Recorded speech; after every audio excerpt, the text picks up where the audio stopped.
Chapter 34. Frustrated States. Toward the end of the first day of the siege, the day which eventually led to Master Quillen's murder and Teresa's escape, Prince Craigen indicated his ruined catapults and asked the Lady Elliga what she thought he should do. "Attack!" she replied at once. "Attack and attack!" Raising one eyebrow, he waited for an explanation. "I am no imager, but everyone knows that imagery requires strength and concentration. Translations are exhausting. And in this," she gestured at the catapults, "you have only one opponent. Only one master can use the glass which frustrates you. He must be weary by now. Perhaps he has already worn out his endurance. If you apply enough pressure, he must fail. Then you will be able to bring down that curtain wall. Orozen will be opened to you." Despite his confident demeanor, his air of assurance, Prince Craigen couldn't restrain a scowl. "My lady," he asked softly, harshly, "how many siege engines do you think I have? They are difficult to move. If we had brought them from Aland, we would be on the road yet, and Cadwall's victory would be unchallenged. We were forced to rely on what we could appropriate from the Armiget." Thinking about the Armiget always made Craigen want to spit. "It seems likely to me that we will run out of catapults before that cursed imager is exhausted. Then, my lady—" Almost involuntarily he wrapped his fingers around her arm and squeezed to get her attention, make her hear the things he didn't say. "Our first, quickest, and best hope will be lost." "Then what do you mean to do, my Lord Prince?" demanded Elliga. Apparently she didn't hear him. Perhaps she couldn't. "Are you prepared to simply wait here until the High King arrives to crush you?" Prince Craigen lifted his head. Too many of his people were watching. By an act of will he smoothed his scowl, put on a sharp smile. "I am prepared to do what I must." Bowing to conceal the grimness in his eyes, he walked away. That night, covered by the dark, he sent a squadron of sappers to try to dig the keystones out of the curtain wall. Another failure. Scant moments after his men set to work, Orozen's defenders poured oil down the face of the wall and fired it. The flames forced the sappers back and gave enough light for Lebic's archers. Less than half the squadron escaped. The next morning, when he had had time to absorb the latest news, Prince Craigen announced that he would take no more risks. He didn't withdraw from his position. He spent all his time projecting confidence to his forces, or designing contingency plans with his captains, or consulting with the Aland monarch. But he took no chances, incurred no losses. He might have been waiting for High King Feston to join him in some elaborate and harmless war game. Elliga understood why he did this. He told her why, publicly and privately, and his explanations made sense. Nevertheless, his passivity drove her to distraction. At times she couldn't face him under the eyes of his troops. At times she could hardly bring herself to be civil to him in bed. She wanted action, wanted the wall down, the battle joined. She wanted King Joyce deposed and Prince Craigen in his place. She wanted the fact that she had betrayed her own father to mean something. While the Aland forces spent their time in training or leisure, enjoying the suddenly beautiful spring, instead of in bringing Orozen to its knees, everything she had done was pointless.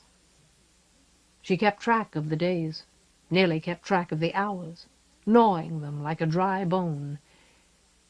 It was late in the evening of the 5th day of Craigen's inactivity, the 6th day of the siege, while she waited in her tent for the prince to finish discussing his day and his plans with Marginal, that a soldier from one of the sentry posts brought her a visitor. "Forgive the intrusion, my lady." The soldier was a wary old veteran, and he appeared unsure that he was doing the right thing. "Wouldn't trouble you with her, but she wasn't trying to sneak into camp. Walked right up to the sentry and asked to see you." Isn't carrying any weapons, not even a knife. I said I would take her to the prince, or at least the sentry captain. She said she didn't think that was a good idea. Said if I brought her here, you could decide what to do with her." Eliga made an effort to be patient with all this explanation. "Who is she?" The soldier shifted his weight uncomfortably. "Says she's your sister." Eliga blinked at him, while the blood seemed to drain out of her heart. Carefully, so that her voice wouldn't betray her, she replied, "You did well. You can leave her with me. I'll decide what to do with her when I hear what she has to say." The soldier lifted his shoulders in a small shrug. Pushing the tent flap aside, he ushered Mist into Eliga's presence. The two sisters stood as if they were stunned, and stared at each other. The soldier left them alone, closed the tent flap behind him. They stood and stared at each other. Physically, Eliga was in her element. She was wrapped in a gauzy robe the prince liked.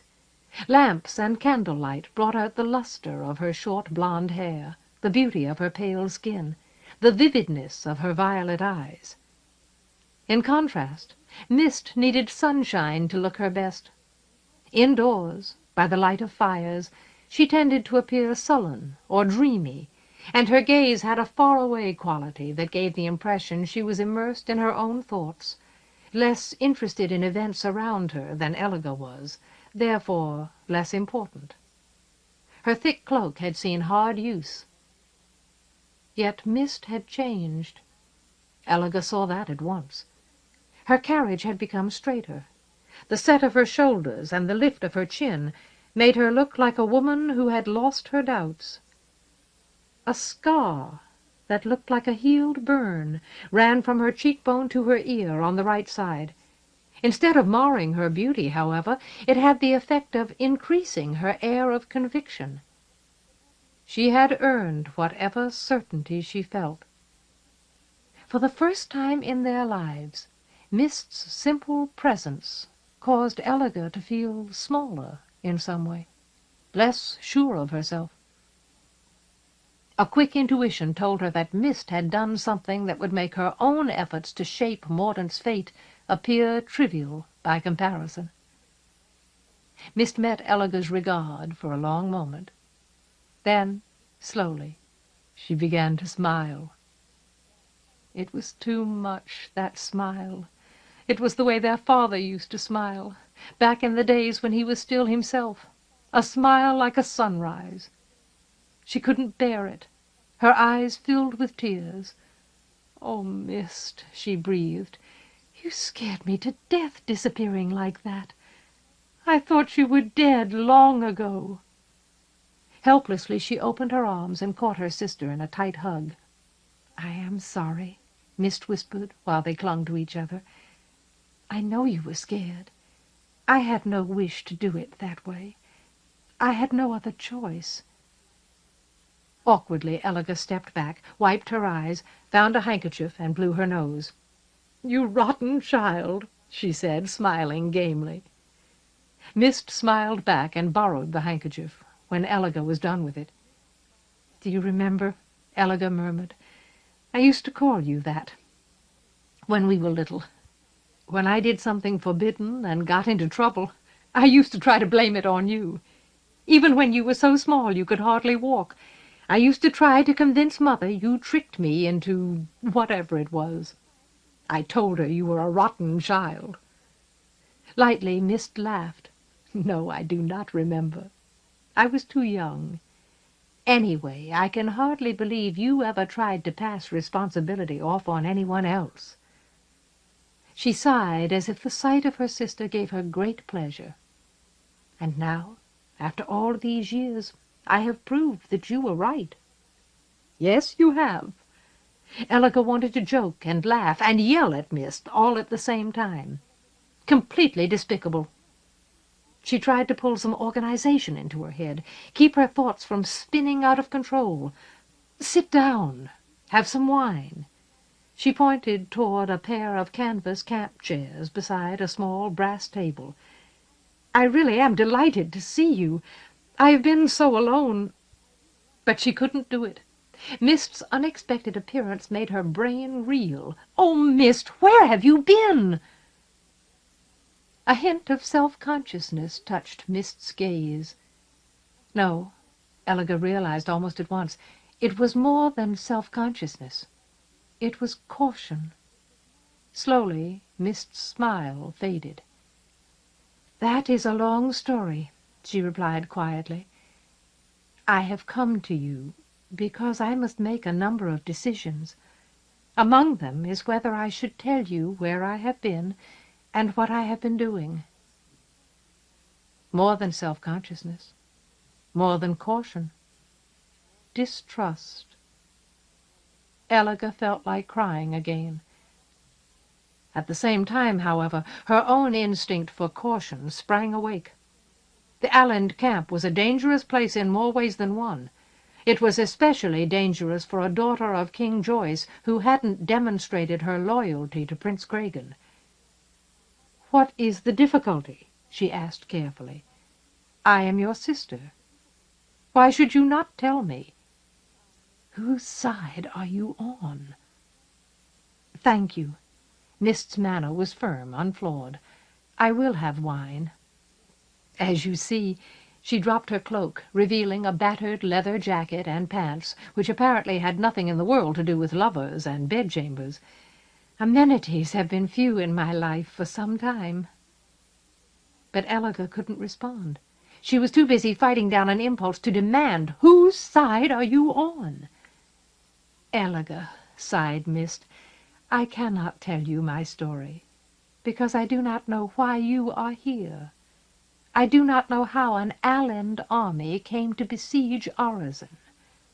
I do not know—" for an instant she blinked back tears of her own— "if our father still lives, or still holds his throne, or still seems mad.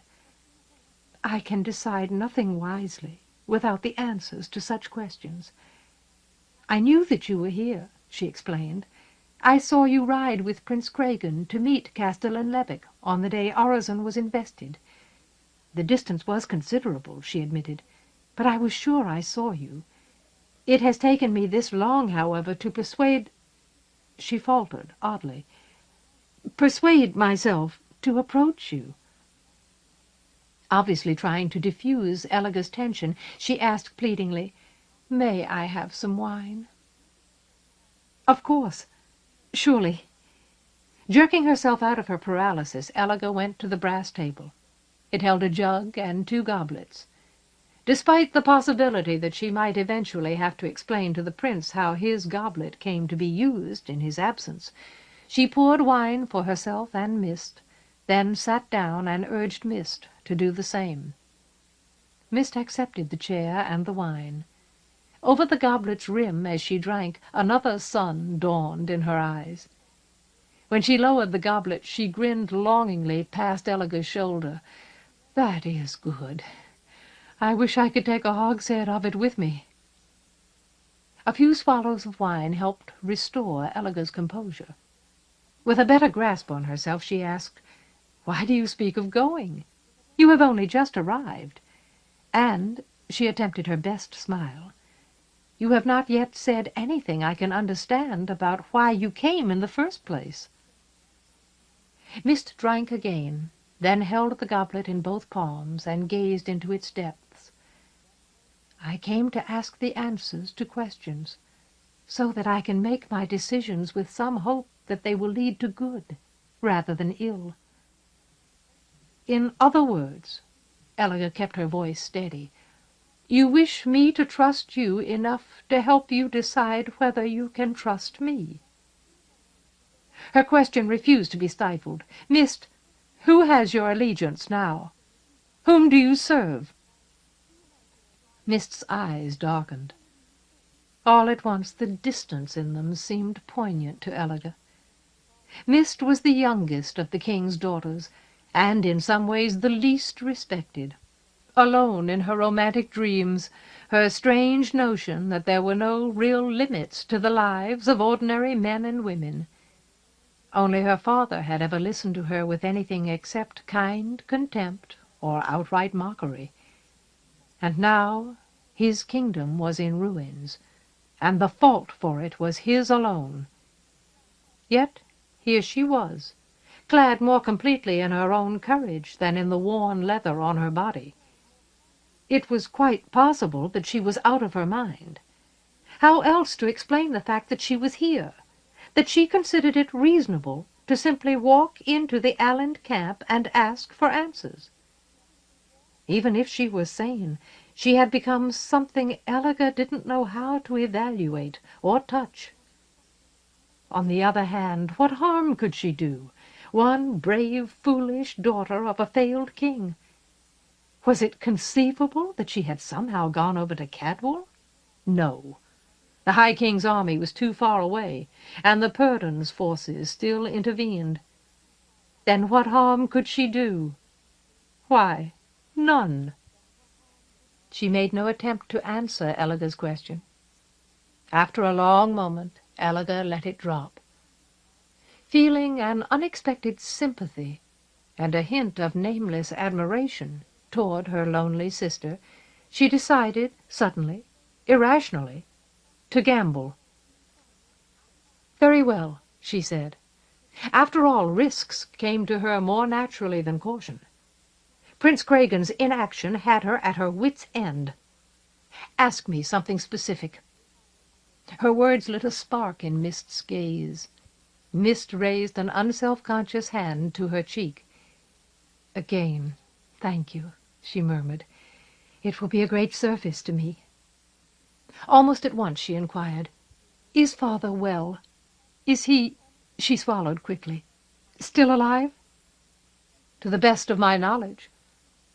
As soon as she heard the question, Elliger's throat went dry. "It has been some days since I spoke to him." Now that she had decided to gamble, she realized that her own story would be hard to tell. Mist's fundamental assumptions were so different. Nevertheless, emissaries and messengers, such as the Castellan and Master Quillen, make reference to him without hesitation.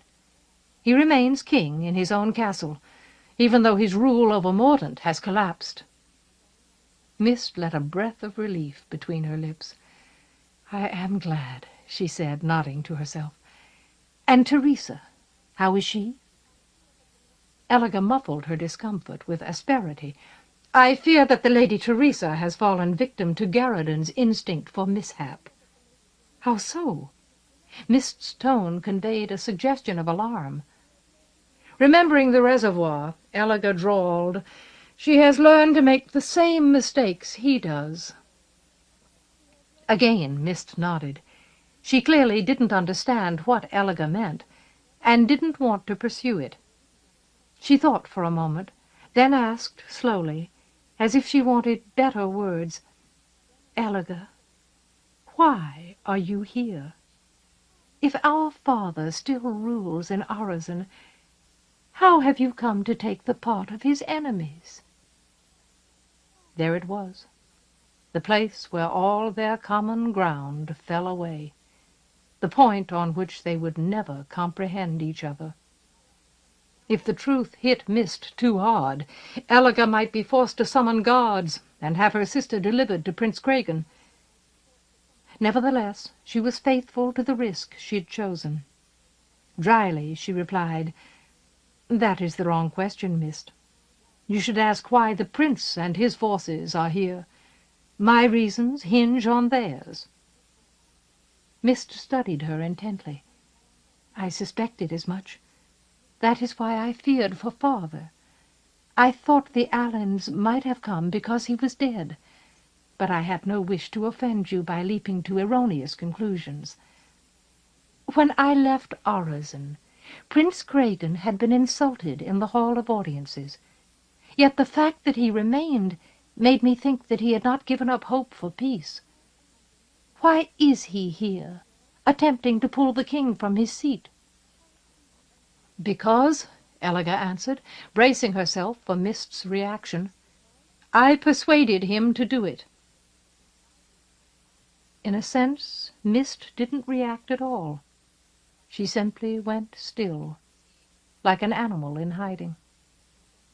The change was so unlike her, however, that it seemed as vehement as a shout. Where had she learned so much self-possession and so much caution? I made his acquaintance after his audience with the king. Eliga struggled to keep a defensive tone out of her voice. He taught me to believe him when he said that Margenal's desire for peace was sincere. Yet Aland faced a dilemma he must resolve. Cadwal has no desire for peace, and the king's strength had plainly become inadequate to keep the conjury out of Festin's hands. Aland must take some action, so that the High King would not gain all imagery for himself. First I required of the prince some indication of his good faith. He replied with the promise that if Orazon fell to him, he would make the Purdon king of Mordant, that Aland would keep nothing for itself if the conjury was made safe from Cadwal. Then I persuaded him that a siege was his best hope. "But, Eliga," Mist protested, "that is untrue. Father is the only man who has ever taken Orazon by storm. A siege may well last for seasons, and High King Festin surely will not allow seasons to pass before he comes to prevent the Aland monarch from claiming the conjury." "It is true," insisted Eliga. Honesty, however, forced her to admit, or it was. Two things made it so.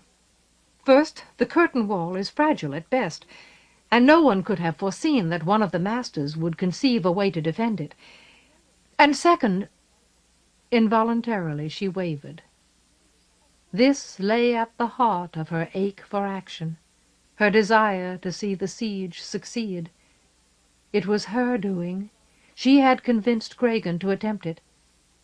If he held her to blame for her failure, he gave no sign of it. Perhaps he had accepted the hazards of what he did, and felt no recrimination. Or perhaps he found a new hope in the reasons for his present inaction. In either case she blamed herself enough for both of them.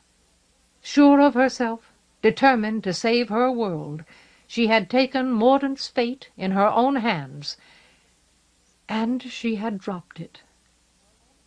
"Second?" Mist prompted.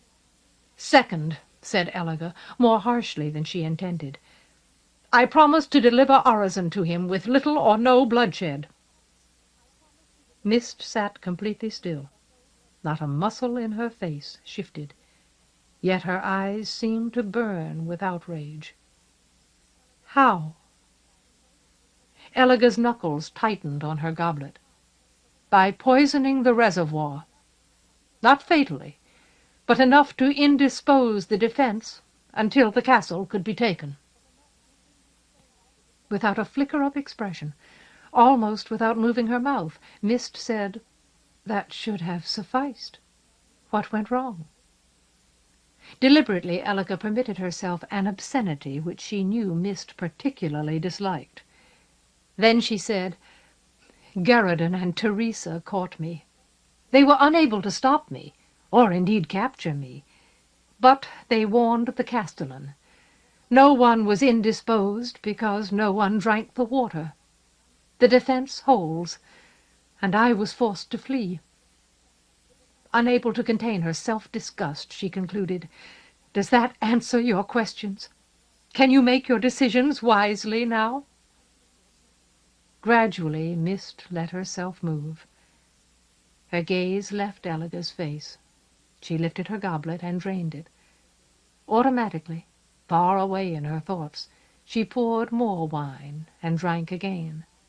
"Ah, Eliga, how terrible that must be for you, to attempt the betrayal of your own home and family, and to fail." "It is worse," retorted Eliga fiercely, "to do nothing, to let every good thing in the world go to ruin, because the man who created it cannot be bothered to defend it." Still slowly, still peering into the distance, Mist nodded. "Perhaps that is one of the decisions I must make. Please tell me, why does the prince do nothing? Since the first day of the siege, he has taken no action, I can see. To all appearances, he is simply waiting for High King Feston to come and destroy him." Abruptly, as if a stunned part of her mind had just been kicked, Elliga realized that Prince Cregan was overdue. Usually he finished discussing the day with his father and came to her tent before this. If he caught Mist here, he would have no real choice but to make her a prisoner. Her potential value as King Joyce's daughter was too great to be ignored. But Mist was also Elliga's sister, and Elliga wasn't sure yet what her own decision would be. The only thing she was sure of was that Mist wouldn't reveal any of her secrets as Prince Cregan's prisoner. Muttering, "Wait here," Elliga jumped up and hurried past the curtains into the back of the tent. There she roused the Allind girl who served as her maid. "Hurry, child," she hissed. "Find the prince. He may still be with his father or on his way here. Beg him to forgive me. Tell him I feel unwell. Tell him I am half blind with headache, but it will pass if I am allowed to sleep. Go quickly." She hustled the girl out into the night, paused to quiet the hammering of her heart, then returned to Mist. Mist looked at her inquiringly. Elliga explained what she had done, and was more relieved than she considered reasonable when she saw that Mist believed her. So Mist's new caution, her distrust, had its limits. Despite the things Elliga had already done, Mist didn't expect her sister to betray her. In the back of her mind, Elliga began to wonder whose side she herself was on. She sat down again, poured more wine. Mist was still waiting for an explanation of Prince Cregan's inaction. Elliga took a deep breath, because for the first time what she was about to say might be interpreted as evidence of disloyalty. Then she asked, "Do you remember the day we first met Teresa? The day the Purdon came storming into Orizon, demanding help, and King Joyce refused him?" "Yes." Once again Mist's sober gaze was fixed on Elliga's face. "I think I told you about it." Elliga remembered the Purdon's rage vividly. "You tell him this, my lady," he had roared at her. "Every man of mine who falls or dies defending him in his blind inaction, I will send here." Well, he is doing what he said he would. In small groups and squadrons, injured or dead men and their families arrive almost daily from the care of Purdon, sent to the purported safety of Orizon, and as a reproach to King Joyce. They are Allind prisoners now, although it would be more just to say that they are under the care of the army's physicians, and not permitted to leave. Being hurt, exhausted, or bereaved, few of them have the will to refuse when they are questioned. Mist watched Elliga's face and said nothing.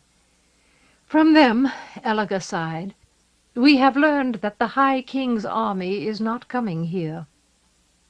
At that, Mist's eyes widened. "Not?" she whispered, as if she couldn't believe what she was hearing. "Not?" Elliga nodded. "Not directly, in any case. That much is certain. Feston's forces move with what speed they can manage through the hills of Purdon, through the Purdon's resistance. But all recent reports agree that the High King's movement brings him no nearer Orizon. That is why Prince Cregan believes he can afford to wait." At last Mist sounded like her self-control might slip. "Then where is High King Feston going?" "South and west," Elliga answered, "into the care of Tor. The Purdon survivors say that the Cadwal army moves along the best route it can find toward Marshalt, the Tor's seat." "But why?" demanded Mist. "Why go there? The Conjuree's here." Elliga had no idea. "I have heard it rumored," she said, for the sake of hearing how Mist would reply, "that the Castellan considers the Tor a traitor." Mist's head twitched. "The Tor? Nonsense."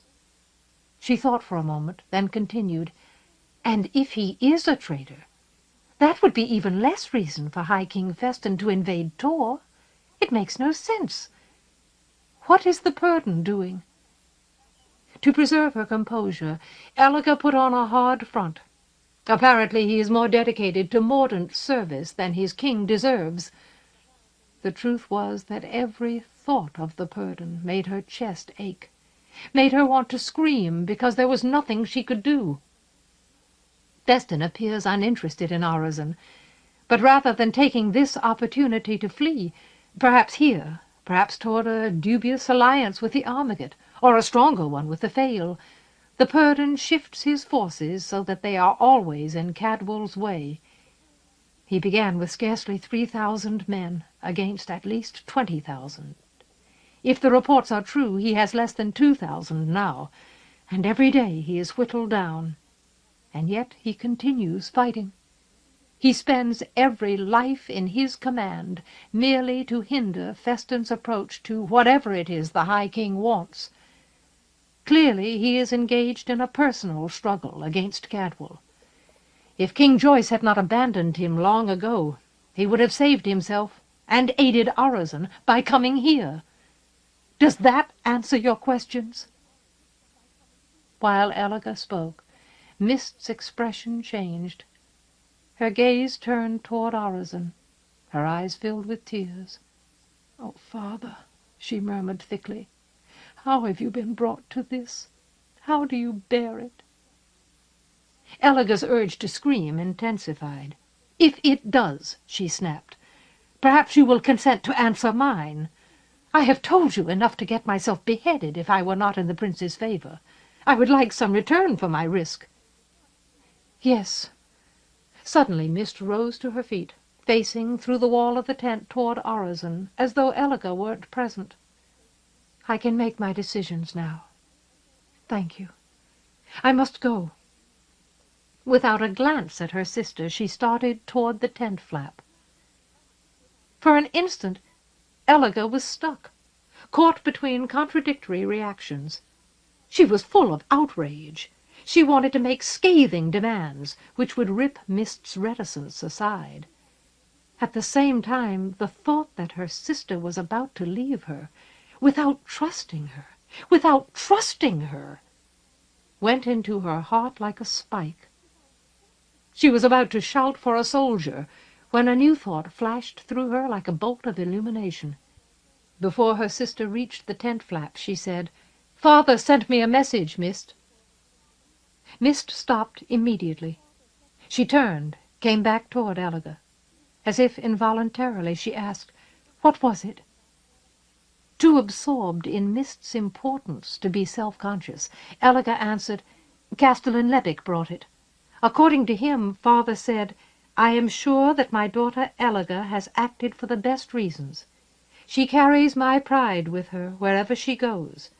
For her sake, as well as for my own, I hope that the best reasons will also produce the best results.'" Unexpectedly, Mist closed her eyes. Tears spread under her lashes and down her cheeks, but for a long moment she didn't move or speak. Then she looked radiantly at her sister, smiling like a new day. "Of course," she breathed. "Why did I not see it for myself?" At once she returned to her chair. Smiling so beautifully that she wrung Elliga's heart, she said, "Very well. Ask me something specific." Elliga gaped at her, gaped like a fish, until Mist started laughing. Elliga couldn't help herself. She was suddenly so full of joy and relief and confusion that she laughed herself. After a while, Mist subsided. "Ah, Elliga, we have not done that together since we were girls." Mocking her own dignity, Elliga replied primly, "Do not be arrogant, child. You are hardly old enough yet to be called a woman." Mist chuckled happily. For a moment the only thing that prevented her from looking like the Mist Elliga remembered, romantic and dear, vaguely foolish, not to be taken seriously, was the scar on her cheek. But that scar changed everything. It made the new mist impossible to ignore or forget. She inspired a rush of confusion in Eliga. "Mist, where were you? Where did you go? Why did you go? And those clothes! What have you been doing all this time?" "Eliga," Mist protested humorously, "I said, ask me something specific." But then she sighed, and slowly the laughter faded from her face. "Well, I will tell you." Her expression became one Eliga didn't know how to interpret, sober and contemplative, a little sad, a little excited. "If you do not take it well, however, there will be trouble for us all. I left Orizon to search for the conjury's champion." Eliga was so surprised that she cried, "You did what?" before she could catch herself. The Mist Eliga used to know would have flinched or blushed. She might have hung her head or sounded defensive. The new Mist did none of these things. She only raised her head slightly, squared her jaw a bit, and repeated, "I left Orizon to search for the conjury's champion." A moment later she added, "Teresa helped me." Take it well. Eliga didn't want to make a fool of herself, so she stared at her sister and said nothing. "I went from her rooms through the secret passages down to the breach he made in the wall. It was not very well guarded then, so I was able to escape without being seen. From there I followed his trail in the snow." Eliga stared, waiting for Mist to say or do something that made sense. "Eventually," Mist continued, "I caught up with him. He was hurt, not able to move quickly. In fact, he was down in the snow, bleeding his life into his armor. I startled him. He thought he was being attacked again." Mist's tone remained mild and firm. "He fired at me." She touched her cheek. "Fortunately, he did little harm. Then he saw that I was a woman, and dropped his weapon. I was able to approach him." Eliga forced herself to blink her eyes, clear her throat, shake some of the astonishment out of her head. Carefully she said, "Go back to the beginning. Tell me why." "Why?" Mist's gaze drifted into the distance. "Why not? There were so many reasons. There was Father's strange decline, his impulse of destruction, and our helplessness, which I enjoyed no more than you did. There was Teresa, who faced a world she did not know or understand, with more courage and resourcefulness than I could find in myself. And there was the dishonesty of the conjury's action." "Dishonesty?" objected Eliga. "The masters were trying to defend Mordaunt. The translation of their champion was the only action they could have taken that might have aided us." "No," Mist was certain. "I will not speak of the ethical question, whether it is ever permissible to impose an involuntary translation on any living thing. But the masters were not honest with themselves. They claim that they translated their champion in response to Mordaunt's need, trying to find the hope of their auguries. But how did they expect him to react to what they did? He was injured.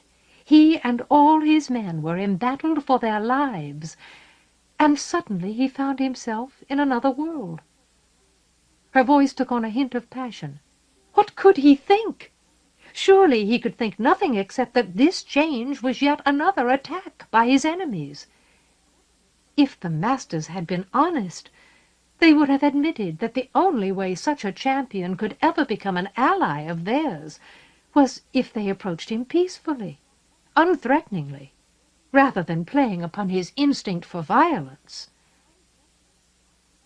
In some ways, Eliga found Mist's argument as surprising as her previous revelations. What she said seemed perfectly clear. eminently logical.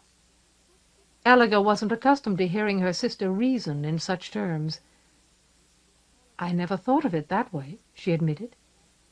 Then she added, almost accusingly, "But you did, and you decided to do something about it." Mist shrugged, as if to dismiss the suggestion that she had shown bravery or initiative. The Fail attempted to warn Father of the Master's intention. When Father permitted that translation to take place, I realized that if I remained where I was and did nothing, I would begin to hate him. And when I conceived the idea of trying to help the champion, my heart lifted. Speaking dryly to control herself, Elliga said, "So you put on your warm clothes and went out into a hard winter for the sake of a warrior who might kill you as soon as he saw you, for no reason, really, except that you felt sorry for him." A small smile touched Mist's lips. "And you found him and helped him. How was that possible? Was he a man inside his armor?" "Oh, yes. Different in little ways, but very much like us in everything that matters." To Elliga's renewed amazement, Mist blushed. Mist hurried on promptly, however. "Like Teresa, he speaks our language, perhaps because of the translation. His name is Donaldson," she commented by the way. "His instructions enabled me to get him from his armor and tend his wound. His weapon made a fire for us easily, and I had food. Since then we have been together, hiding when we can, fleeing when we must. Shelter and even food have been simple to find in abandoned villages and farms. And since the army's arrival," Elliga interrupted, speaking in a rush to catch up with the implications of what her sister revealed, "you have been watching us. Together. You and the Conjuree's champion. You said it took you several days to persuade yourself to come to me. It was not you had to persuade. It was him. You are his knowledge, his guide." Inspired by the fire of ideas in her head, she paused to say, "His lover, the mind which aims the weapon." Then she sped on. "That is the decision you have had to make. You are companion to the mightiest man in any of the kingdoms. He loves you. He is dependent on you. And you must decide how to use his power." Now it was Mist's turn to stare. Unable to contain her sudden, urgent hope, Elliga swept out of her chair to confront her sister. "Mist, you must help us. All that force, all that strength only waiting to be used. Oh, my sister, why have you delayed? You can bring this siege to an end almost without effort. Do you not understand what must be done? We must take Orizon. We must put an end to the king's foolish resistance, so that the battle against Mordant's true enemies can begin while the realm and the Conjuree remain intact. No, Elliga." Mist came to her own feet swiftly, met Elliga's passion face to face. "It is you who do not understand." Her scar made her look fiery and unanswerable. "The question I have sought to resolve is not whether I should help you, but whether I should help Orizon against you. The Alend forces are too large for even a man with Dawson's weapons to combat alone. Also his strength goes from him with every use. The word he uses is recharged. His weapons cannot be recharged in this world. For that reason we must be cautious. Nevertheless, I have been thinking long and hard about the damage he could do to the Alend monarch's army.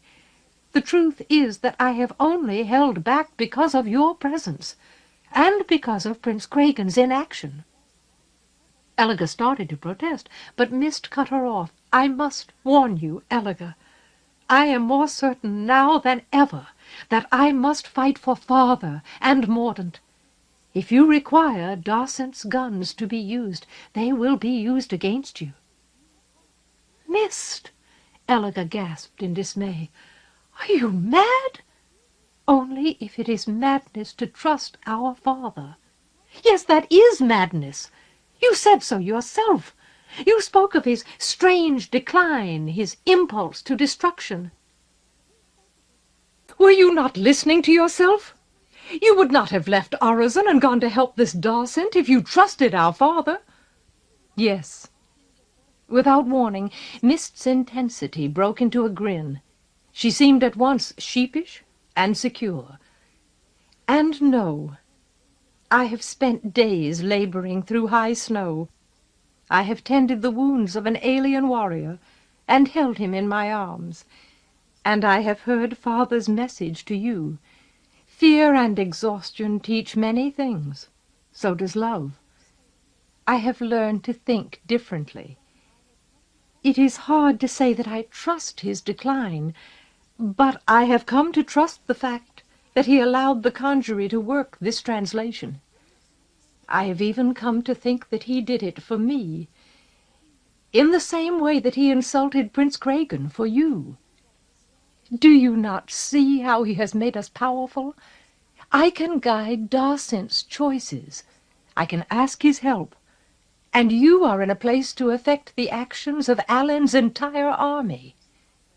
I am sure that my daughter Elga has acted for the best reasons, for her sake as well as for my own. I hope that the best reasons will also produce the best results.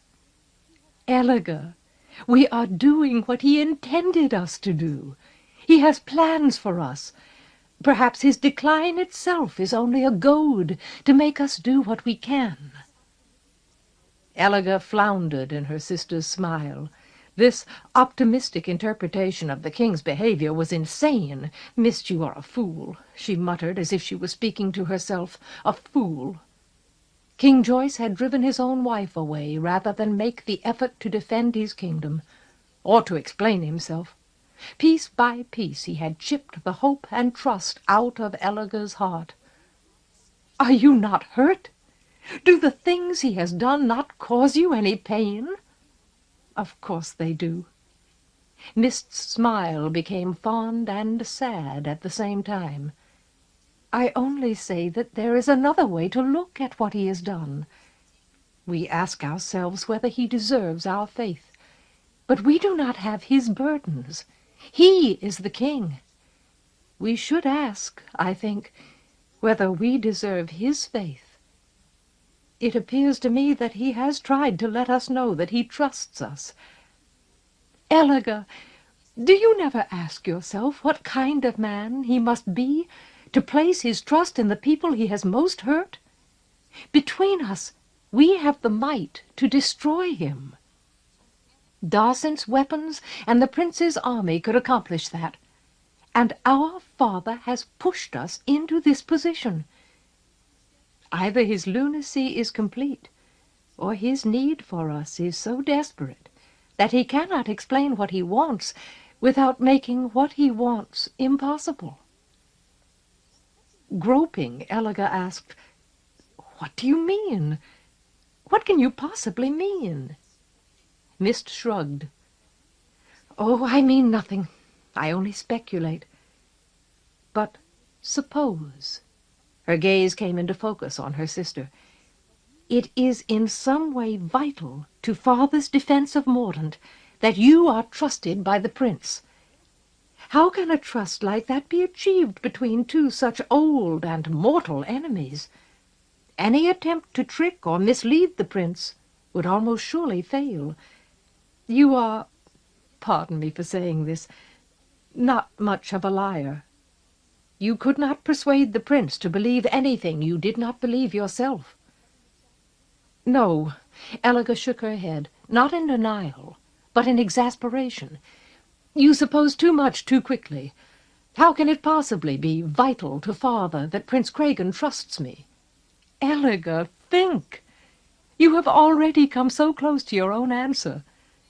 What did Father accomplish by refusing to reinforce the Purdon when the Purdon came to Orizon and demanded help? What did he accomplish? Or put it another way, what would have happened when Cadwal marched if the Purdon had been supported by several thousand guards? As you have observed, the Purdon would have retreated here to preserve his forces and defend his king, and High King Feston could not have permitted an enemy that strong to disengage, to maneuver freely. He would have been forced to follow. By refusing to reinforce the Purdon, Father made it possible that the Cadwalls would not come here directly. Do you still not understand, Eliga? Time, Eliga breathed. At last she seemed to be catching up. Since Cadwal is not here, Aland can afford to wait. By refusing to support the Purdon, he gained time. Yes, Mist whispered. And by pushing us where we are, he also gained time. He made it possible that I might use my influence with the prince to encourage inaction. But primarily, Eliga was amazed by how convincing she found this. He pushed us to be where we are so that if the prince attacked fiercely, you would defend Orizon. And so the Aland attack would be frustrated. And because you and I are sisters, we might find a way to keep the violence between our forces to a minimum. Yes, repeated Mist. Her manner began to relax. But why? Eliga didn't know whether to laugh or shriek. Why does he need time? What is he doing? What is his plan? How can he believe that Mordaunt will be saved by the things he has done to destroy it? Apparently Mist felt no need to shriek. Chuckling softly, she said, "If I knew that, if I could so much as make an intelligent guess, I would tell it to Prince Cragan myself." Unexpectedly, Eliga also began chuckling. "So this is all talk? You can think of no reason why Father might need time, therefore no reason to believe he actually does need time, therefore no reason to trust any of your speculations?" Mist shook her head cheerfully. "None." "Except," Eliga murmured after a moment, "for the fact that it all seems too tidy to be accidental." Mist's smile was so complete that it made even the burn on her cheek look like a mark of beauty. Eliga sighed. Slowly her inexplicable humor faded. "I must say, Mist," she commented, "that I have a powerful wish to make you tell all this to Prince Cragan anyway. Unfortunately, he would make you a prisoner. He would want to use you as a lever against Father, or against your champion." "In that case," Mist replied, "Darcent would come for me. I doubt that he would be inclined to let me be used as a lever." "And Alan's would be killed," added Eliga, "and the force in his weapons might be exhausted, and nothing would be gained." "That," Mist grinned sharply, like a woman who had learned to enjoy risks, "is the reasoning I used to persuade him to let me come to you." As a final surprise in an evening full of surprises, Eliga found that she had never liked her sister as much as she did at this moment. "In that case," she drawled, "it behooves me, I think, to help you leave the camp before any word of your visit reaches Prince Cragan. Come, get your cloak. We will take a few skins of this wine with us, and go out the back." Before they left, she and Mist shared a hug, as if they had recognized each other for the first time. The next morning, after he had received the night's reports from his captains, Prince Cragan called Eliga out of her tent. She had never seen him so angry. Even his moustache seemed to have been waxed with outrage. "My lady," he said, "last night a woman entered the camp. She claimed to be your sister. She was taken to your tent." Eliga faced him boldly, hiding the fright in her heart. "Yes, my Lord Prince, my sister Mist." "The one who disappeared after the Imagers translated their champion." That may have been all he knew about her. Where is she now?" Remembering that she was a bad liar, Elliger held his gaze and replied, "We talked for a long time. Then I helped her to depart without bothering the sentries." "King Joyce's daughter, one of the most valuable women in Mordaunt. You helped her to depart." The prince's tone made every soldier within earshot avert his head. "Why?"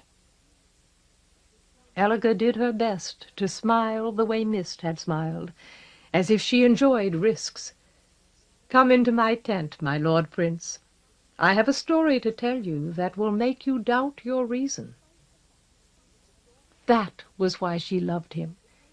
Despite the fact that she was the daughter of his enemy, that she had betrayed her own father, and might therefore be capable of betraying anyone, that she had helped another of the king's daughters escape, Prince Cregan went into her tent and heard her story. At roughly the same hour, Article was given permission to leave his bed for the first time. His side was healing well, and he had been free of fever long enough to reassure his physician. In addition, ever since his delirious visit to the dungeons, he had been a model patient. So he was advised to get out of bed for a little mild, repeat, mild exercise. He smiled at his physician's severe manner. He smiled at the gap-toothed kitchen maid who brought his meals. He smiled at the sweep who cleaned his rooms. But he didn't actually try to stand and dress himself and walk until he was sure he wouldn't be interrupted. He didn't want any witnesses while he tested himself to see how weak he was. The effort of putting on a loose shirt and trousers made him sweat. Bending over to shove his feet into his boots made him lightheaded. Simply lifting the weight of his longsword made him tremble. With every movement, his injury pulled as if it were about to tear open. Grinning unsteady defiance, he left his rooms, mild exercise, mild, and went to see Castellan Lebic. He had a number of reasons for wanting to talk to the Castellan. One was that Lebic had tried to see him a few days ago, and had been turned away because of his fever. Another was that, if he could be persuaded to talk, the Castellan was the best available source of information about several subjects which interested Article keenly: the siege, King Joyce's plans, the conjuries' preparations, the search for Garradon. Thanks to the fact that most of his friends were guards, a number of whom had come to see him while he was ill, he knew that the siege had been passive since the first day. But that could mean almost anything. He wanted to know what it did mean. Of course, Master Aramis's solution to the water problem was common knowledge. In addition, Article had heard that Master Quillen was dead, that Master Barsonage had resumed his place as mediator of the conjury. He had heard that Teresa was gone. He had even heard that there was a connection between Quillen's death and Teresa's disappearance. And just once, someone, probably Article's physician himself, had mentioned that questions were still being asked about Underwell. Curiosity about such things might have been enough to make Article visit the Castellan. He and Lebic were old friends, after all, to the extent that the Castellan could be said to have friends. In fact, he had been Article's teacher and commander, until Article had reached the point where it was no longer reasonable for anyone to tell him what to do. Because of this, he was widely believed, at least among the castle's active defenders, to be the only man in Orizon who could go to the Castellan and ask him questions and actually get answers. As it happened, however, Article had 2 additional reasons for wanting a conversation with the Castellan, reasons more compelling than any of the others. First, he had thought long and searchingly, not his favorite form of exertion, about his last conversation with the Lady Teresa, and he didn't like any of the conclusions he reached. Second, he had heard from no less than 6 reliable friends that early in the morning after Teresa's disappearance, Castellan Levick had returned to his quarters and found a woman in his bed. Teresa's former maid, Sadith. He had beaten her nearly to death. Even now, what was it, 5 days later? Her physician wasn't sure she would ever use her hands again. And as for her face, well, no one wanted to describe her disfigurement. Since then, the Castellan hadn't been out of his rooms. He directed the defense of Orizon entirely through an intermediary, through the one man he had chosen to bring him information and carry his instructions. By a coincidence so odd that it made Article's guts knot, the man Castellan Levick had chosen was Ribald, the scarred veteran who had occasionally helped protect Teresa as a favor to Garridan, and who had lost his best friend, Argus, in a failed attempt to trap Prince Cregan. Why Ribald, of all people? Levick had never put him in a position of responsibility before. In fact, Ribald would have said that the Castellan never noticed him, except when he did something wrong. Even though the effort of walking made his heart labor and his bones ache, Article was determined to confront Castellan Levick and get some answers. He didn't like remembering the way Teresa had cried at him, "Are you out of your mind? Garridan is your brother!" At the time, he hadn't understood her. Well, he had been delirious, emotionally and morally sick at what had been done to Niall. But now her words stuck in him like an accusation. When he arrived at Levick's quarters, he was a little surprised to find the door guarded. The Castellan had never felt the need for protection in his own rooms before. Nevertheless, Article didn't hesitate. He went up to the guard on duty, a man he had known for years, and asked, "He's still refusing to see anybody?" The man nodded. Despite his evident pleasure that Article was out of bed at last, he commented, "And he isn't going to make an exception in your case, either." Article smiled. It was probably a good thing he hadn't tried to bring his sword. He would have looked like a fool pulling it out, and then letting its weight stretch him flat on the floor. As if he had never been ill, however, he said, "I want to go in there. You aren't really going to stand in my way." "You're going to get past me?" The guard snorted. "In your condition?" But then he put up his hands. "Well, since you force me. Somebody's got to get sense out of him. Might as well be you. After what he did to that woman.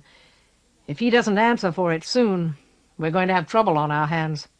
Too many people who don't have anything better to do are getting ugly about it. If he hits you, give a croak, and I'll carry you back to your rooms." Article faked a bow with one arm. "Thanks ever so much. It always feels good to have a man like you behind me." "I know," the guard replied, "as far behind you as possible." Chuckling, he opened the door. Convinced that he really wasn't going to be able to stay on his feet much longer, Article entered the Castellan's quarters. The front room was ill-lit, unswept, and undecorated, which hadn't been the case when Article was last here, sometime before Levick's wife died. Although he wasn't given to luxury, the Castellan had claimed an extensive suite for himself and his wife. He had insisted for decades that they meant to have children, regardless of the damage she had suffered as an Alland prisoner. And she had humored him by keeping up their quarters like a home where children would be welcome. But since her death, he had stripped the walls and floor to the bare stone. He had moved a hard cot into the front room and sealed the rest of the doors. Even in Orizon's overcrowded state, those rooms stood empty. And since Teresa's disappearance, he had obviously given up all pretense of housekeeping. The one lamp on the table beside his cot gave just enough light to show that the room was filthy. So was he. He hadn't shaved or washed or changed his clothes for days. His eyes were red with exhaustion and malice or grief, and his hands curled in front of him as if he badly needed a sword. Facing Article from the edge of his cot, he rasped distinctly, "I'm going to disembowel the man who let you in here." The air was foul with dirt, rancid sweat, food gone to maggots. Article stifled an impulse to gag. Pretending that his nauseated expression was a smile, he replied, "No, you won't." Deliberately he found a chair and sat down. "If you want to get him, you'll have to get me first. And you won't do that. You won't dare. I'm the most popular man in Orizon." "Hog puke." The Castellan blinked malevolently. "Aramis is the most popular man in Orizon." In spite of his tone, however, he didn't leave the bed. "You're just an invalid who's still alive because he got lucky the last time he met Gart. That's probably why they sent you. They think I won't hurt a man who's so weak a woman could knock him over." Feigning nonchalance, Article inquired, "They?" "They. The Tor, King Joyce, half the rutting dogs in this stinkhole, the bastard who let you in, the ones who think Aramis is the best thing since King Joyce invented sunshine, the ones who think I ought to be castrated because I slapped that rank whore a couple of times. They want me to come out so they can jump me. They want you to make me come out." "Sorry." Article loathed dealing with Lebec like this. He would have preferred to meet the High King's monomach without a sword. As a result, he sounded incongruously happy, as if he were having a wonderful time. "I hate to contradict you when you're in such a good mood, but the truth is, I don't have any idea what you're talking about. I just came to tell you Garridan didn't kill Niall." "I know that," snapped Lebec. "Don't tell me. Tell them." "Wait a minute." Article would have been less startled if the Castellan had started foaming at the mouth. "Wait! What do you mean you know that? How do you know?" "I know." Castellan Lebec glared at his visitor, as if Article were hideous. "Because that piss-drinking slut was in my bed." "In my bed!" Now it was Article's turn to blink. "Wait a minute," he repeated. "Wait." Lebec didn't wait. "I came right through that door." He pointed fiercely at the door. "And she was in my bed." He pounded the cot. "Naked as shit, smiling at me, wagging her tits. Of course Garridan didn't kill Niall." Then his ferocity dimmed. "I would have believed anybody, except that woman." Article held his breath and said nothing. "She made me think about it, over and over again. She kept making me go back to the beginning. But when she was wrong about that secret passage, I was sure. And I saw her escaping. I saw her with Quillen, King Joyce's friend. Then I found his body. I caught up with her. She was with Gilbert. I was sure. Gilbert told me they were allies. Of course I was sure. Of course Garridan killed Niall. She must have escaped with Gilbert, not Quillen. She was a traitor, a murderer. That proved Garridan was guilty. Isn't that what they told you?" "No," Article murmured. "They haven't told me a thing." "Well, they will," Lebec snarled. "Give them a chance. They're all talking about me. They whisper behind my back." A wild grin stretched his mouth. "Aramis is a hero. Everything that woman said about him is a lie. Garridan killed Niall. She put him up to it. She helped him escape. Then Gilbert helped her escape.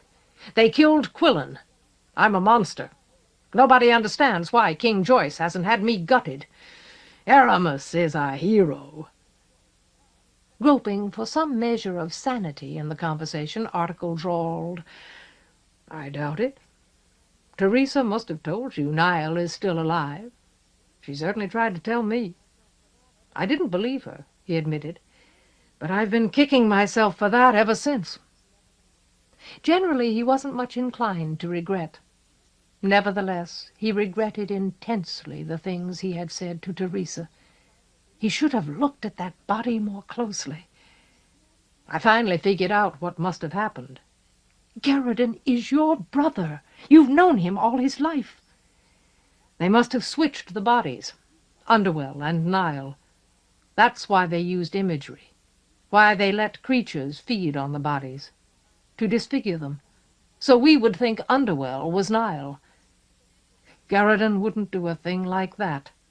It's impossible. I know him better than that.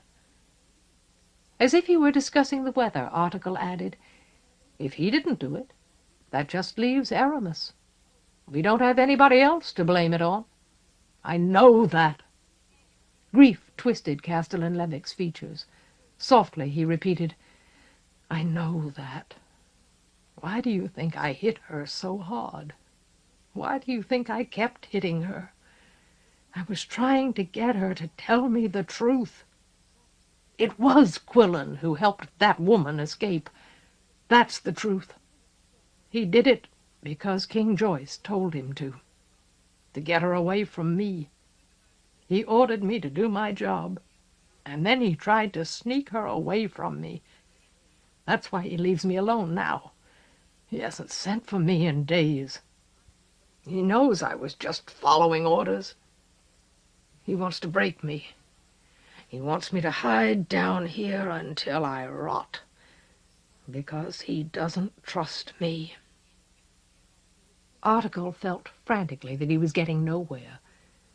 He was tempted to back out of the room, put some distance between himself and the Castellan's lunacy. But his regret was stronger than his alarm. He had already let both Teresa and Garrison down. Instead of retreating, he tried a different approach. Well, he must trust you some. Article made an effort to sound hearty, without much success. You're still in command, aren't you? You're still the Castellan. Lebic nodded, as if he hadn't heard the question. Speaking of things you're in command of, how's the defense going? Continued Article. I heard a rumor that Cragen hasn't so much as thrown a rock at us since the first day. Is that true? The Castellan nodded again. Marginal's Horson, he growled, is just sitting out there staring at us. Why? What makes him think he can get away with that? Isn't he afraid of Cadwell? I can only think of two explanations. As if by accident, some of the tension in Lebic's face loosened. On some level, Article had distracted him. He knows Feston isn't coming, for some reason, and we don't, because he doesn't let the news get to us. Or Allen and Cadwell have made an alliance. There. That was an improvement. Castellan-Lebic still had some lucidity left in him. Carefully, Article said, Then I guess Cadwell isn't coming. If Feston and Marginal had an alliance, Cragen wouldn't have tried to attack us alone. That's probably true, agreed the Castellan morosely. Feston wouldn't have made an alliance unless he could be sure Marginal wouldn't get to the conjury ahead of him. Article nodded. After a moment he went on. Speaking of the conjury... Lebic interrupted him balefully. Were we? Article frowned. Were we what? Speaking of the conjury. Or were you just prying? I was prying, Article grinned, and I'm going to keep prying until you say 3 sentences in a row that make sense. If you don't pull yourself together, you will rot. Speaking of the conjury, what are they doing about poor Master Quillen? Castellan-Lebic studied his visitor, as if at last he had begun to wonder why Article was here. Nothing, he articulated. As far as I can tell, the only thing they do all day is sit around wiping each other's bums. By which I mean to say, of course, he began to sound like he was quoting scornfully, that they are dedicating all their efforts, night and day, toward discovering how Gilber and Garrison and that woman are able to use flat glass without going mad. That blind lump parsonage has suddenly, Levick's tone was savage, figured out King Joyce is right. He's gone all virtuous and noble about it. Mirrors don't create their own images. The places they show are real, so we don't have the right to take anything that can tell the difference out of them. Which is a dog-shit way of saying they aren't going to help defend us. They refuse to touch the only things that might do us some good. The castellan barked humorlessly. It's actually funny. They discovered purity just when King Joyce gave it up. The only real reason we haven't been overrun already is Cragen can't use his catapults. Whenever he tries, Havelock destroys them with some kind of smoke bird from one of his mirrors. Article began to hope that he was on the right track. Castellan Levick seemed to be recovering his self-command. Maybe it was time to risk. Because he was the sort of man who took chances, Article said conversationally, "That's better. You're doing much better. Any minute now you're going to be your old self again. There's just one thing I still want to know." Castellan, he took a deep breath. What in the name of sanity is the connection between Sadith and Nile? Why does the fact that she showed up in your bed prove Garridan didn't kill him? For a long moment the castellan glowered as if he meant to explode. A muscle in his cheek twitched. His gaze burned red, drawing the darkness of the room around him. His expression was full of doom.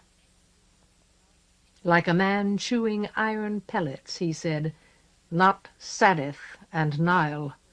Sadith and Aramis. She is his whore." Article waited. He sent her.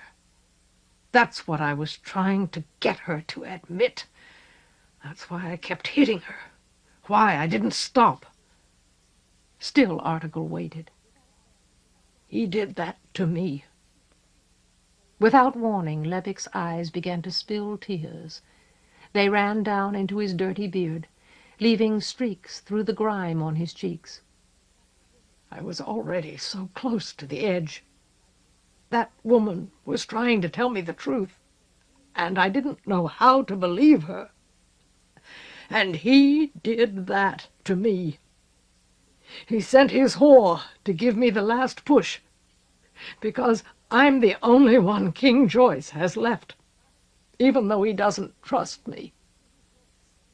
Master fornicating Aramis, the castellan said through his loss, wouldn't have sent his whore to my bed if everything that woman said about him wasn't true. He was trying to distract me.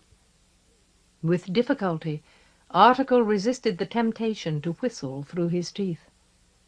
This time he found the castellan's reasoning comprehensible. He had always appreciated Sadith's frank lust, but at the moment he wasn't thinking about her. He was thinking that her appearance in Levick's bed was the worst thing Aramis could have done to the castellan. It was almost as if Aramis and King Joyce were conspiring together to destroy him. Gruffly, Article said, "That makes sense." Words seemed to stick in his throat. He had to force them out. "What did Teresa actually tell you about our hero, Aramis?" The castellan scrubbed his face with his hands, grinding his tears into the dirt. "The same thing you did." On the cot beside him, he found a rank piece of rag and used it to blow his nose. "They must have switched the bodies. If Underwell really wanted Nile dead, he could have made it happen without the stupid risk of all that bloodshed. But if Garridan was innocent, Underwell must have discovered right away that Nile wasn't hurt. So Underwell had to be killed, to protect Aramis. Nile is probably still alive, unless Aramis doesn't need him anymore. Aramis is busy acting like the hero of Urizen, because his plans aren't ready. Cadwal isn't ready to attack. That's obvious. Cadwal isn't even here. Or he's waiting for something else to happen. He doesn't want Cragen to get the conjury. Article was right on the edge of asking, so why don't you stop him? Go cut his heart out, instead of holding up here like a beaten dog. Fortunately, he stopped himself in time. As soon as the question occurred to him, he caught a glimpse of how Castellan Levick would react to it. They want me to come out so they can jump me. He wants to break me. He doesn't trust me. Article liked to live dangerously, but he wasn't willing to risk pushing Levick back into turmoil. He couldn't grasp what King Joyce was doing, but that wasn't his problem. Someone else would have to figure it out. Aramis was another matter, however. Article was very sure that he wanted to oppose or hinder the master in any way possible. Gazing around the room in search of inspiration, he grabbed the first idea that came to him. You know, Castellan, if your wife saw this pigsty, she'd spit granite. Article was probably the only man in Orison who would have dared mention Levick's wife to his face. By luck or intuition, however, Article had found the right approach. Instead of erupting, the Castellan looked chagrined. "I know," he muttered. "I'm going to clean it up. I'll get around to it soon." The sorrow in his face wrung Article's heart. Without premeditation or forethought, he said quietly, "Don't bother. Leave it. I've got an extra room. I've even got an extra bed. Come stay with me." Castellan Levick stared dumbly. His mouth worked as if Article had asked him to give up his link to the only thing that held him in one piece. "She's dead," Article said as gently as he could. "It can't be helped. She doesn't need you anymore. We're the ones who need you." Roughly, fighting collapse, the Castellan rasped, "We? Who is we?" "Me." Article didn't hesitate. "Garridan. Teresa. Anybody who thinks King Joyce is still worth trying to save, even though he does act like he's got his head stuck up his ass." Levick thought for a long time, gazing away into the gloom around him. He looked like a man lost in memories, lost in love, in old instances of violence, a man who might never find his way back. But then his shoulders sagged and he sighed. "All right." "Good." Article sighed as well, let the suspense exhale from him so hard that the release made him shudder. "It's time." Without suspense and sorrow to keep him tight, however, his muscles went slack and his limbs turned to rubber. Ruefully he added, "You can start by helping me get back there. I'm afraid I overdid it coming here." "Idiot," Levick growled. Slowly he got to his feet. "You're supposed to be resting. I've seen shrubbery with better sense than you've got." "That's easy." Article made a determined effort not to fall out of his chair. "I've seen shrubbery with better sense than any of us." "Just tell me one more thing." He paused to collect his fraying thoughts. "Why Ribald? I didn't know you had such a good opinion of him." Almost gently, Castellan Levick helped Article to his feet. Supporting Article with his shoulder, he started toward the door. "I need somebody I can trust. He likes Garridan. That's all I've got to work with." Article couldn't help himself. He had to ask, "Are you really in that much trouble?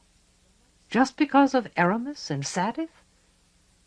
The muscles along Levick's jaw knotted. His eyes were full of gloom. "Wait and see." On the way back to his rooms, Article found himself positively aching with the intensity of his desire to see Garridan again. He wanted somebody to tell him what was going on.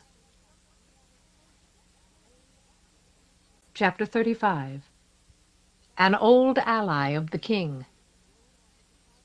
That same day, Teresa and Garridan rode out of the southwestern hills of the care of Termagant and began to approach Sternwall, the Termagant seat and his care's principal city. The relatively direct road from Householden and the lack of rain, atypical at this time of year, had made the journey an easy one, at least for Garridan. He was accustomed to horses, acquainted with roadside comfort, experienced at camping, and he seemed to have become sure of himself. For the first time in his life he knew exactly what he was doing. The only thing that reduced his eagerness to get where he was going was the pleasure he had with Teresa along the way. Teresa's eagerness to reach Sternwall was completely different. In a visceral sense she had lost interest in Orazon, in Master Aramis and King Joyce. Her concerns were more immediate. She was aching in every joint, bone-weary, sick of horses. She wanted a hot bath and clean sheets. Thanks to the otherwise much-desired way Garridan used his weight at night, the hard ground had given her bruises from her shoulder-blades to her tailbone. At times she felt she would have killed for a pillow under her hips. After a day or two in the saddle, every jolt of the bay's gait seemed to grind her bones together. After another day or two she could hardly keep from groaning whenever Garridan embraced her. Nevertheless she hugged him back as hard and as often as possible. She locked her legs over his and kept him on top of her, despite the pain. She was so full of love that she could hardly take her eyes off him, hardly bear to let her skin be out of contact with his. If necessary, she could endure a few bruises. She had to admit, however, that she had learned to hate horses. Any culture which couldn't devise a better way to travel than this really ought to let itself die out. When Garridan announced that they were within reach of Sternwall, she said, "Thank God," with such sincerity that he burst out laughing. "You think it's funny," she groused. "I've never been so miserable in my entire life, and you think it's hilarious. I swear I don't know what I see in you. Of course," she added considerately, "if I did know, I'd probably want to put my eyes out." "Be careful, my lady," he replied in an aggrieved tone. "I have a sensitive nature. If you give me any excuse at all, I'll have to start apologizing." "Oh, great," she growled, trying to sound bitter, even though she was grinning with her whole body. "The last time you did that, we didn't get to sleep until after midnight." She made him laugh again. Then he leaned out of his saddle and kissed her dramatically. "Ah, Teresa," he sighed when he had subsided, "you do me good. I wouldn't have believed it was possible. After all those years serving the conjurer and failing, after making the wrong choice and stopping Niall instead of concentrating on Prince Cregan, after botching our chance to stop Elga, after being made to look like my own brother's murderer, and then having to just hurl myself into a mirror without any idea what would happen." His list of disasters was really quite impressive when he totted it up like that. "I wouldn't have believed it was actually possible to feel this good." "How much farther do we have to go?" she asked, because she didn't have anything better to say. "I want a bed." Garridan grinned and gave her the best answer he had. This was their 4th day on the road, and since they had left behind the smoking ruins of Householden, they hadn't seen the slightest indication that Mordaunt was at war. Heading almost directly northeast, they had crossed the Broad Wyne on its way east-northeast toward the Domain, and had followed the road in the direction of the care of Termagant. "The Termagant will help us," Garridan had said confidently. "He's an old ally of the king's. There's a story that he saved King Joyce's life in the last of the big battles against Aland, roughly 30 years ago." Teresa had nodded without taking her eyes off the surrounding landscape. She had met the Termagant. She had the impression that he was a man who could be trusted absolutely, but only on his own terms. North and east of Houseldon, the care of Domney seemed to be composed almost entirely of the kind of fertile hills which made cultivation difficult, but which provided abundant rich grass for sheep. Toward the south and the west, mountains remained visible, but they became steadily harder to descry as the road wound out of the care. Garridan explained that the border of Domney stretched from the eastmost point of the spur of mountains on the north, a point called Pestil's Mouth, because there the Pestil River came out of the spur, along a relatively straight line toward a distinctive peak in the southern range, a mighty and unmistakable head of rock named, for no known reason, Kelindumble. That line divided Domney from both the care of Termagant to the north of the Broadwyne and the care of Tor to the south. Although the border was purely theoretical, the countryside did appear to change after Teresa and Garridan entered Termagant. The edges of the landscape became flintier. The grasses and shrubs, the wild flowers and stands of trees, all had an air of toughness, as if they endured in ungiving dirt against unkind weather.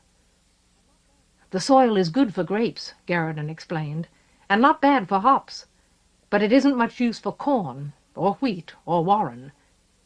Warren was one of the few grains, in fact one of the few foods, that she found strange in this world. In Domney they joke that everybody who lives here develops a permanent case of dyspepsia from eating the food, and then from trying to feel better by drinking too much. On the other hand, I've heard it said that High King Feston won't drink anything except Termagant wine. As the soil changed, so did the hills. They began to look less rumbled, more ragged, as if they had been cut by erosion rather than raised by the ground's underlying bones. The road twisted through ravines and gullies, rather than along shallow vales and hollows. In contrast, however, the weather turned increasingly spring-like, warm in the sun, despite the cool nights and shadows, full of green and flowering scents, hinting at moisture. Teresa wanted a bath so badly that the mere idea made her scalp itch. Forcing herself to think about other things, she occasionally reflected that ravines and gullies were ideal places for ambushes. Such things seemed entirely unreal, however. After all, Allen had sent its strength to the siege of Orizon, and the forces of Cadwal were on the far side of Mordaunt, to the east. So the only real danger came from imagery, and any attack that struck by imagery wouldn't need to rely on ravines and gullies for success. She reasoned that Master Aramis probably didn't know where they were. He couldn't know, unless they happened to pass through a place that showed in one of his mirrors, and he happened to look during the brief time they were visible. She couldn't bring herself to worry about the possibility. In fact, she didn't even remember what the Termagant had said about trouble in his care, until Garridan brought her in sight of Sternwall itself, late in the afternoon of their 4th day on the road. The sight made her wonder how she could have forgotten. Pits of fire in the ground, the Termagant had said. Sternwall was a fortified stone city. It had a buttressed wall built of quarried granite, and within the wall all the houses and other edifices were of stone. From this distance the basic style of construction seemed to be mud plaster pointed with cement. The Termagant's people could have laughed at the attack which had destroyed Houseldon. Nevertheless, Teresa was sure they weren't laughing. Even from several hundred yards away, she could sense the heat of the glowing liquid rock which seethed and bubbled in long pools outside the walls. There were half a dozen of them, all set in higher ground which sloped down toward the city, all shaped as if they were flowing slowly, inexorably toward the walls. Aramis had said pits of fire appear in the ground of Termagant, almost within the fortifications of Sternwall. He must have had a hard time restraining his mirth. Fed by translation, the pits melted the earth between them and the city. She didn't know how long this had been going on, but she guessed that it couldn't continue much longer. Already the granite wall had begun to slump like heated wax at 4 different points. Wide sections of the city's outward face reflected the magma redly, as if they were slick with sweat. The people of Stonewall were eventually going to be burned out of their homes. Orange-red glared into the sky like a presage of sunset. Garriton scowled at the sight bitterly. "Glass and splinters," he murmured. "Oh, Aramis!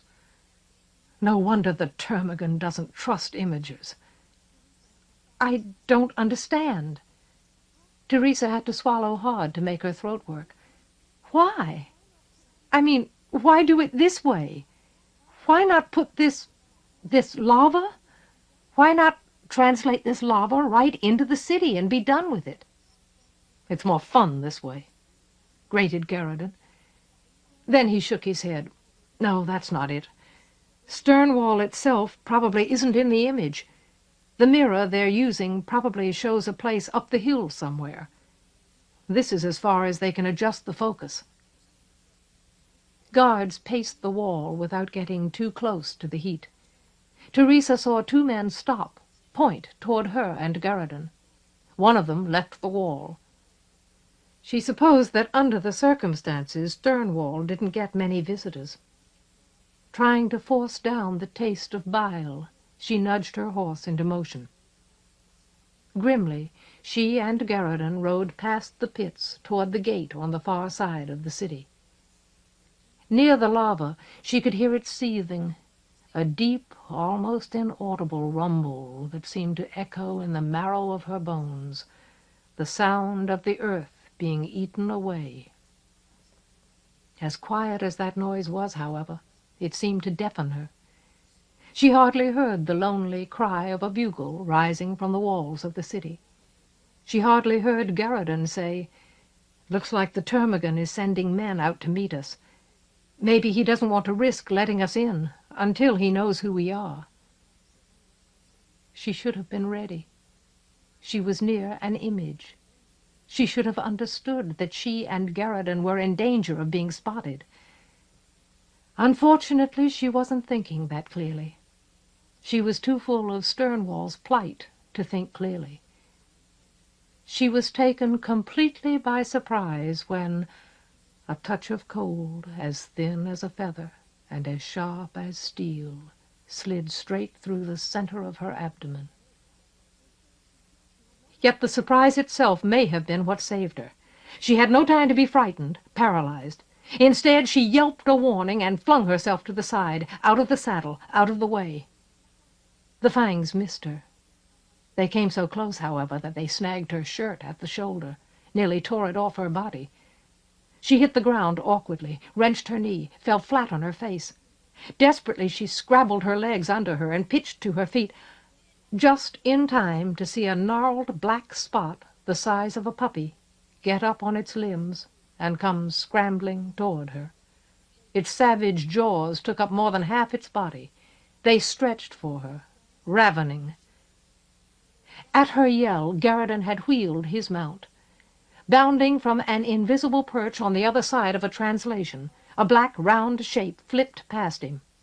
With all 4 limbs it caught the Appaloosa by the head. Its jaws ripped the horse's skull apart. Fountaining blood, the Appaloosa went down as if it had crashed into a wall. Garriton landed hard. He was momentarily stunned. Before he could recover, his mount's convulsions rolled the horse over onto his legs. Munching brains and bone, the black creature began to eat its way through the horse toward him. Another fierce shape appeared out of nowhere, and another, struck the ground, rolled to a stop. One of them went for Garriton. The other rushed at Teresa. She had no choice, no time. When the nearest creature sprang at her, she ducked, flinched aside. Garriton had given her a knife, for cooking, he had said, teasing her because he did all the cooking. and she groped for it while she dodged. She jerked it from its sheath, hacked blindly at her assailant. Her blow caught nothing but air. Off balance, barely able to support her weight with her twisted knee, she stumbled directly into the path of the second attacking shape. Its fangs were curved and jagged, made for rending. In a mirror she had seen a creature like this tear a man's heart out. It was going to rip her to tatters, and there was another one turning to jump her from behind. Garridan had a few more seconds to live than she did. The red meat of his horse had distracted both of his attackers. They were feeding voraciously. He was safe until they reached his trapped legs. Wildly he struggled to open his mount's saddlebags. The blade he had given Teresa was little more than a filleting knife. A hunter might have used it to skin a rabbit. It was the only thing she had to fight with, however. She didn't question it. Since she was off balance anyway, she thrust her weight in the direction she was falling, so that her arm and the knife came around in a wide, sweeping slash. Somehow this blow found the creature before the creature reached her face. The black shape tumbled to the side, spattering green blood everywhere. She tried to catch herself, but her knee gave out. She toppled with a cry just as the second attacker leaped at her back. Garridan's assailants were working on the Appaloosa's shoulders.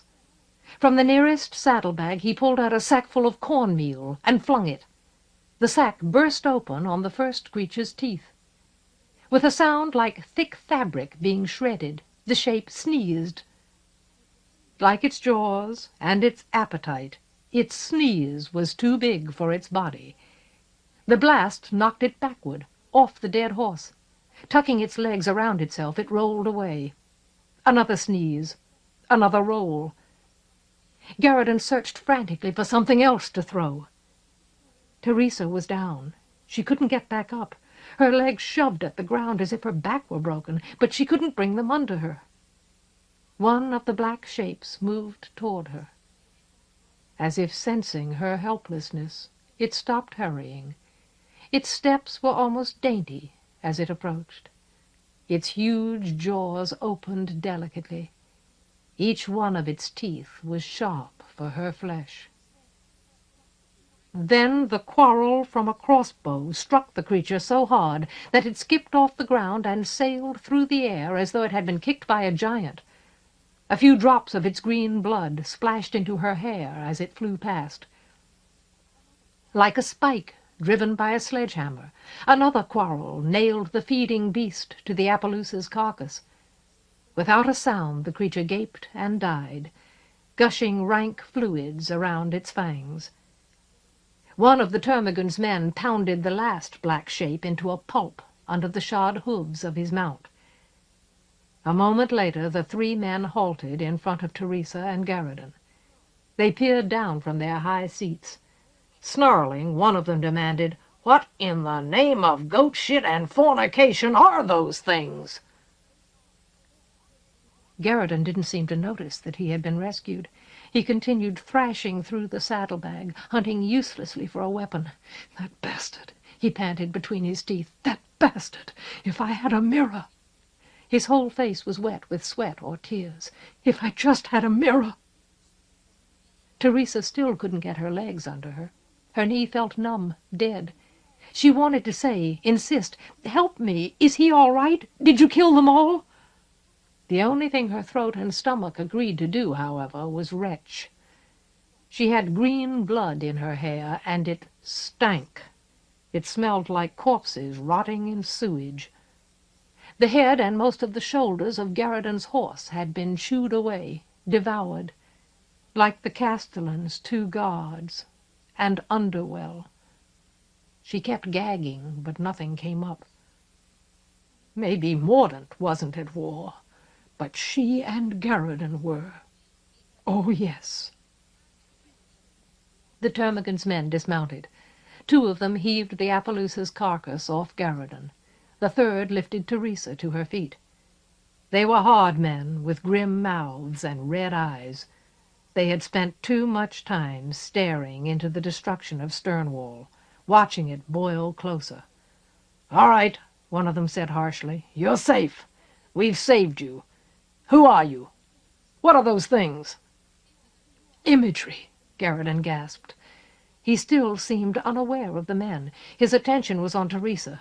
"There could be more. He could translate them right now. We've got to get out of range." The men wanted answers, but they also understood Garrison. Just for a second, they glanced at each other, hesitating. Then the man who had helped Teresa off the ground picked her up and leaped for his horse. The other two mounted instantly. One of them pulled Garrison up behind him. The horses stretched into a gallop back toward the city's gates, putting as much distance as possible between the riders and the point of translation. Teresa still had her knife clenched in her fist. Her hand and the knife were covered with foul green blood. "Relax," the man holding her gritted into her ear. "We can keep your balance better if you relax." She couldn't relax. She couldn't stop trying to retch. "How far?" one of the other men asked Garrison. "How far do we have to go to be safe?" At last Garrison began to respond to his rescuers. "Can't be sure." The pounding of hooves muffled his voice.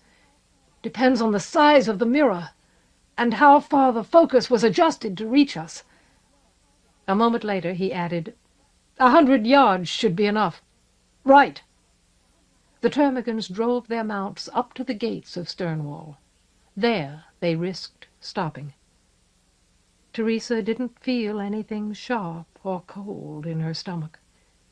She didn't feel anything except nausea.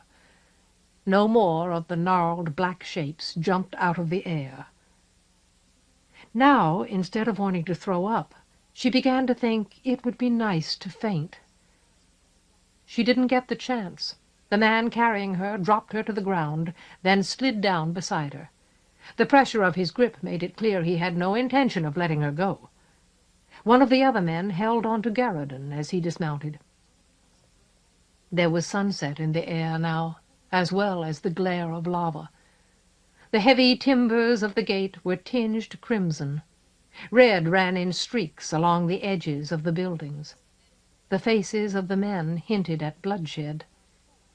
"All right," one of them repeated. "Now tell us who you are, before we decide to close the gate and leave you outside." Teresa could still hear the deep, visceral boiling of the lava. That noise seemed to undermine everything around her. It made the termagants sound malign, full of coiled malice. But Garrison nodded to them. "We've just come from Domney," he panted. "I'm Garrison, the Domney's son. One of his sons, anyway. Houselton has been burned to the ground." The men stood motionless, caught between who he was and what he said. A crowd began to gather in the gate. More of the termagants' men, hostlers to take care of the horses, merchants, passers-by. They all had the same red light in their eyes. After a moment, one of the men said noncommittally, "You'd better tell us who the woman is, and why you were attacked." Instinctively, Teresa put a hand on Garrison's arm, reaching out for protection against a threat she couldn't identify. He also seemed to feel the menace. His arm was tight. He held himself poised. His gaze searched the faces around him. Carefully he said, "My father has been a good and loyal neighbor to the termagant all his life. The last time I was here, I slept in the termagant's house as a welcome guest." No one wavered. No eyes dropped. The man who appeared to be the leader of the guards rested a hand deliberately on his sword. "I'm sure that's true," he growled. "You'll probably be a guest there tonight again, but not until you tell me who she is and why you were attacked." The man's tone nettled Garrison. He straightened his shoulders. His voice gave off hints of authority, as if he were accustomed to command respect. "She is the Lady Teresa of Morgan, arch-imager and augured champion. For that reason the foes of Mordaunt wish to destroy—" He didn't get any further. Or if he did, she didn't hear him. Somebody hit her on the back of the neck so hard that the ground seemed to flip over and rush away into the sky. As she lost consciousness, she grasped that the termagant was also at war. Later, the war seemed to be taking place somewhere between the back of her neck and the front of her skull. There was a contest of pain going on. Her forehead hurt as if someone on the inside belabored it with a cudgel. The back of her neck ached stiffly. But which was winning? She didn't want to think about it. Then she remembered Garridan. Groaning, she tried to roll out of bed. At once both sides of the war joined forces against her. Every movement anywhere in her body took on a dimension of agony. She sat up anyway and pushed her feet over the edge of the bed. Her knee commemorated the occasion with a throb as sharp as a howl. She gave an inarticulate gasp. For a moment she had to sit without moving, hold herself stationary, while she tried to regain some measure of control. She still had the smell of green blood in her hair. It was still nauseating. Garridan, she thought. Who hit me? Despite the pain, she forced her eyes into focus. She was sitting on the edge of the bed in a large but rather austere bedchamber. A number of candles lit the stone walls and wooden ceiling, the mats of woven reeds on the floor, the massive chairs so heavy that they might have been designed to accommodate the Tor, the dark planks of the door. Compared to the places she had slept recently, the bed was luxurious. She wasn't alone. A man sat across the room from her, in a chair beside the door. He wore a plain brown shirt and breeches, simple boots. He had no weapons that she could see. His eyes were flat. His hair seemed to have no color. The lines of his face and the edges of his features were rough, crudely shaped. His arms were folded across his chest as if he were prepared to wait for her indefinitely. She recognized him. The termagant, the Lord of the Care. "So," he said, after scrutinizing her for a while, "you turn up unexpectedly, my lady." She stared back, trying to fight down the pain so that she could think. "The last time I saw you," he went on, "you were there for no good reason except to demonstrate that things went wrong when the conjurer tried to obey King Joyce. We were supposed to believe you were just an accident, a nothing, only a woman. Now you're here, and Garridan says you're an arch-imager. I want an explanation."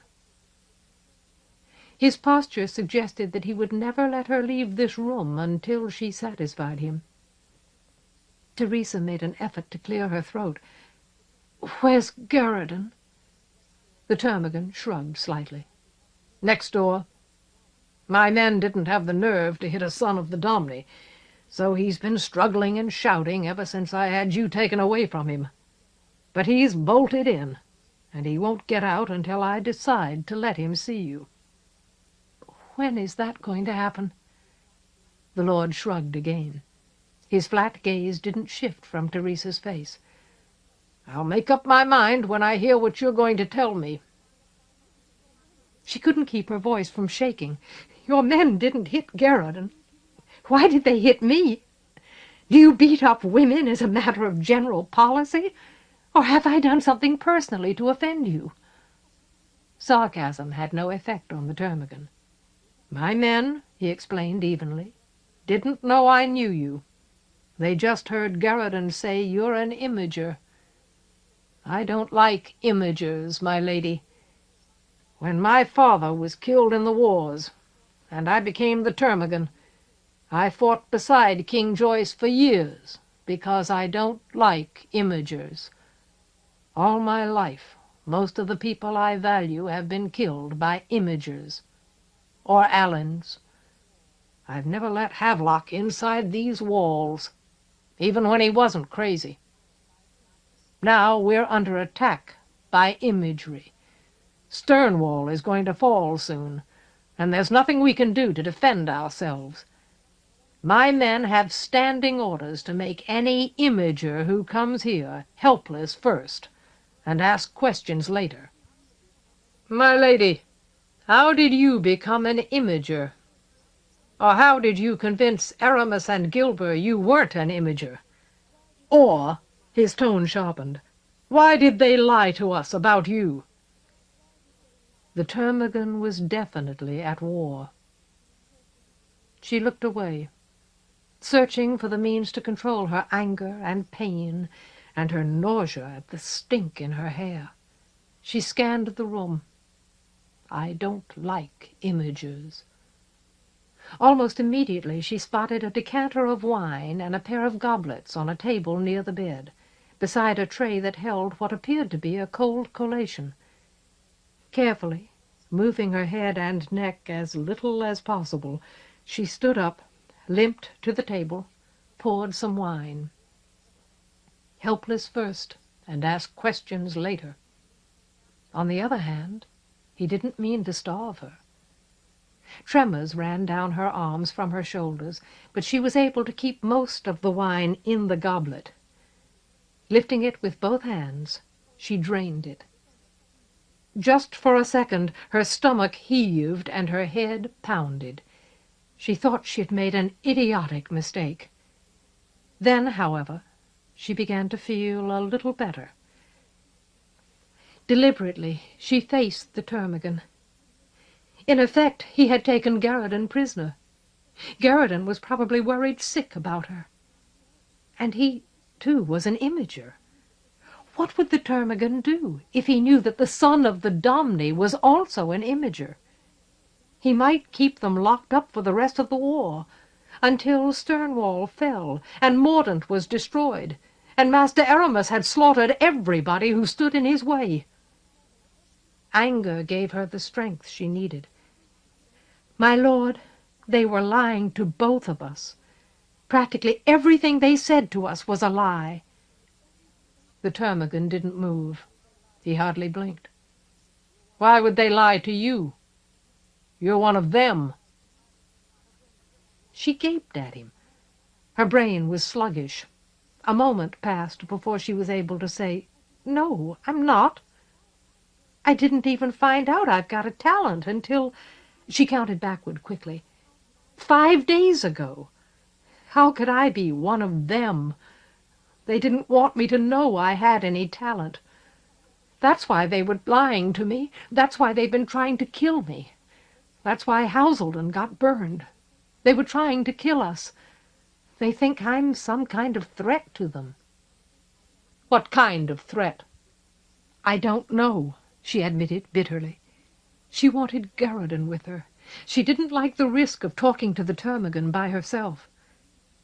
"But we're trying to find out. In the meantime, we want to make as much trouble for Aramis and Gilbert as we can. That's why we're here." Abruptly the lord nodded. "Now I'm beginning to believe you. They want to kill you. You want to cause trouble for them. All this," his manner referred to more than just the pits of fire outside Stonewall, "is just another contest between imagers. We're the victims." Now he meant the people of his care. "But we aren't really the point. The point is power." He had misunderstood her. She made an effort to explain. "That isn't what I meant. We're trying to defend Mordaunt. It's King Joyce that Aramis and Gilbert want to destroy. We're secondary. Garridan and I are in the way, that's all. It's King Joyce who needs your help." Without a flicker of expression or inflection, the termagant replied, "Pig slime." Teresa stopped and studied him, trying to see past his face into his mind. But he was as closed as a piece of flint. In an effort to pull herself together, she poured more wine for herself, then returned to the bed and sat down again. Slowly she said, "You don't like imagers. Is that it?" "Joyce needs my help, I'm sure of that," he retorted, "but not because you ask it. You don't care about him. You want me to do something that will help you against Aramis and Gilber. If that helps the king today, it will help destroy him tomorrow." "Is it because I'm an imager?" Teresa asked, speaking mostly to herself. "It must be. Everybody who knows the Domine trusts his sons." "The one thing you all want is to get rid of him. That's the one thing you're all united on. He's the only man who's ever succeeded at controlling you." "I see." Teresa had learned a lot from Castellan Lepic. She had learned how to speak harshly to angry men. "You think an imager can't be honest. You think that talent, an accident of birth, precludes loyalty, or compassion, or even ethics." Still the termagant didn't shift in his seat. He didn't raise his head or his voice. "In the end," he articulated flatly, "no imager is loyal to anyone but himself. That's the nature of power. It seduces. It requires. An imager can appear loyal only as long as his power and his loyalty don't come into conflict. The only thing—" Now, just for a moment, he did raise his voice. "My lady, the only thing which has saved us for the past 10 years is Havelock's madness. If Weigel hadn't cost him his mind, he would have gotten rid of Joyce as soon as the conjury was complete. He would have established a tyranny in Mordaunt to make the atrocities of Marginal and Feston look like boys pulling wings off butterflies." The virulence, not of his tone, but of his belief, shocked her. "You think that? Even though Havelock was the king's friend and counselor for, what was it, more than 40 years? Even though he gave up his sanity for his king?" Pain and the after-effects of nearly being killed made her savage. "What would he have to do to make you trust him? Slaughter every imager ever born? Exterminate talent from the world?" With a small flick of his hand, the Lord dismissed her protest. "Even that wouldn't be enough. The imager I trust is the one who kills himself. If you're telling me the truth, which is always possible, I suppose, you haven't known about your talent very long. You've only had a few days to discover what it does to you. My lady, I'll tell you what it does. It teaches you, no, it forces you to believe you're more important than other people, because you can do more. If you're smart enough and strong enough and nobody gets in your way, you can change the outcome of the world. You can remake Mordaunt in your own image. So how can you let anybody stand in your way? How can you let anybody tell you what to do? How can you submit to any kind of control? You can't, my lady. You'll find out that you can't. And when you find that out, you'll learn Joyce is your enemy. I'm your enemy. Even if you think you're honest now, and loyal, and trustworthy, you'll learn you want us all dead. You'll learn it's better to translate pits of fire to roast us out of our homes than to take the risk that we might get in your way." Teresa was more than shocked. She was appalled. How can you let anybody stand in your way? The termagant was right. She knew imagers who met his description. And more than that, she knew people who would meet his description if they became imagers. Her father was one of them. If she was her father's daughter, she might be one of them herself. "Now, my lady," the termagant said like a sharp stone, "tell me what you think I can do to help my king." Fortunately, she didn't get a chance to answer. A knock at the door saved her from babbling incoherently. The termagant turned his head, rasped, "Enter!" and one of his soldiers came into the room. "My lord," the man said in a pale voice. His face was ashen, but his eyes still held the red glow of lava. "It's getting worse." "Worse?" the lord demanded, without moving. The soldier jerked a nod. "They're translating more lava. We can see it pouring out of the air. It's building up against us faster. 2 of the pits ran together." He hesitated, then said, "Part of the wall just gave way." A sting of alarm went through Teresa. Half involuntarily she said, "That's because we're here. We're too dangerous." And because they were approaching the crisis, the point where Master Quillen said Aramis would be vulnerable, so that he would attack here. The point at which King Joyce intended to strike back, if in fact he had ever had the policy Quillen ascribed to him, or if he were still king enough to carry it out. Aramis needed to kill or paralyze the king's allies before that moment, so that King Joyce wouldn't have any force with which to strike. It was probably true, although the thought made her sick, that Aramis wouldn't try so hard to kill her and Garradin if she hadn't convinced the master that King Joyce knew what he was doing, that the king's choices were deliberate, purposive, rather than passive or accidental. "We?" asked the termagant. He sounded fatal, too calm for the extremity of his outrage and dismay. "One new imager and a failed apt? I don't believe it."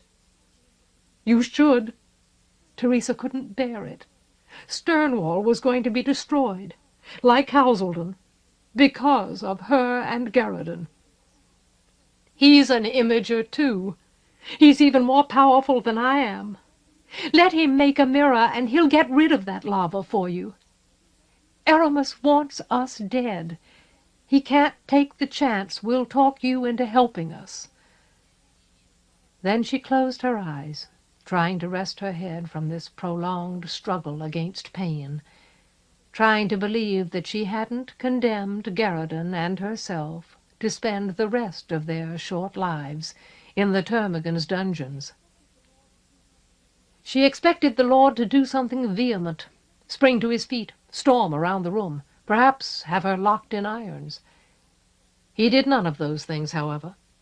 He murmured to his soldier, and the man left the room. Then he sat still, studying Teresa flatly. His gaze was so unreadable that when she finally met it, it made her want to scream. A few moments later the soldier returned, ushering Garradin into the termagant's presence. After that the man left.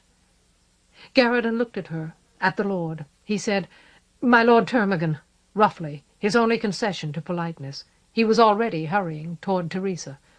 "Are you all right?" he asked in a low voice. "You were hit so hard I thought they broke your neck." She managed a crooked smile, a stiff nod. Putting her hand in his, she pulled herself to her feet.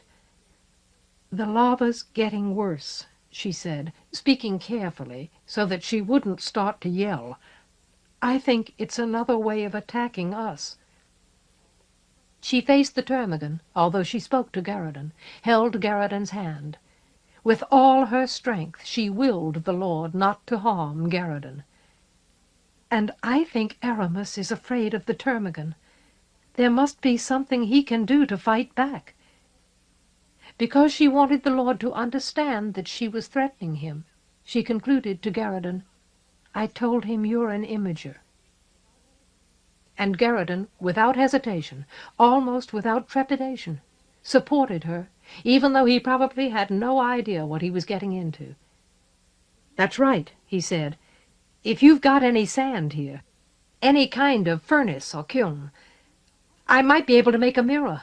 I could translate that fire away." Teresa squeezed his hand hard and held her breath. For the first time she saw the termagant react plainly. A muscle twitched in his cheek. His brows knotted into a hurt scowl.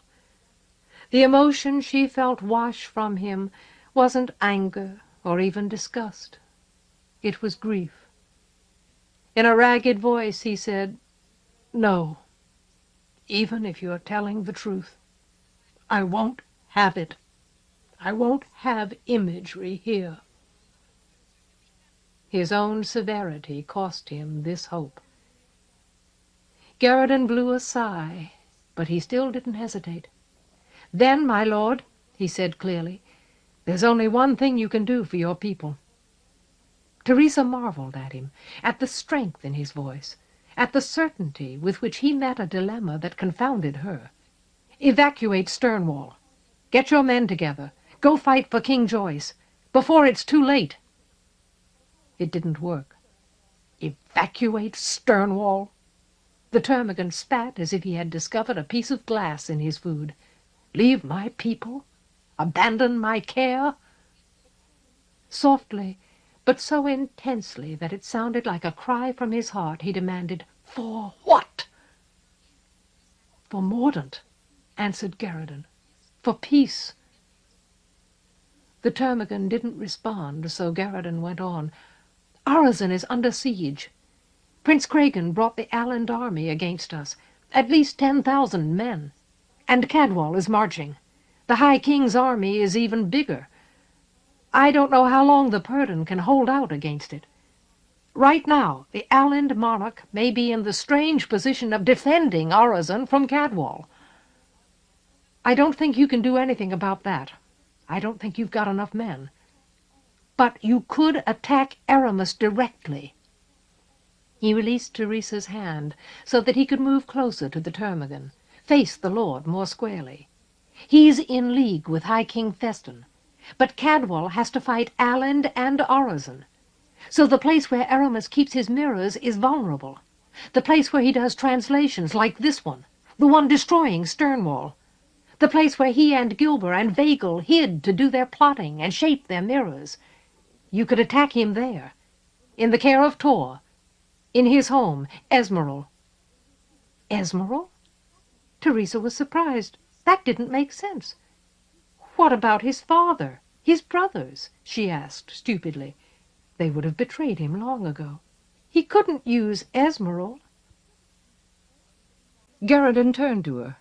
Frowning at the distraction, he said, "Aramis doesn't have any family. They all died in a fire years ago.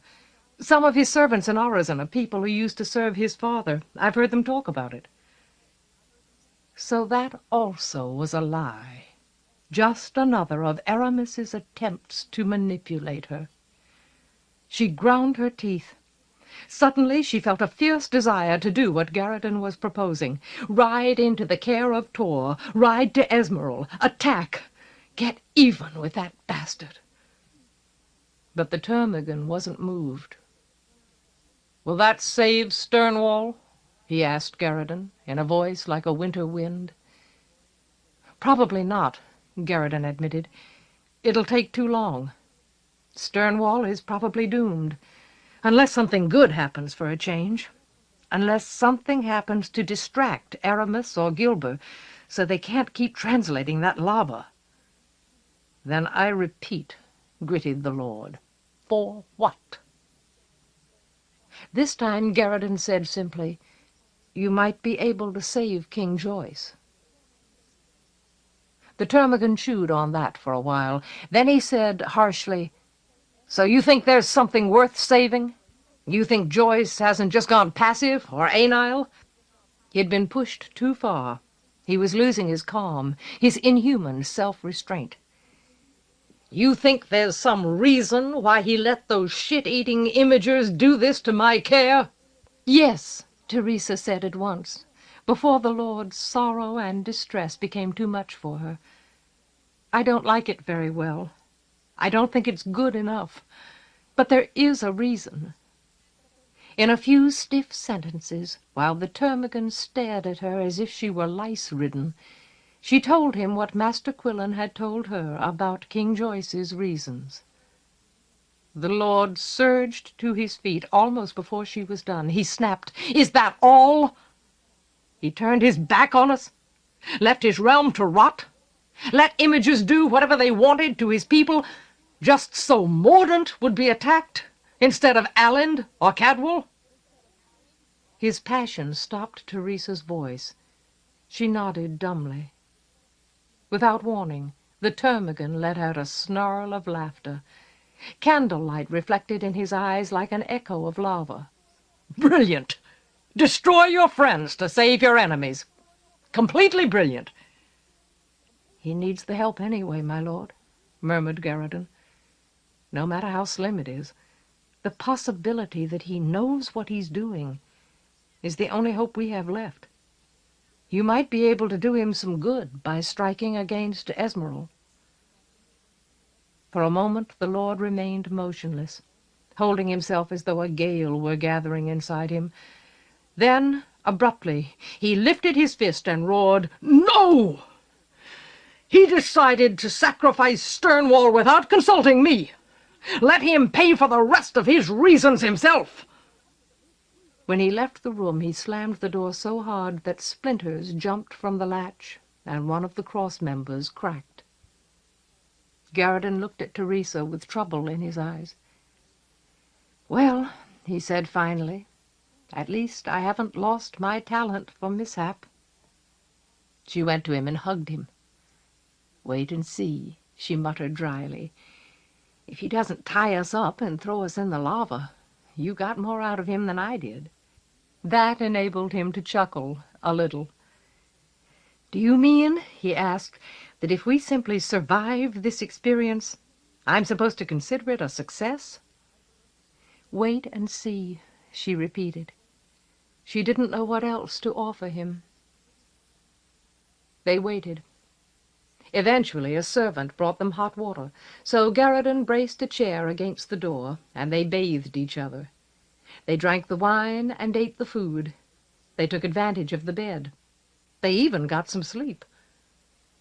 The next morning they answered a knock at their door, and another servant came into the room carrying their breakfast. A soldier visited them as well. Brusquely, as if he had no time for this, he asked Teresa and Garridan what they needed for their journey. They were surprised, but not so surprised that Garridan couldn't think of a list. After all, the termagant had a reputation for fidelity. He may have hated imagers and lost confidence in his king, but apparently he couldn't forget his lifelong loyalties. To the Domni, for instance. And Garridan and Teresa had lost their horses and supplies outside Stonewall. They needed anything the Lord was willing to give them. So Garridan talked to the soldier for several minutes, and by the time he and Teresa had finished their breakfast, the man returned to report that their new horses and fresh supplies were ready to go. In fact, the termagant sent them on their way better equipped than they had been when they entered his care. In addition to the horses, he gave them plenty of food, full wineskins, cooking utensils, a short sword for each of them, and bedding that seemed luxurious compared to the thin blankets with which they had left Houselden. He even provided a rough map which showed a direct route across country toward the care of Thale and Romish. But he didn't do anything to help King Joyce. Chapter 36. Gathering Support. According to the map, Romish was situated near the southeast point of the care of Thale, where the border between Thale and Armiget met the border between Termagant and Thale. Teresa and Garridan wanted to hurry. From one perspective, the attack on Stonewall was a good sign. It implied that Master Aramis was still waiting for his plans to mature, still vulnerable. In every other way, however, the termagant's plight was cause for alarm. So far, Houselden had been burned down. Stonewall was falling into a pit of fire. The Armiget had made an agreement with Prince Cragan. The Purdon was alone against all of High King Feston's power. What came next? If this process continued much longer, Mordaunt would soon have nothing left to save. Teresa and Garridan had reason to hurry. Unfortunately, the terrain didn't let them. They made good progress for a day after they left Stonewall, but that was only because they were able to remain on the road which led eventually to the Domain and Donaldson. The second day their route required them to angle away from the road, heading more to the north as the road shifted east. And this part of Termagant was the roughest land she had yet seen in Mordaunt. "Now, if this were Armiget," Garriton panted, as he tugged his horse, a rangy grey with a head like a mallet, up an interminable hillside that was too flinty and steep for safe riding. "Armiget in spring is worth seeing. The soil is so sweet, they say you only have to wave a few squash seeds at the ground, and you'll be up to your hips in vines. The early hay should be just coming up. It smells so fresh you want to take up dancing. And the women—" He glanced at Teresa and grinned. "All that rich soil and relaxed countryside makes their work so easy. They really don't have anything better to do than sit around and become gorgeous." Teresa snorted softly. At the moment she would have been delighted to be in Armiget. Let the women there become as gorgeous as they pleased. As far as she was concerned, the only thing worse than riding a horse was trying to haul it by main force up a hill it didn't want to climb, when her knee still pained her. Generally she was willing to put up with the mount the Termagant had provided for her, a roan gelding with a decent gait and no malice. In the present circumstances, however, she would cheerfully have dropped the beast into one of Aramis's fiery pits. Nevertheless, she didn't suggest that she and Garriton forget about the Fale, that they return to the road and head straight for Orizon. The Fale was the only lord left whom they might bring to the king's support. And Queen Madden lived in Fale, in Romish. Mist had mentioned a manor just outside Romish. Teresa felt a strong, if rather irrational, conviction that Queen Madden had a right to know what her husband was doing. Otherwise the Queen might go to her grave believing that King Joyce had lost his interest in life, his commitment to Mordaunt, his love for her.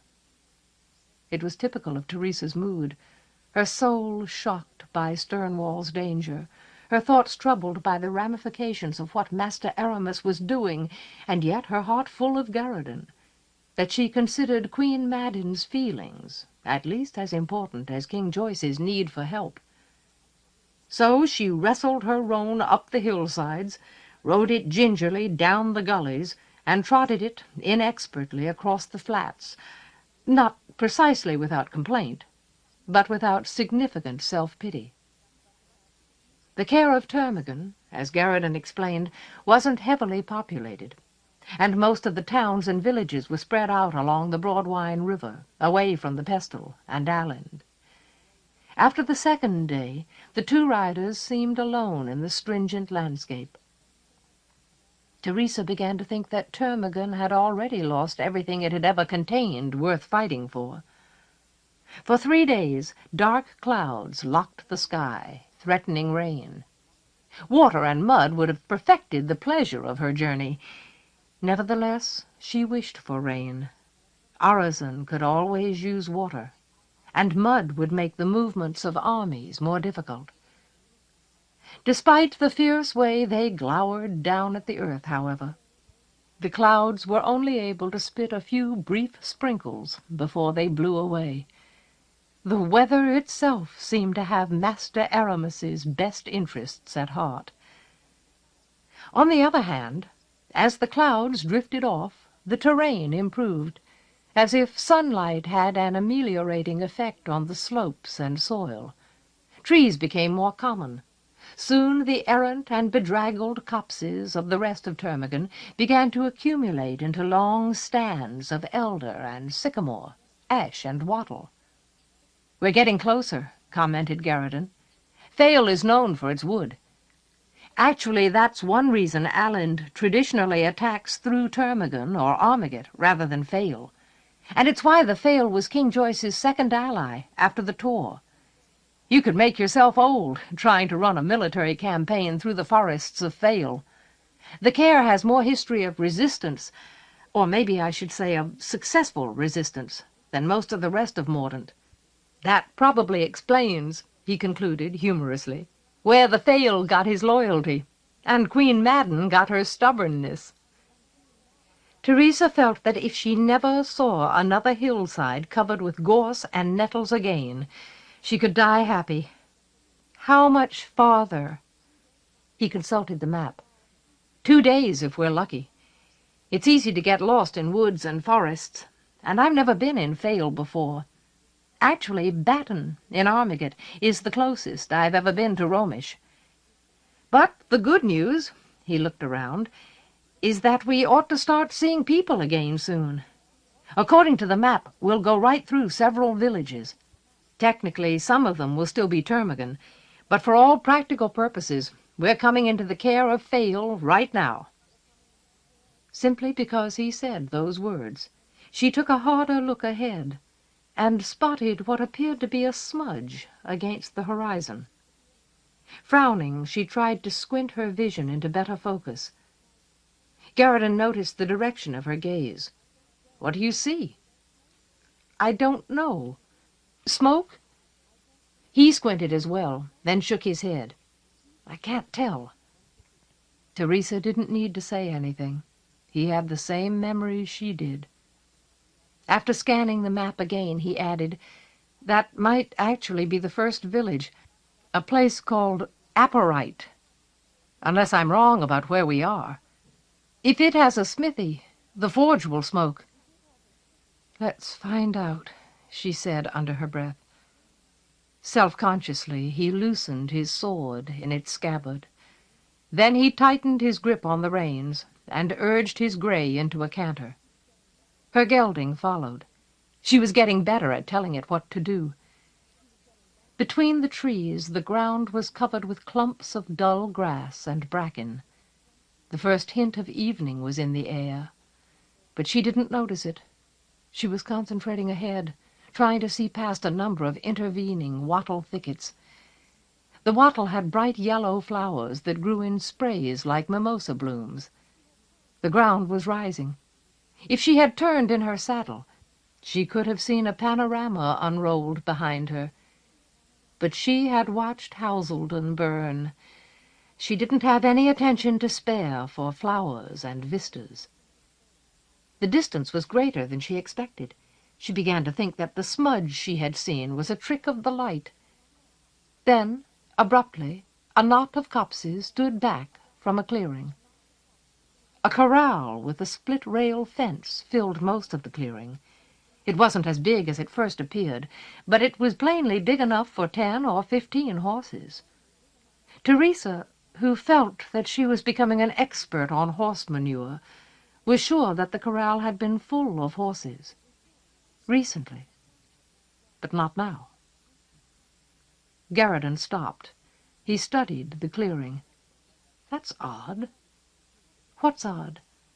"The gate's closed." He was right.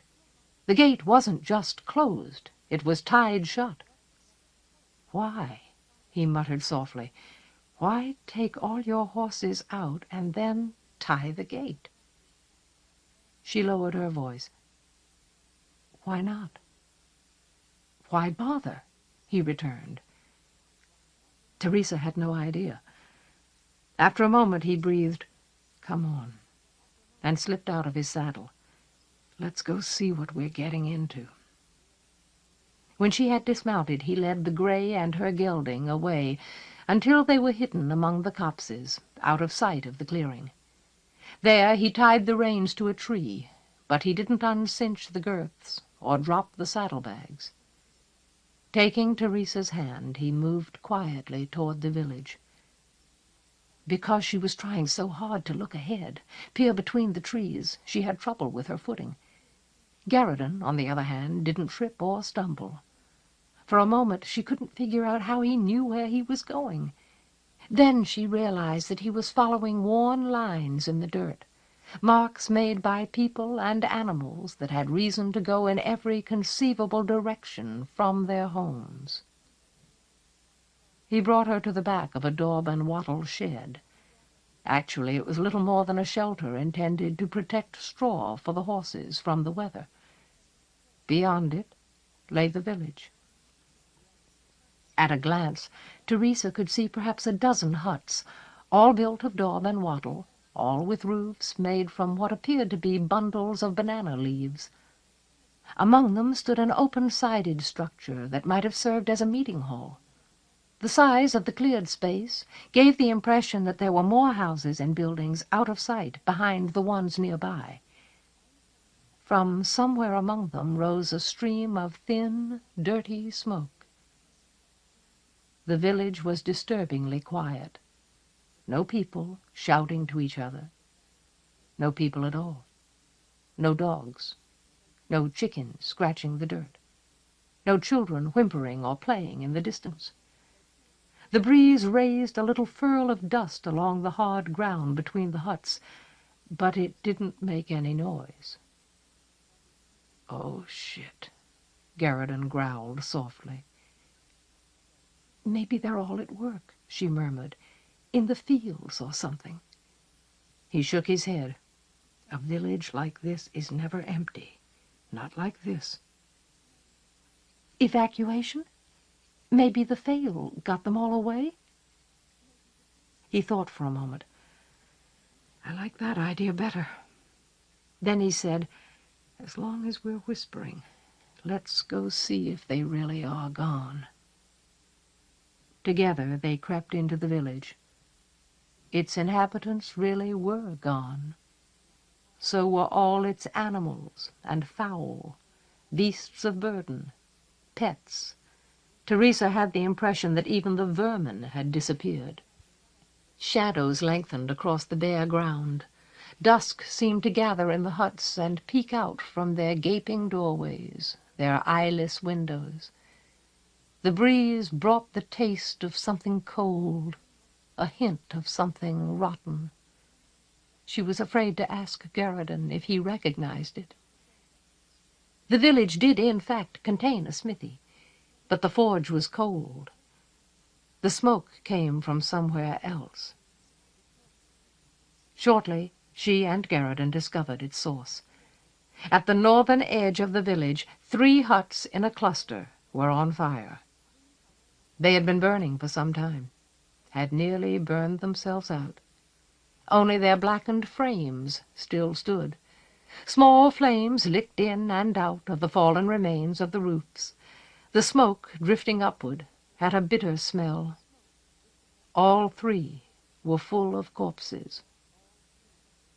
Teresa gagged when she saw the stumps of charred arms and legs, the lumps of heads protruding from the ash. "Is that all of them?" she choked thickly. "All of them?" "No." Garrison was having trouble breathing. "Probably just a few families. The whole village wouldn't fit.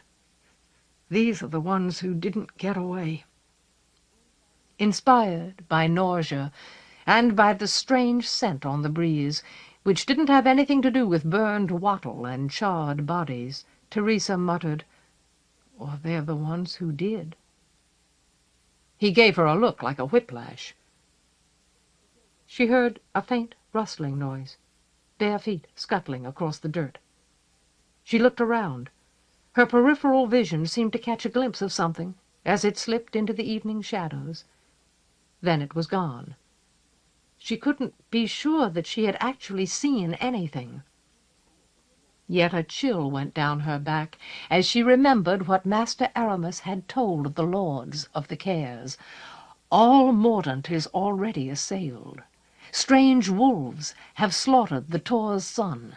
Devouring lizards swarm the storehouses of the domain. Pits of fire appear in the ground of Termagant. But that wasn't all. Now she remembered it precisely.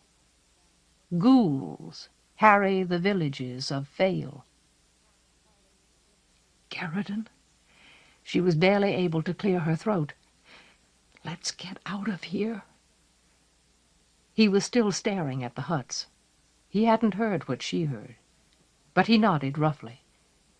For no apparent reason, he pulled out his sword as he started back toward the horses.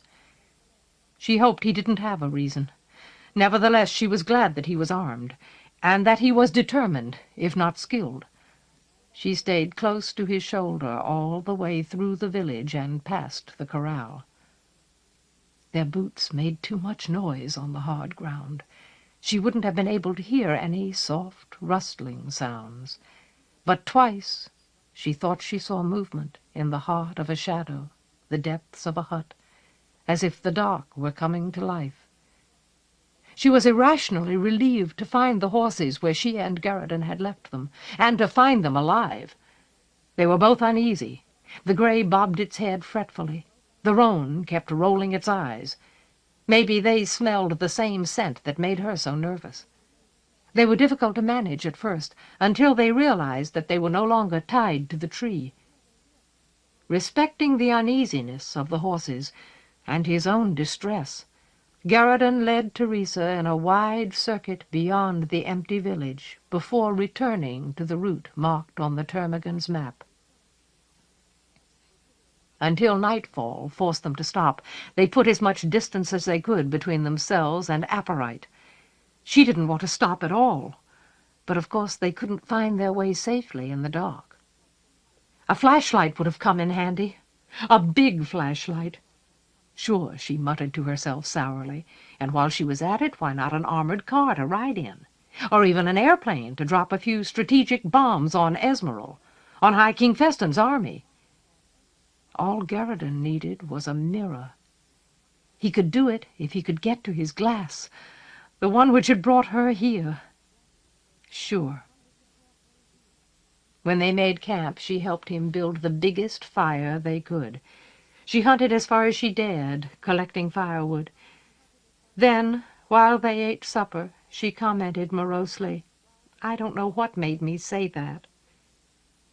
Garridan looked at her across the stew pot out of which she was eating.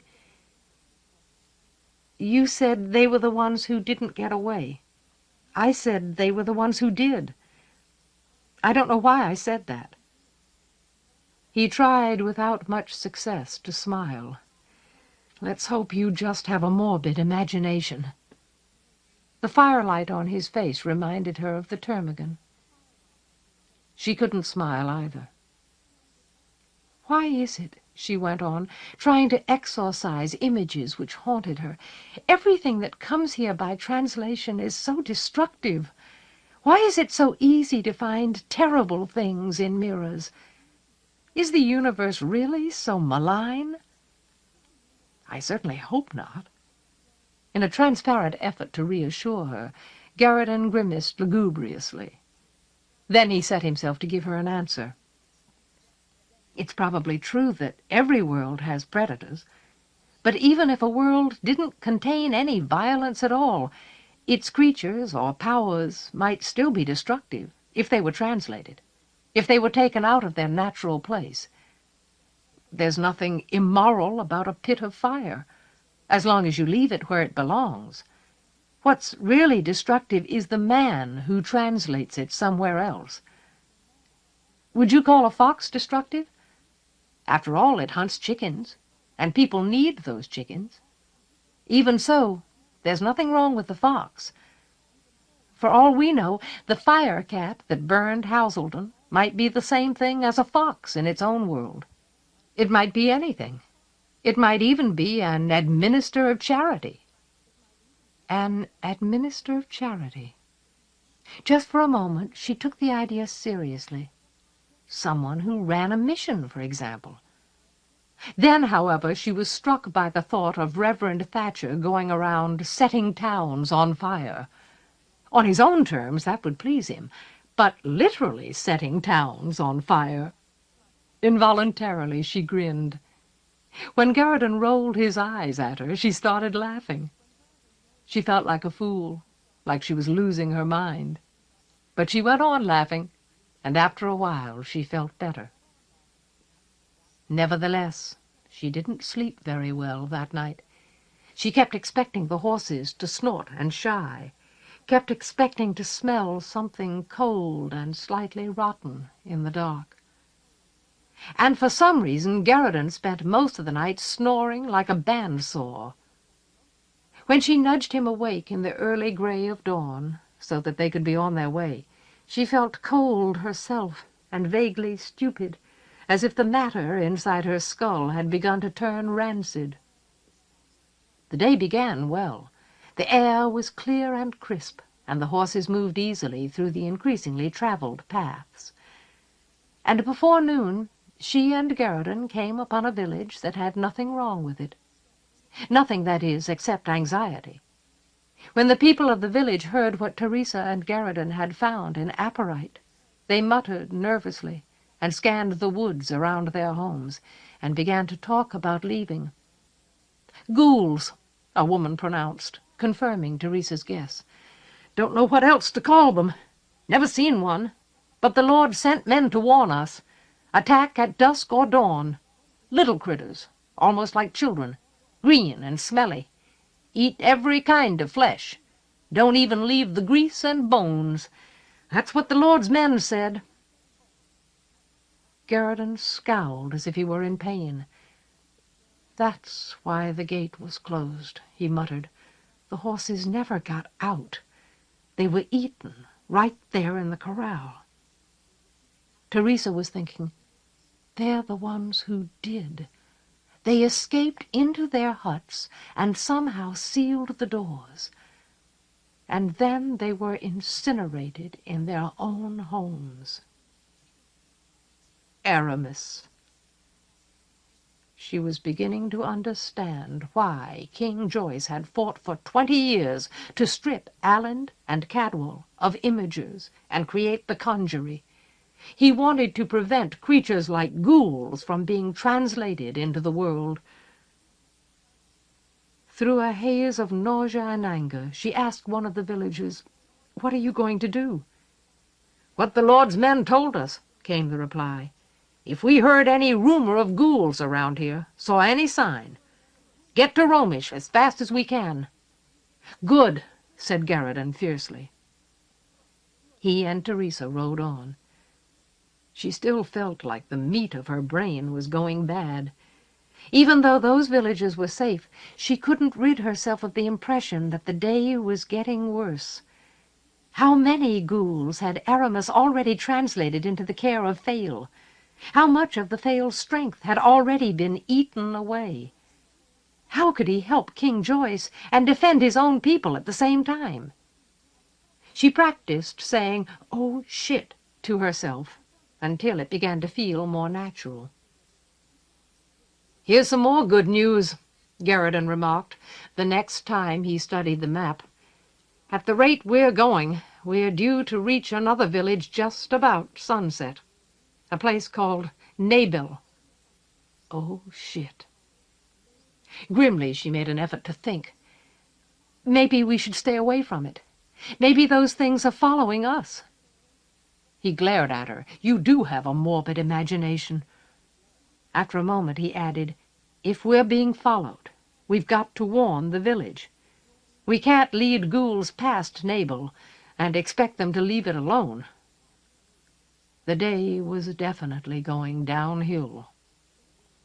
The afternoon wore on, as miserable and prolonged as a toothache. Eventually Teresa concluded that there were, after all, worse things than spending so much of the day on horseback. She couldn't get that smell out of her mind. Without making an explicit decision to hurry, she and Garridan began to urge their horses faster. They wanted to reach Nabel before dusk. Mishap continued to dog them. Because they were hurrying, they rode into the village precisely as the sun began to dip into the horizon. At a slower pace, they wouldn't have arrived until full dark. The decision to ride straight into the village was also one which they hadn't made explicitly. They did it simply because the need to warn Nabel's people blanketed other considerations. As a result, they were already among the huts, on their way in toward the center of the village, when they realized that Nabel was as empty as Apparite. Garridan slowed the gray's canter. The beast's head went up and down like a hammer, fighting the reins. Teresa's gelding had its ears back. Where the sunlight came through the trees, the shadows of the huts were as sharp as blades. "Garridan," she whispered, "we're too late. Let's get out of here." Garridan hesitated, turned his head to fling a look around him, and lost control of his mount. The grey caught its bit between its teeth and bolted. Teresa couldn't stop her roan from following. Almost at once she heard the squeal of a pig. Garridan nearly lost his seat as the grey wrenched itself aside to avoid collision with a fat porker. Immediately his horse blundered into a squall of chickens. Teresa followed him through feathers and shadows into the centre of the village. Like Apparite, Nabel had an open-sided meeting hall among its houses. In the hall stood a group of men, 6 or 8 of them. They wore heavy boots and battle leathers. They were armed with swords, pikes, longbows. As soon as they saw Garridan and Teresa, they began to yell, waving their arms wildly. "Fools! Fornication! Get away! Stop!" Several of them apparently wanted to chase the horses off. Fortunately, one man had a different idea. Or he realized that the grey was a runaway. With the practiced ease of someone who had worked with horses all his life, he jumped at the grey's head and caught the reins. The grey wheeled to a halt so hard that Garridan was nearly snapped out of the saddle. More to avoid hitting the grey than because of anything Teresa did, the gelding also blundered to a stop. "Fools!" a man shouted. "You're going to be killed!" Teresa tried to hold herself still, but the whole village seemed to be spinning. A shadow as distinct as a cut lay across the roan's head. The men from the meeting hall shifted in and out of shadows. Their weapons disappeared, caught the sun, disappeared again. Garridan had nearly run into a pig. And chickens! Nabel wasn't empty, not like Apparite. Then what? It was true. She could smell something cold, something that had begun to rot, something like the exhalation from a neglected tomb. Out of a hut beyond the meeting hall came a little boy. She thought he was a little boy, oddly naked. A grin split his face, leaving a wide, empty place. He didn't leave the shadows. Because of the dim illumination, a moment passed before she noticed that he had a chicken in his hands. The chicken was melting. It slumped over his fingers like heated wax, but none of it dripped to the ground. Instead, as it oozed, it was absorbed into his flesh. Now she realized that his whole body was covered with slime. Maybe the shadows were playing tricks on her eyes. The boy looked green. A hoarse cry broke from the men. 2 of them already had their longbows up, arrows nocked. Bows like that could have flung their yards straight through the walls of one of these huts. The 2 arrows that hit the little boy spiked him to the dirt. Teresa distinctly heard a popping noise, a sound of rupture. She heard a brief wail claw the air. Instantly 3 more green children appeared in the shadow beside the little boy. They grinned as they began to feed. Somewhere out of sight the pig squealed, a shriek of porcine agony. The gelding took this occasion to pitch Teresa off its back. With a whinny like a scream, it rushed out of the village. Teresa landed heavily, knocking the air out of her chest. In the distance, Garridan yelled her name, but she couldn't react to it. The jolt of impact stunned her. A streak of sunlight fell over her face. She looked up and saw one of the ghouls standing in shadow no more than 4 or 5 feet away. She could smell the child. In fact, the odor wasn't particularly strong. It was insidious, however, and its subtlety seemed to make it more nauseating, more corrosive than a stronger stench would have been. Smelling it, staring at the small girl who grinned at her as if she were an especially tasty snack, Teresa decided that the slime on the ghoul's skin was acid. It rendered flesh down to a tallow the creature could take in through its pores. And when someone tried to escape by barring the door of a hut, the acid probably set the wood on fire. The ghoul was so hungry that she started out of the shadow into the light that covered Teresa's face. Garridan leaped over her and swept the girl's head off with a long swing of his sword. The popping noise, the sound of rupture, a high, thin cry. 2, 3, no, at least 6 more ghouls came at once to feed on their fallen sister. Around the meeting hall, a weird battle raged. Superficially, it was an uneven struggle. The men slaughtered the ghouls with relative ease. Swords, pikes, arrows, even stones thrown hard. Everything worked. Panting, raging, the men hacked down, sliced up, or spitted the ghouls as fast as possible. They were only children, as simple to kill as children. But they were so many.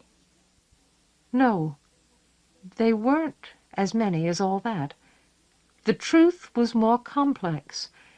As soon as one of them got enough to eat, the creatures split apart, became 2.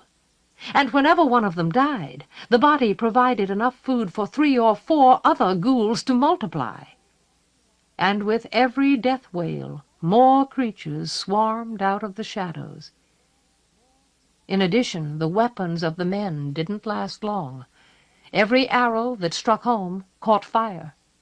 Every blade that cut came back pitted and weakened, streaked with ruin. Every pike that pierced a ghoul lost its head. Garridan tried to wrestle Teresa toward the meeting hall, into the relative center of the battle, where the men watched each other's backs. She thought she ought to help him, but she couldn't get her legs under her. The fall from her horse seemed to have broken the connection between what her brain suggested and what her muscles did. She wanted to say, "Water. Try water. Maybe the acid could be washed away, or diluted." Unfortunately, all that came between her lips was a hoarse gasp for air. And the air was full of wails and death, the stench of rot, men cursing for their lives, sunset. Then, so suddenly that the sound of it almost relaxed her chest enough to let her breathe, she heard a trumpet.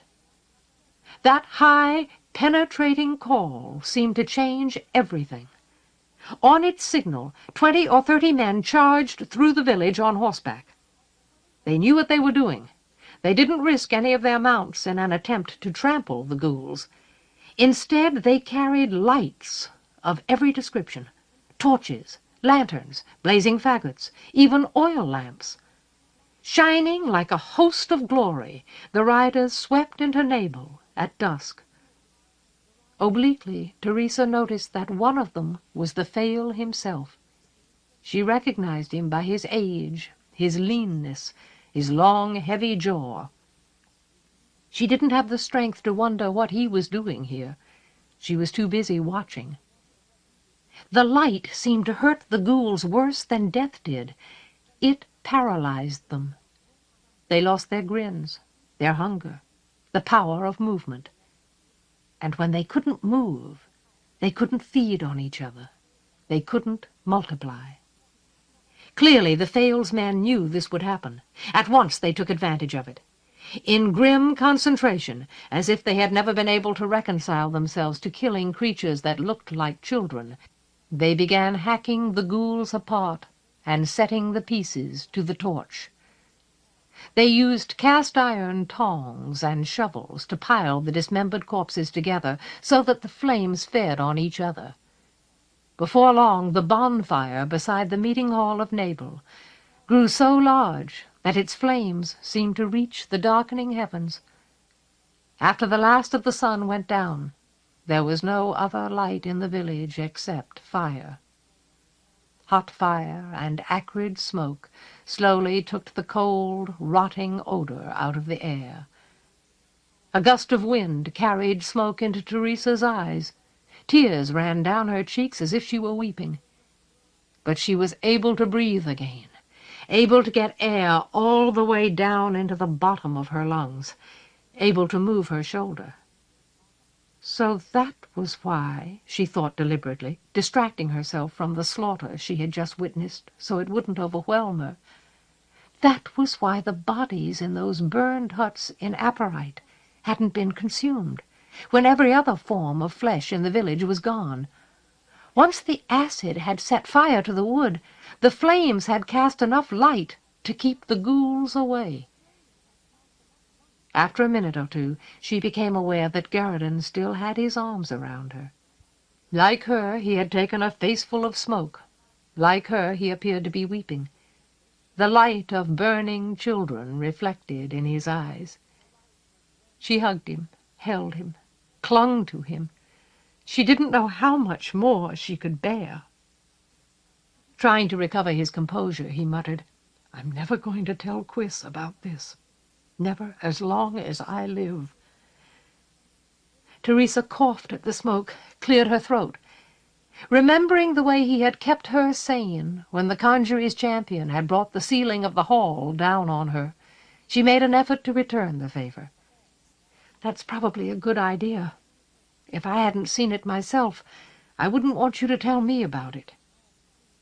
In the same tone, as if he were talking about the same thing, he said, "If I ever get my hands on Master Aramis, I swear I'm going to kill him." Distinctly, so that there would be no mistake about it, she replied, "You'll have to get to him before I do." Garridan studied her through the dusk and firelight. Then, just for a moment, he grinned. If he knew we're this angry at him, he would break into a sweat. He made it possible for her to smile as well. "You know," she murmured, close to his ear, "until I met you, it never once occurred to me that someday I would be able to make my enemies sweat." "Your enemies, my lady?" Garridan gave her an extra hug. "You make me sweat." When she saw the Fail riding toward her, she realized that she felt able to face him now. He dismounted carefully and gave her an old man's brittle bow. "My Lady Teresa," he said in a voice like dry leaves, "you astonish me. When last we met, I believed that Master Aramis was the source of my surprise, but now I can see that I was mistaken. The surprise is in you. This trap was set for ghouls, my lady. It was never my intention to ensnare you, to endanger you." "Of course not, my Lord Fail." She didn't know what kind of bow to give him. Fortunately, he didn't seem to expect one. "We were just—" She caught herself, made an effort to take one thing at a time. "My lord, this is Garridan." The Fail looked at Garridan. "Son of the Domne," he murmured, "translator of the Lady Teresa of Morgan, a prominent figure in the conjuries' augury of Mordaunt's need." Again he bowed. "You are welcome, in the care of Fail." Garridan returned the bow. Teresa wondered whether she herself, would still be welcome if the Lord knew of their talents. But she wasn't given a chance to explore the issue. Without pausing, the Fail went on. "I must get out of this smoke. Our camp is a mile from here. There we can offer you hot food and a safe bed. If you will consent to accompany me, we will hear your story in better comfort. In the morning, the villagers will return to cleanse their homes, and we will ride to attempt this tactic again elsewhere. You will be welcome to accompany us then, also, if you wish." "Thanks, my lord," Garridan answered promptly. "We'll be glad to go with you, at least for tonight. We've got a lot to tell you." "I am sure you do," said the Fail. "Perhaps you will be able to tell me whether Master Aramis is honest, whether I was wrong to betray his intentions to Castellan Lebec. Come." As if all his joints ached, he climbed back onto his horse. All his joints probably did ache. Teresa would have thought that he was too old for ambushes and battles. Privately, she wondered what drove him to it. She also wondered how much it would be safe to tell him. She and Garridan had come close to disaster by telling the termagant too much. Before she had time to wonder what had become of the roan gelding, one of the Fail's men returned it to her. He had found it in the woods. Soon she and Garridan were riding among the Fail's companions toward his camp. After the turmoil and fright of the battle, the ride seemed reassuring and peaceful, too brief. In a short time she found herself dismounted before a bright fire near the center of a clearing. Around her were servants and supply wains, bedrolls set out on the ground, more men, extra horses. A few of Nabal's people had come to hear what had happened to their village. A steward brought a flagon of heated wine for the Fail, then hurried away to get more for the Lord's unexpected guests. The way the men looked at her reminded Teresa that she hadn't had a decent bath for days. Her hair probably looked like a rat's nest, and her clothes were filthy. Unfortunately, there was nothing she could do about those things at the moment. Instead, she attempted to ignore the stares of the Fail's men. A camp stool was brought for the Lord, and he seated himself near the fire, as if he were chilled. Almost at once more stools appeared for Teresa and Garridan. They sat down, accepted warm flagons of wine. Teresa took a sip, then forgot her self-consciousness, forgot that at least 30 people were watching her, long enough to give a grateful sigh. The wine was full of cinnamon and oranges, a blissful antidote for the smell of ghouls. If she had enough to drink, she might be able to get that reek completely out of her mind. She wanted to spend a while savoring the sensation that she was safe. But Garridan was already eager to talk. "My Lord Fail," he said, before she was ready, "we've come a long way to tell you Master Aramis isn't honest. He's the one who translates these ghouls into your care. He and Master Gilber, and probably the arch-imager Vagel. We came to tell you King Joyce needs help. If he doesn't get it, Master Aramis may destroy him." By force of habit, the Fail sat upright on his stool. His eyes were keenly blue, his gaze was precise.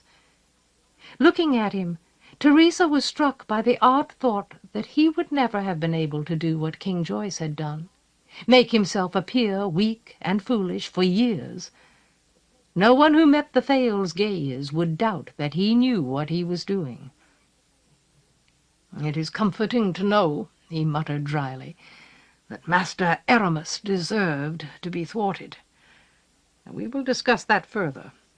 Nevertheless, his dishonesty does little to explain how you came to fall into a trap which I had set for ghouls."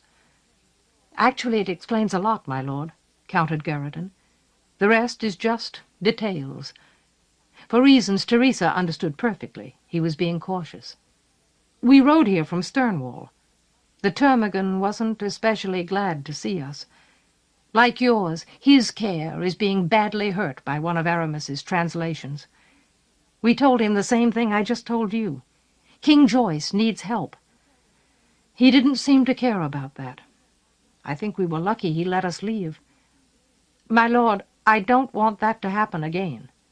The Lady Teresa and I are going to fight for the king. Even if we have to do it alone, we're going to do it. If you stand in our way, we'll have to fight you, too. I'd rather cut off my hands." All the men around the camp were listening. Some of them pretended to be busy with their weapons or their bedding, but they were listening. A focused hush covered everything except the snorts and rustling of the horses. The Fail gazed at Garridan steadily. "You must have told the termagant something he especially did not wish to hear." Garridan nodded. "What was it?" asked the Fail. "What could you have said to him that would make a loyal and trustworthy ally of the king suspicious of you?" Garridan referred the question to Teresa. Simply because the Lord's eyes were so blue, so exact, she assented to the risk. "We told him the truth," Garridan answered the Fail. "We've both become imagers. Teresa is an arch-imager. The ghouls have started getting worse, haven't they? Just recently?" It was the Lord's turn to nod. "That's because of us. Aramis knew we were coming here, or he figured it out. We were at Houselden first. Then we were in Stonewall. Where else would we be going? He wants to kill us before we find a way to hurt him." "And have you found a way?" the Fail inquired dryly. "We've been trying. That's why we went to Stonewall, why we came here. We've been trying to gather support for the king." Garridan took a deep breath. "And if we can't do that, we want to find somebody who can help me make a mirror." "You have no glass?" The Fail's gaze was sharp. Garridan straightened his shoulders, and Teresa thought she heard a distant echo of strength in his voice, a strange menace. "My lord," he said, "a number of things would be different if we had as much as one small mirror between us. For one, we would have helped you fight those ghouls." He was speaking through his teeth. "That's what our talents are good for." After a moment, however, the menace faded from his tone. "Unfortunately, we're helpless, so far." The Fail considered Garridan and Teresa for a while. He turned away to request food and more wine. Then he commented, "Perhaps you should tell me your story now, while we eat." Garridan glanced at Teresa again. She nodded without hesitation. She was remembering the way the old lord had left the meeting Master Aramis had arranged between the lords and Prince Cragen. "Queen Madden is a formidable woman," he had explained in an apologetic and even vaguely foolish tone. "Whatever choice I make here, I must justify to her." His peaked shoulders and elongated head should have made him look silly as he walked out on Aramis's plotting. And yet he hadn't looked silly at all. His clear loyalty had made him admirable. Under the circumstances, she didn't know what to expect from the Fail. She was willing to trust him anyway. Apparently Garridan felt the same. As soon as the decision to speak freely had been taken, he began to relax. He didn't try to include everything, however. He still wanted an answer from the Fail. So he only described the broad outlines of what he and Teresa had learned, what they had done. The Fail flinched at the news of what had happened to Houselden, what was happening to Stonewall. But Garridan kept on talking. Whenever the Lord stopped him with a question, however, he replied in more detail. Most of the men were listening openly now. A few of them fingered their weapons in anger or fear. But because their attention wasn't on Teresa, she was able to ignore them. While Garridan and the Lord spoke, she drank her wine, ate the food placed in front of her, and did a little calculating backward. That brought her to the unexpected realization that 13 days had passed. 13! Since her translation from Orison. In 13 days anything could have happened. Anything at all. Prince Cragen could have taken the castle, and the conjury. High King Feston could have taken the castle, and the conjury, and Prince Cragen. On the other hand, Castellan Levick could have stuck a quiet knife in Master Aramis's back. "The problem is," she put in, when Garridan paused, "we've been away from Orison too long." Abruptly she became the focus of attention. Swallowing a rush of self-consciousness, she forced herself to say, 13 days for me, 14 for him. We don't have any way of knowing what's happened in the meantime." "So perhaps," the Fail murmured slowly, "this strange policy of the king's has already come to its crisis. Perhaps he is already victorious, or perhaps he has already been defeated and killed." "We can't know," she agreed. "All we have to go on is that when we left Orison, Aramis was still working hard to look innocent. And since then he's been working hard to get us killed. He's still afraid we can hurt him somehow." She shrugged. "It isn't much, But as long as he's afraid of us, we have something to hope for. That's something else we might be able to do if we had a mirror, Garridan added. Get an image of Urizen. See what's going on. The Fail faced Garridan acutely. He looked at Teresa, searched her. After a moment he spread his hands. The gesture was small, but it seemed full of resignation. I have no glass, and no way to make it. I have no images. What use do I have for mirrors? Every product or tool of imagery which has ever been found in the care of Fail I have given to King Joyce and Adept Havelock. By degrees his gaze drifted away toward the fire. Without imagers, my care is helpless against these ghouls. You have been away from Urizen for 13 or 14 days. I have not seen Romish since the day I returned from Master Aramis's meeting. I have been in the saddle, in the villages of my care, fighting. Teresa had never heard him sound so old. I cannot win this struggle. In the end, I must fail. He wasn't looking at his men. His men didn't look at him. None of them contradicted him. You saw that I have failed Apparite. It is only one among many villages, dead, gutted. These ghouls are too many. I have hardly enough trained horsemen for 4 bands, such as this one. I must fail. Then, my lord, Garridan said softly, formally, hinting at authority, fight another way. Gather your men.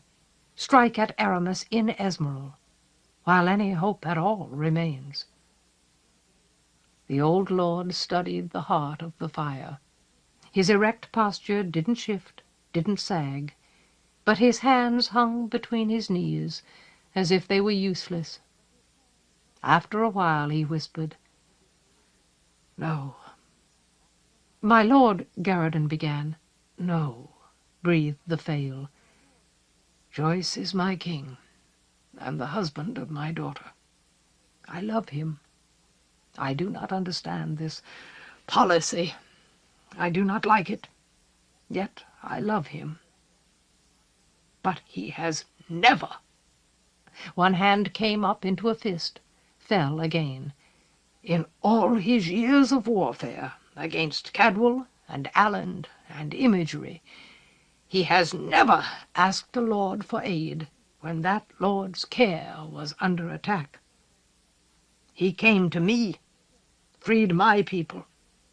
He did not ask me for any help until my care was safe. He will not ask me now. He has no wish to break my heart." Garridan tried again. "My lord—" "No." The Fail didn't sound angry. He sounded sad. "Today we saved Nabal. You were witness. Tomorrow, or in 5 days, or in 50 days." Now both hands were fists, beating the rhythm of his words against each other. "We will spring another trap, and it will succeed. People will live who would die if I left them to the mercy of these ghouls. Do you hear me, Garridan? Did your father ride away from his care? Did the Termagant? I will not leave my people to die undefended." "I understand, my lord." Garridan's voice was as soft and sad as the lord's, but there was no bitterness in it. "It doesn't matter how desperate King Joyce is. He wouldn't want you to abandon your own care. He didn't create Mordaunt or the Conjurer because he was desperate. He created them because he believes the same things you do." The Fail stared into the fire, nodded several times. In a voice like a winter breeze he sighed, "Thank you." Garridan hesitated momentarily, then ventured to say, Unfortunately, that doesn't change our problem. Is there anything you can do to help Teresa and me?" With a shift of his head, the Lord brought his blue gaze to Garridan's face. For an instant, Teresa thought he was angry. Then, however, she saw a suggestion of a smile touch his old mouth. "That is true, Garridan," he said. "My stubbornness does nothing to change your problem. You and the Lady Teresa are imagers, and the evil of imagery must be met and answered by imagers. That is your care, in a manner of speaking. I will give you supplies. If you need it, I will give you a map. And I will give you 2 men to ride with you as far as you choose, to Orizon, even to Esmeralda. They will be useless against imagers, but they will know how to use their swords to guard your backs and clear your road." Before Garridan could reply, Teresa asked, "Can they take us to the Queen?" Garridan was surprised. Apparently he hadn't given much thought to Queen Madden. The Thale raised an eyebrow, but this time his smile was plain. "A good thought, my lady," he murmured. "It would have come to me in a moment. My men can certainly take you to the Queen. She has a clear right to know what her husband has been doing." His smile faded at the memory. After all, she has been deeply hurt by his policy, and it is possible that she may want to do something about it.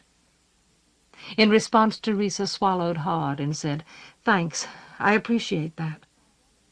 The force of her relief took her aback.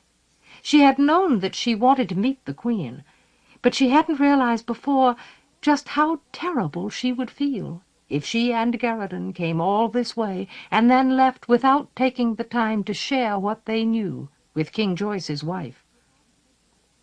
Garridan stared at her, but he didn't argue. He didn't say, "That's a delay we don't need, a day we could spend better on the way to Orizon." Luckily, his instinct to trust her was still intact. After a moment, he let the matter drop and concentrated on eating his supper. Later that night, however, when she and Garridan were in their bedding together, a short distance away from the Thale's men, he said under his breath, "I didn't know you wanted to meet Queen Madden. Or is it Torrent you're so interested in?" Teresa didn't answer directly. After musing for a while, she murmured, "Do you remember what the Castellan said to Elliga? The message he said King Joyce sent to her?" In case he didn't remember, she reminded him, "I am sure that my daughter Elliga has acted for the best reasons. She carries my pride with her wherever she goes. For her sake, as well as for my own, I hope that the best reasons will also produce the best results." "Yes," returned Garridan. "It still doesn't make sense. It still doesn't fit with what Master Quillen told you." "Wait a minute," she said to keep him quiet. "Do you remember that talk I had with Adept Havelock, while you and Article were on the other side of the pillar, after he rescued us from those insects?" Obediently, Garridan nodded. "He talked about mist," she whispered, "and the conjuree's champion. He said he had cast an augury about King Joyce, and one of the images showed mist and the champion together." Obediently, Garridan didn't interrupt. "I've always wondered why he told us that, if it wasn't just because he's crazy. And I've always wondered why King Joyce got so upset when I lied to him about mist, when I said she went back to her mother. Why he was relieved when I told him I helped her go after the champion." In silence, Garridan waited patiently. At last he suggested, "Why don't you tell me what you think?" "I think—" Teresa held her breath, then forged ahead. "I think there's more to King Joyce's plans than Master Quillen told us. I think his daughters are important. I think his whole family is important somehow. I think he wanted to throw Elliger and Prince Craigen together. I think he wanted Miss to go after the champion. You think he wanted us to go talk to Queen Madden and Torrent? Isn't that a little far-fetched? After all, he didn't know either of us had any talent. There was no way he could have predicted we would ever be here. That was true, and it made everything more dangerous. Nevertheless, Teresa persisted. "I think," she said, "I want to go talk to Queen Madden and Torrent, just in case." After a moment she added, "He had reason to think we might have talent." She could feel Garriton grinning in the dark. "My lady, you've got a remarkably subtle mind. Or indigestion. I can't figure out which." She got a hand under his jerkin and poked him in the ribs until he apologized. Then she poked him for apologizing. With so many potential spectators nearby, she and Garriton actually got more sleep than usual. And the next day 2 of the Fales men guided them to Romish. The lord's seat was situated on a fertile plain, uncharacteristically for this care, devoid of trees.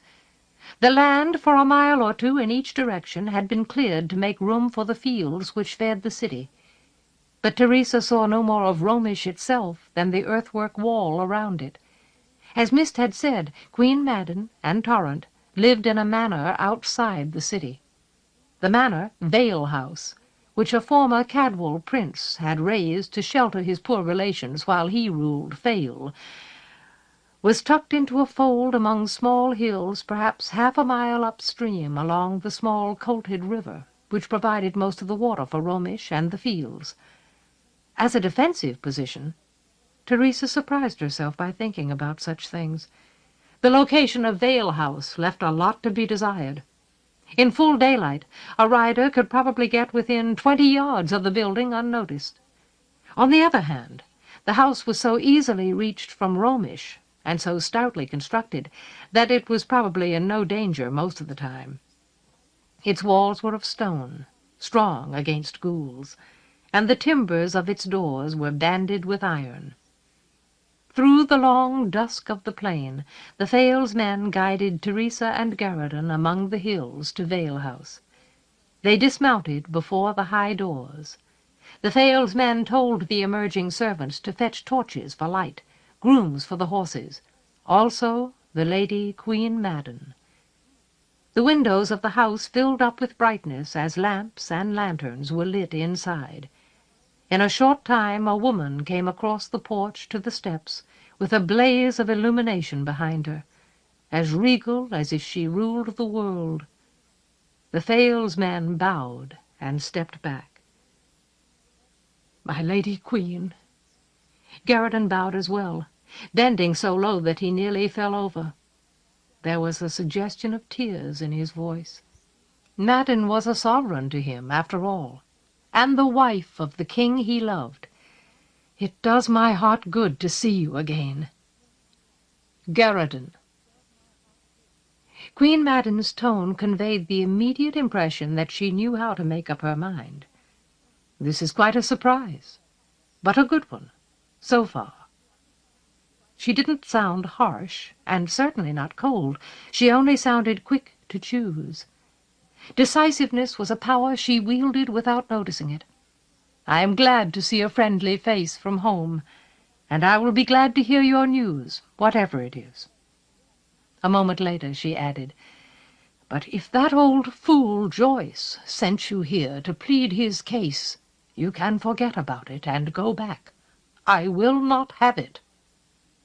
"My Lady Queen," repeated Garriton. He bowed again, this time to cover a smile. "This is the Lady Teresa of Morgan." "Ah." Queen Madden turned toward Teresa, but Teresa still couldn't see her face. Dark against the glow from the house, her features were undecipherable. "The Lady Teresa. My father mentioned you, after his return from Orizon. My lady, Garriton. You are welcome in Vale House. Please enter." She turned and walked back into the light. Garridan touched Teresa's shoulder, nudged her toward the steps and the porch. The light shone on his face, and she was filled for a moment with the unexpected conviction that they had done the right thing by coming here. He had never looked taller. His gaze had never seemed keener. This was the way he might have appeared when he stood in front of King Joyce, if his king hadn't been so studiously dedicated to breaking his loyalty. She slipped her arm through his and hugged it, so that they went up to the porch and entered the high doorway of Vale House together. They followed the Queen's back and a bowing servant along an entryway hall with tapestries and portraits on the walls, several doors on each side, and a wide stair at the end. Queen Madden chose a door on the left. The servant held it open for Teresa and Garridan, and they found themselves in what looked like a large sitting-room. A blazing fireplace dominated the outer wall, and 2 deep couches and 4 or 5 plush armchairs were semicircled before the hearth, with their backs to the paneling in the rest of the room. Queen Madden sent the servant for some wine, then gestured her guests toward the chairs, but she remained standing beside the fireplace. Neither Teresa nor Garridan sat. He may have stayed upright out of courtesy, but her thoughts were elsewhere. At last she could see Queen Madden clearly, and what she saw kept her on her feet. Until that moment she hadn't realized how much she was expecting the Queen to resemble Eliga. From Teresa's point of view, Mist favored her father. Mist's laugh was so much like King Joyce's smile that the resemblance seemed more important than any differences. Simply on that basis, because the contrast between Mist and Eliga was so pronounced, Teresa had assumed that Queen Madden would prove to be the parent Eliga favored. It was clear now, however, in the light of the fire and the bright chandelier and the surrounding lamps, that Teresa's assumptions were mistaken. One good look at the Queen made it plain that both Eliga and Mist, in fact, resembled their father. Madden was still a luminous woman, despite her years. Her gaze was strong, and the years hadn't cost her manner any discernible loss of firmness. But her features were at once too blunt and too forthright to be the model for Mist's and Eliga's faces. What kept Teresa on her feet, however, wasn't the Queen's appearance, but rather her bearing. She stood the way a queen should stand, as if not just her authority, but her wise use of it as well, came to her so naturally that both were beyond question. She was the Thales' daughter in more ways than one. She even conveyed a suggestion of the same sorrow which harried the old lord. Nevertheless, perhaps because her frame was more solidly constructed than his, she projected more force of personality, more of both the ability and the willingness to make other people do what she wanted. Her failure to make King Joyce put down his passivity and become a decent ruler for Mordaunt again must have been more galling to her than any other wound she had suffered in her life. But she was obviously not a woman who felt much self-pity, and she wasn't feeling sorry for herself at the moment. She was studying both Teresa and Garridan with keen interest, and she seemed to find him especially intriguing, even though Teresa was the one who had come to Mordaunt from an alien world. After a moment she explained her attention by saying, "Garridan, you have changed." Teresa's immediate reaction was, "No, he hasn't." From her perspective, he had come back to his essential self from iron and despair. Queen Madden's observation made her think again, however. In fact, he had changed. He hadn't simply lost his clumsiness. He had lost his puppyish look, his appearance of being a boy hidden inside a man. His back was straight and strong, and she had a hard time imagining him making a mistake. As if to demonstrate the change, he smiled almost without embarrassment. "It's Teresa's influence, my Lady Queen. She made me stop apologizing." "No," Queen Madden replied firmly. "The difference is that you are more at peace within yourself." She was sure of her own judgment. "You have become an imager." In response he shrugged self-deprecatingly, but he held her gaze. "I didn't know it shows." "Oh, it shows, Garridan," the Queen affirmed. "It shows. No one would mistake you now for the oldest failed apt ever to serve the conjury. As for you, my lady," she went on, turning to Teresa, "you are less clear to me. Your surprises are better concealed, I think. You both have a great deal to tell me."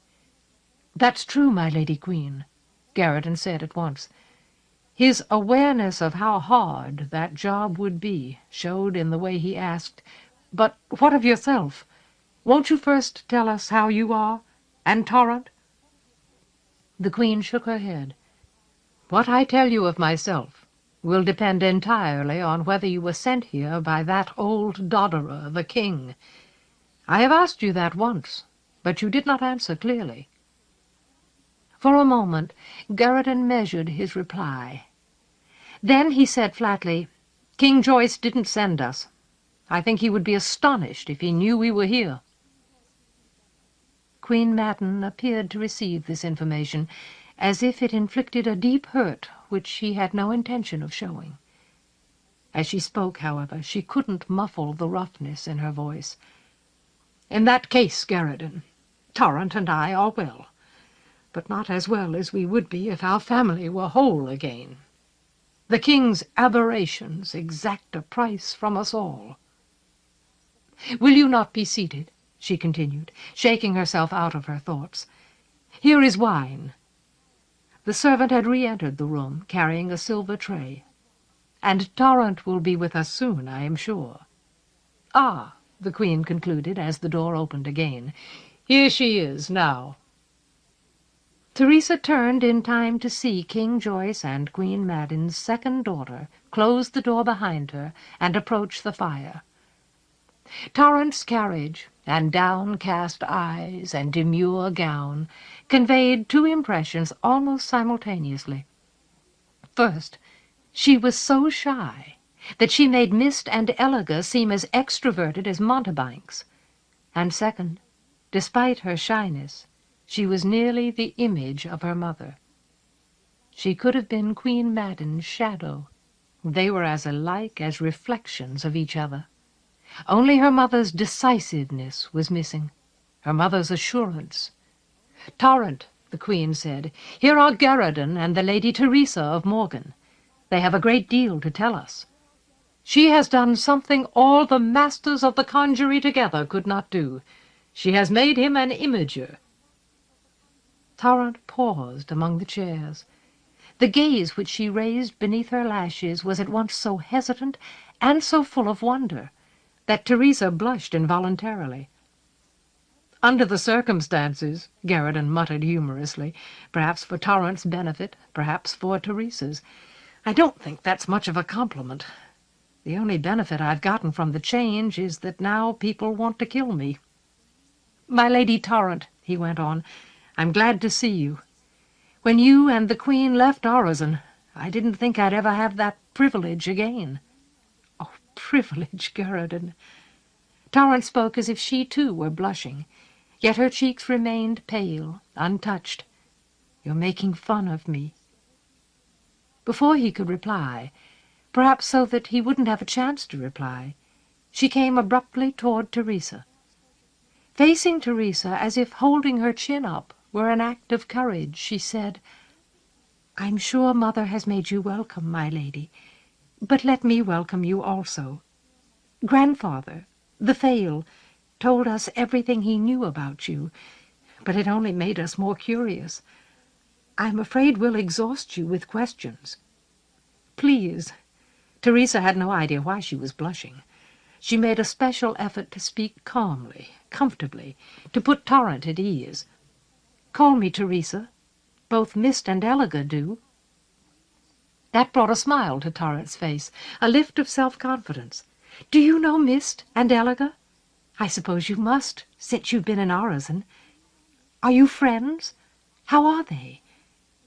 After an instant of hesitation, a quick glance at Queen Madden, she asked, "And father? How is he?" "Tarrant," the Queen said, both kindly and firmly, "we must sit down.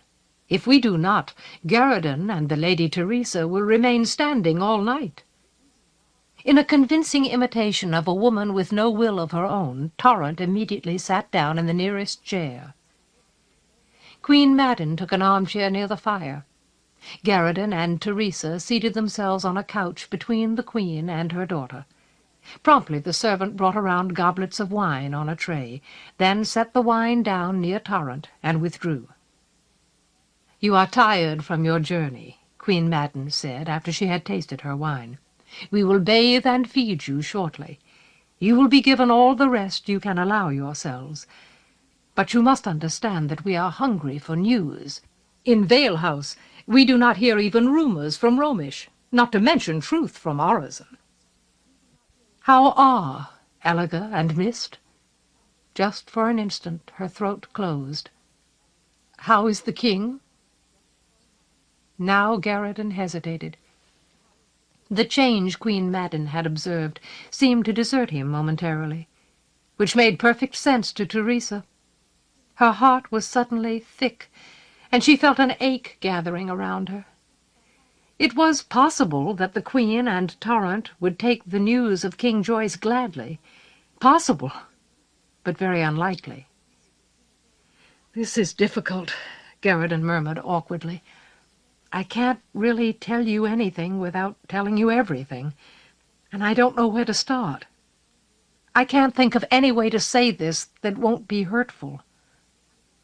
Tarrant studied her hands, but Teresa could see that she was breathing deeply to steady herself. Queen Madden, on the other hand, faced Garradon's uncertainty without blinking. "Tell us the truth," she said bluntly. "Speculation will be more hurtful to us than any news." Still Garradon faltered. Grimly, because the only thing worse than knowledge was ignorance, Teresa said, "The king knows what he's doing. He's doing it on purpose." Tarrant didn't raise her eyes. She seemed to freeze in her seat. "On purpose," Queen Madden echoed slowly. "My lady, you must explain that observation." "Unfortunately, it's true," Garradon rushed in. "Teresa knows more about King Joyce's reasons and intentions than anybody else. She's had several talks with him. He answered questions for her. He's gone out of his way to give her explanations. I think it's because of the way she came to Orozen. An impossible translation. Oh, we all thought it was impossible, until I realized I can do it any time I want. She was so obviously important. She's involved in the conjuree's augury. We didn't know what her talent is, but it was obvious she had to have some kind of unprecedented power." Abruptly he made himself stop. Speaking distinctly, he said, "The last we heard, Eliga is fine. We don't know about Mist." "It's a trap, my Lady Queen," Teresa tried to explain. "He's setting a trap for his enemies, for Mordaunt's enemies. They were too powerful, and he didn't know who they were, and he was afraid that they would keep getting stronger, that they might swallow Aland or Cadwal or both and leave him alone while they got stronger and stronger until they were too strong for him, too strong for anyone. He was afraid that if he didn't find out who his enemies were and stop them, he would lose everything." "That was true," the Queen put in crisply. "Any fool could see it." "So," Teresa went on with an inward groan, "he made himself weak." Queen Madden stared at her. "I do not believe you. What nonsense! What good is weakness? How is it used against imagers and armies?" She might have said more, but Garradon intervened. The unexpected authority in the way he raised his hand stopped her. "Listen to us, my Lady Queen," he breathed gently. "Please listen." "I'm sorry," Teresa murmured. "It's the truth. It's all we have. He paralyzed his own strength. He made it impossible for the conjurer to do anything effectively. He undercut the castellan. He abandoned the purden without reinforcements. He insulted Prince Craigen. The Fail probably told you that. He made himself look like a fool. Her voice caught briefly. He did his best to drive his family away. She thought she ought to mention the Tor's son, but she didn't have the heart for it. He practically punished people like Garridan for being loyal. Queen Madden sat without moving a muscle, listened without any reaction, except a slow reddening of her cheeks. Torrent was breathing so hard she was almost panting. My Lady Queen, he made himself a target, so that his enemies would attack him, instead of chewing Alland and Cadwell and Mordaunt up slowly until they were too strong to be beaten. It was all a ruse, a trick to make his enemies try to destroy him before they became strong enough to be safe. The Domine had put his finger on it. King Joyce wanted to save the world. He hurt all of the people he loved best, because saving the world was more important to him than anything else. That was a terrible burden for him to bear. On the other hand, it wasn't exactly easy for the people he loved. Without warning, and almost without transition, as if she had been secretly standing all along, Queen Madden swept to her feet. "Why?" she demanded in a voice that made Teresa want to hide under the couch. "If this is true, why did he not tell me?" She didn't shout, but her tone had the impact of a yell. "Did he not trust me? Did he believe that I would not understand? That I would not approve?" Garridan stood to face her. "My Lady Queen," he said softly, intently, "what would you have done if he told you?" "I would not have come here!" The Queen might as well have been shouting. "I would have stood by him, instead of allowing all the world to think that I have lost my love for him and his ideals and the realm." Garridan gave Teresa a look full of pain and sorrow, a look that brought her to her feet at his side, but he didn't back down. "That's the problem, my Lady Queen. You would have stood by him, and as long as you were there, no one would believe he was collapsing. Not really. Or if they did believe it, they would know you were there to make decisions for him. Queen Madden, daughter of the Fail, the most formidable woman in Orozen. His trap would have failed. No one would fall into it. And if he had asked you to leave," Garridan went on, "if he had explained his trap and asked you to cooperate by abandoning him, could you have borne it? Could you have sat on your hands here for, 2 years now, while he risked his life and everything you both believe in?" He was right. This was hurtful with a vengeance. Nevertheless, Teresa was certain these things had to be said. She was just grateful that she wasn't the one saying them. And Queen Madden was hurt. That was unmistakable. She had been dealt a blow which shook her to the bone. "My Lady Queen," Garridan concluded in a voice thick with regret, "if this policy is to succeed, if there's any chance to save Mordaunt, what else could he have done?" "Oh, Father!" Torrent was so distressed that she watched Garridan's face openly, without shyness, without self-consciousness. "What have I done? I should have stayed with you, like Mist and Eliga." "No, Torrent." Queen Madden tried to speak as if she had no tears spilling down her cheeks, no grief in her chest. "We would have broken his heart. It was a hard thing for him to drive us away. It would have been terrible to try to drive us away and fail, and so lose the chance to save his kingdom." "But he's caused all this pain." Sitting, Torrent looked small and helpless, too little to understand or be consoled. And we left him to endure it alone. I left him. He has no wish to cause pain. His heart is broken already, or he wouldn't have done something so desperate." Despite her own hurt, the Queen gave her daughter a comforting response. "Hush, child. Do not be in a hurry to call him desperate. Your father has always been given to risks. We must not believe the worst until it is proven." Then she wiped her eyes and faced Garridan and Teresa squarely. "Now," she said in a tone of barely concealed ferocity, "you must tell us what the outcome of the king's weakness has been." Garridan nodded. Teresa murmured, "Yes." In pieces, back and forth, as details and developments occurred to them, they told their story as coherently as they could. And while they told it, Queen Madden became another woman before their eyes. She seemed to find sustenance in the events they described, the implications they discussed. She knew, of course, about the disaster of the Conjuree's champion, and about Master Aramis's strange attempt to make an alliance of the Lords of the Cares, Prince Cragen, and the Conjuree. Reminders of that information had no effect on her now, but the presence and the freedom of the High King's monomach in Orozen made her straighten her shoulders. King Joyce's treatment of the Purdon and Prince Cragen seemed to strengthen her bones. Mist's foolish and gallant pursuit of the champion caused her eyes to glow.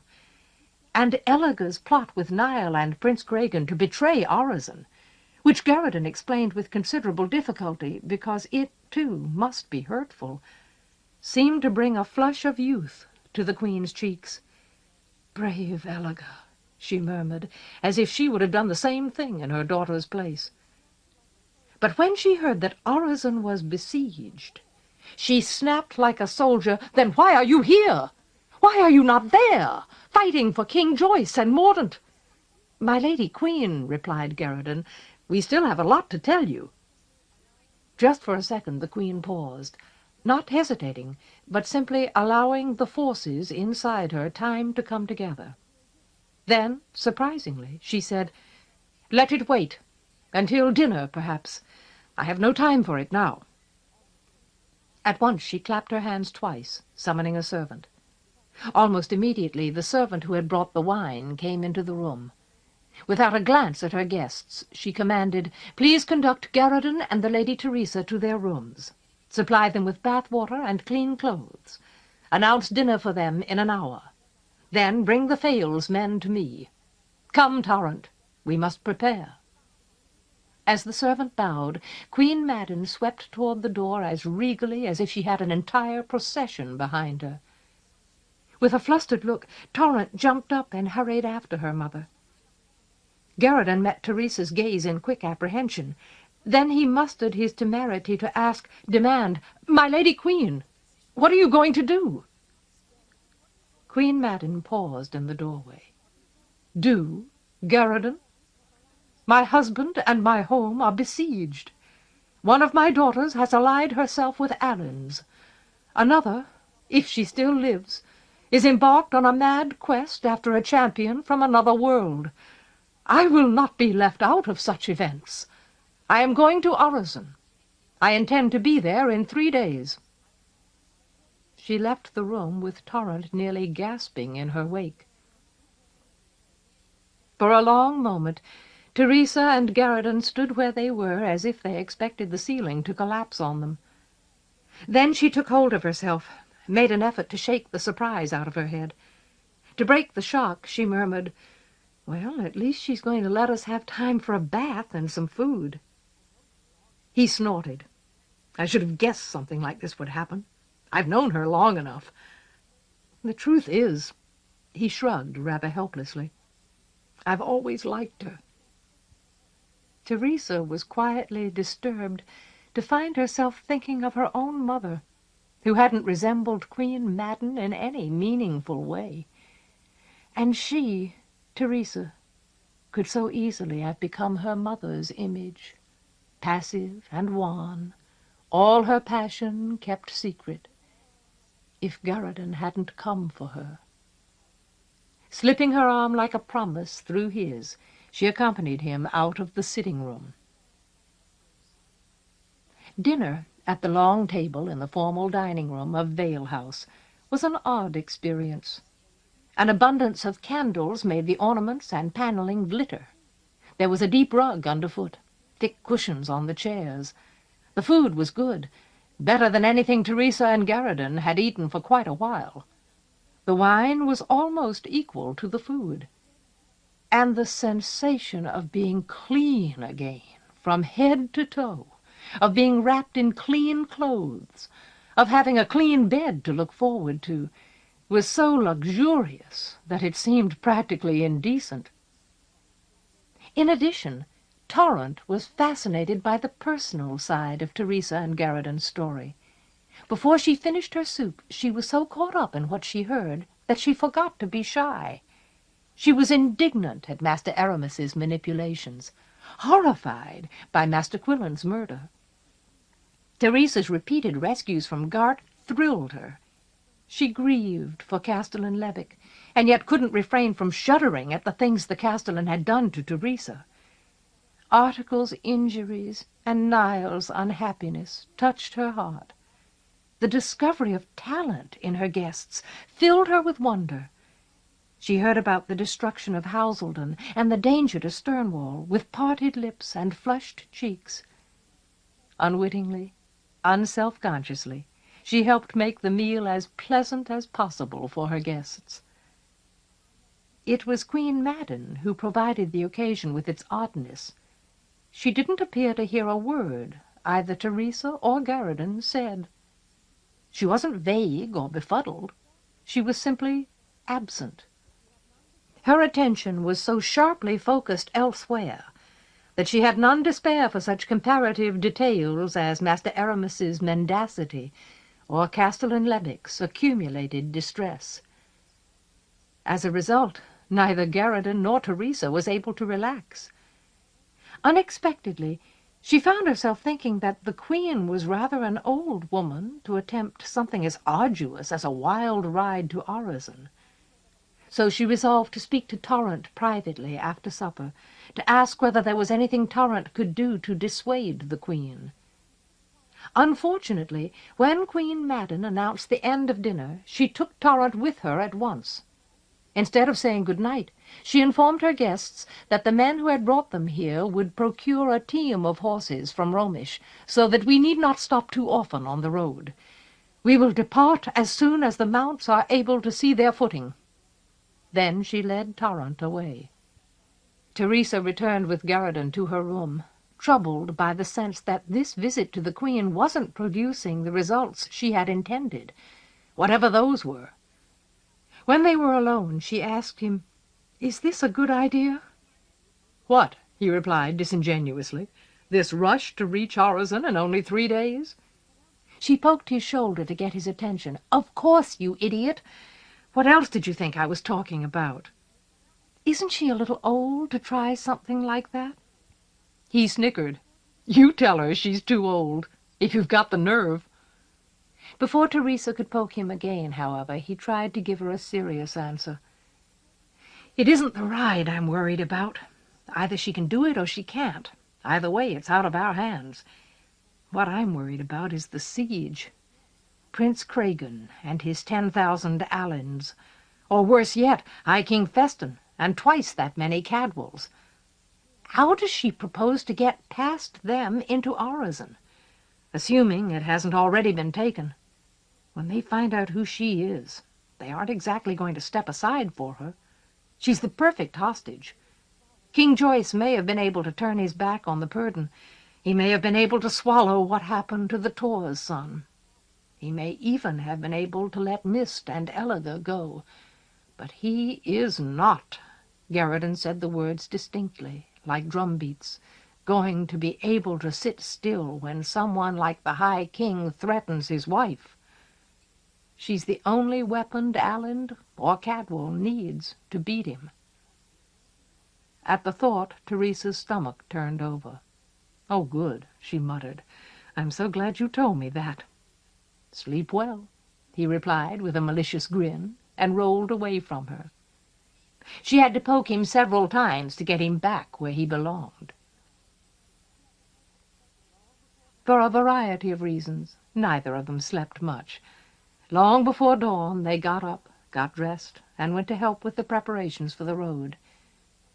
Outside the protective stone of the manor, the air seemed colder than it had for several days.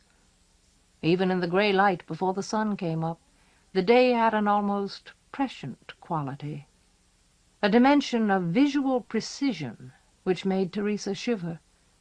She hugged the half-cloak the termagant had given her around her shoulders and tried not to think about how tired she was. The boards of the porch creaked under her feet.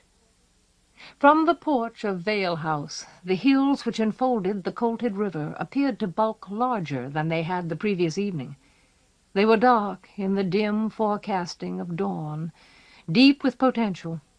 The whole world lay beyond them, completely hidden. They reminded her that Vale House would be easy to ambush. On the other hand, an ambush didn't seem very likely at the moment. Even self-respecting villains and traitors were still in bed at this hour. And the Thales' 2 men were already there, along with a groom they had brought from Romish to care for the horses, and a servant to look after the needs of the ladies, Queen Madden and Torrent. As for the horses, there must have been 16 or 17 of them, filling the hollow between the manor and the river. Teresa's and Garridan's mounts, horses for the 4 men and the 2 ladies, a pack animal to carry supplies, and a second mount for everyone, so that the horses could be rested while the Queen kept moving. They shuffled their hooves, shook their manes. 2 or 3 of them snorted disconsolately. Their tack jangled softly, muffled by leather. The groom moved among them, settling the saddles of the ones that would be ridden first, cinching up their girths. Queen Madden's servant was busy checking the contents of his packs again. Because she was cold and had to do something, Teresa asked Garridan, "Do you think we should try to stop her?" He shrugged. The dimness hid his expression. "I'll try, but don't get your hopes up." The sky, spanning the hills, grew to the color of mother-of-pearl, but without that nacreous flatness. It was at once deep and impenetrable. If anything, the approach of dawn made the hills darker. They clenched themselves around the river and Vale House, brooding. Nevertheless, a stretch of water near the bend of the hills caught the air's reflection and gleamed silver. Teresa wished that she could stop shivering. After a moment, Queen Madden came out onto the porch, with Torrent beside her. The light was improving. Teresa saw that both ladies were wrapped in warm cloaks. Riding boots protected their feet and calves. They had scarves bound around their heads to keep their hair out of their faces. "Are we ready?" the Queen asked anyone who could answer her. "Can we go?" "In a moment, my Lady Queen," replied the groom. He was busy inspecting the hooves of the horses. Garridan cleared his throat. "My Lady Queen, are you sure this is wise? I have qualms about it." "Garridan," Queen Madden wasn't looking at him. Her gaze was fixed on the sharp outline of the hills. "You underestimate me if you think that any qualms of yours will stand between me and my husband." He let a little sharpness into his voice. "Maybe you underestimate me, my Lady Queen. You don't know what my qualms are." "Do I not?" She still didn't look at him. "You are concerned that I may fall hostage to the forces besieging Orizon." "Yes," he admitted. His tone told Teresa that he felt rather foolish. "That is an important concern. I have no intention of allowing any Allen or Cadwal to use me against the king." She paused, then said, "It will be your duty to help me ensure that the difficulty does not arise." "Yes, my Lady Queen," Garridan murmured glumly. Teresa put her hand on his arm and gave him a small squeeze of consolation. "Now, my Lady Queen, the groom announced over the champing and rustling of the horses. "You can mount whenever you wish." Torrent gave a stifled gasp. "A moment," she said quickly. "I have forgotten something." Before anyone could react, she hurried back into the manor. Softly, so that no one except Teresa and Garradon heard her, the Queen breathed, "Probably one of her dolls. She does not like to sleep without her dolls." Her tone was affectionate, but it suggested that she didn't know how she had managed to produce a daughter like Torrent. It was astonishing how distinct everything was to Teresa. Every one of the hills across the river had a particular shape, an individual character. Each of the mounts was facing in a different direction, stubbornly determined to see life from its own angle. Garradon held his head up as if he had caught some of the Queen's mood. Queen Madden herself was a knot of controlled impatience. The groom and the servant waited. The Fales men had begun to move toward the porch in order to help the ladies mount.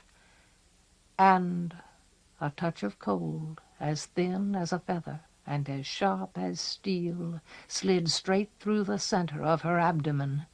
"Garradon!" she shouted, almost wailed because her desperation was so sudden. "There's a translation coming!" As if she and Garradon had the same mind, the same will, they grabbed Queen Madden by her arms, one on each side, and practically flung her off the porch, down the steps, out among the abruptly milling horses. Teresa had time to hear one of the men curse as if a horse had kicked him. She registered the Queen's quick gasp of surprise, her swift self-command. She felt, rather than saw, the tethered mounts twist their heavy bodies around her, blunder against each other, stumble, start to panic. Then she turned, in time to see a fall of rock appear out of the empty sky and crash down on the roof of Vale House. A fall of rock as massive as an avalanche. A few heavy, bounding stones hit, followed instantly by rushing thunder, the side of a mountain coming down.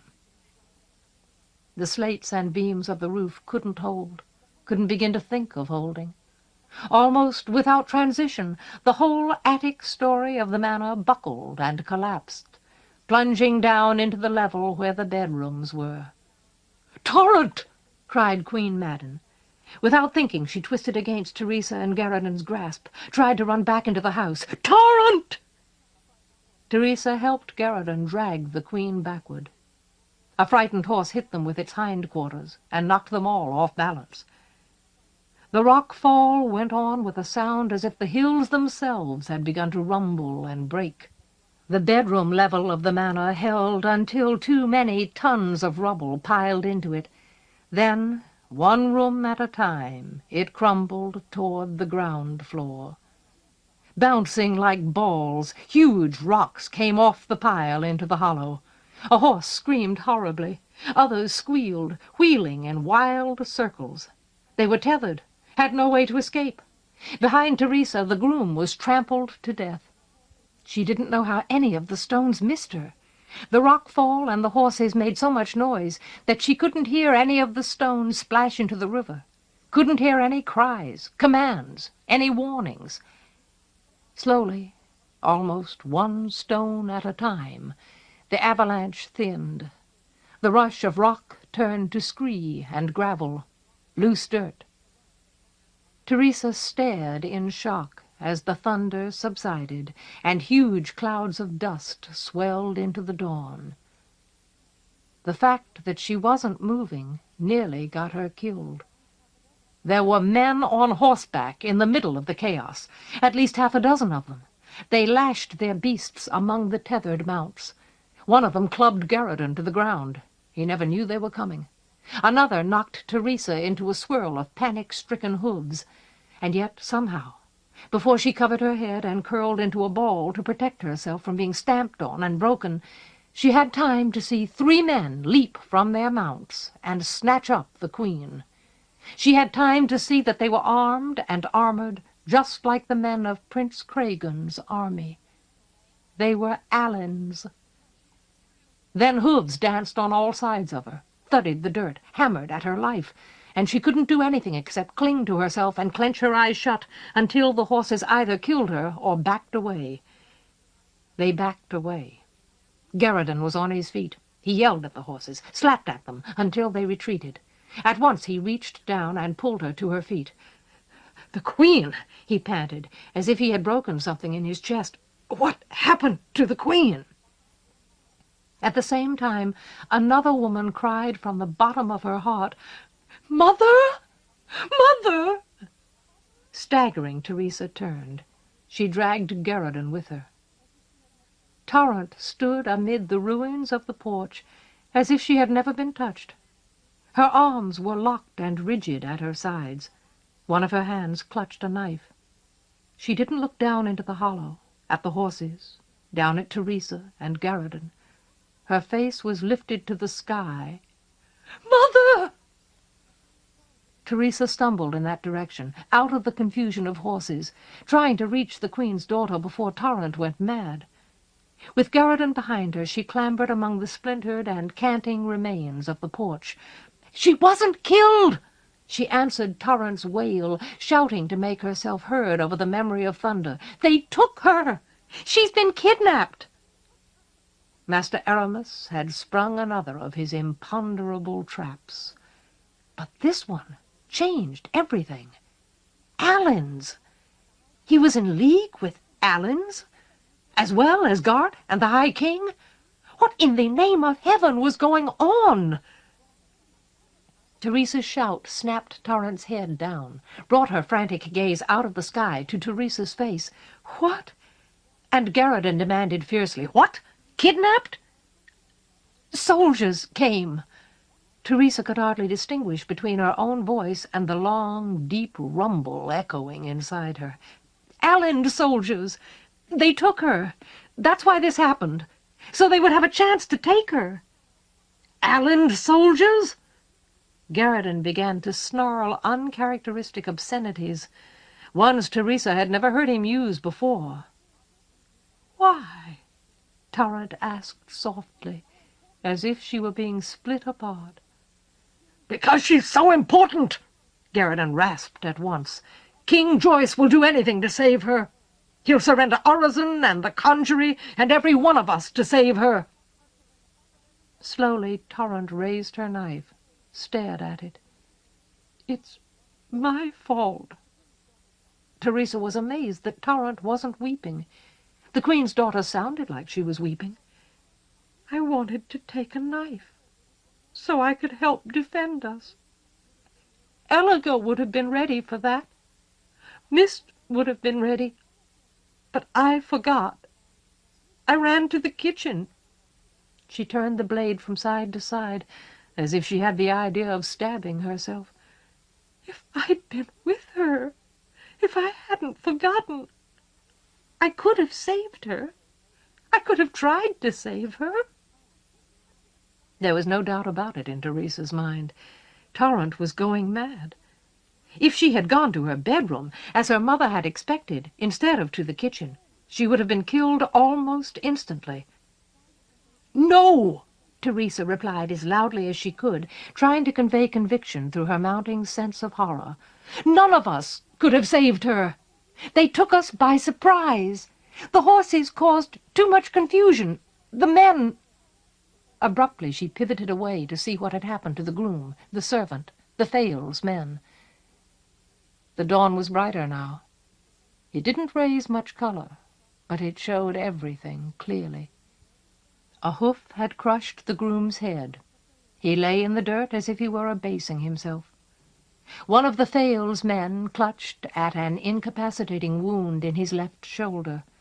The other had been hacked to death. Dead and dying horses sprawled everywhere, some of them still quivering. Perhaps 10 of the beasts remained alive, but of those at least half showed injuries of one kind or another. In the middle of the carnage, Queen Madden's servant knelt beside his mount, whimpering for his life. Swallowing nausea, Teresa whipped herself back to face Torrent. "None of us could have saved her," she repeated hoarsely.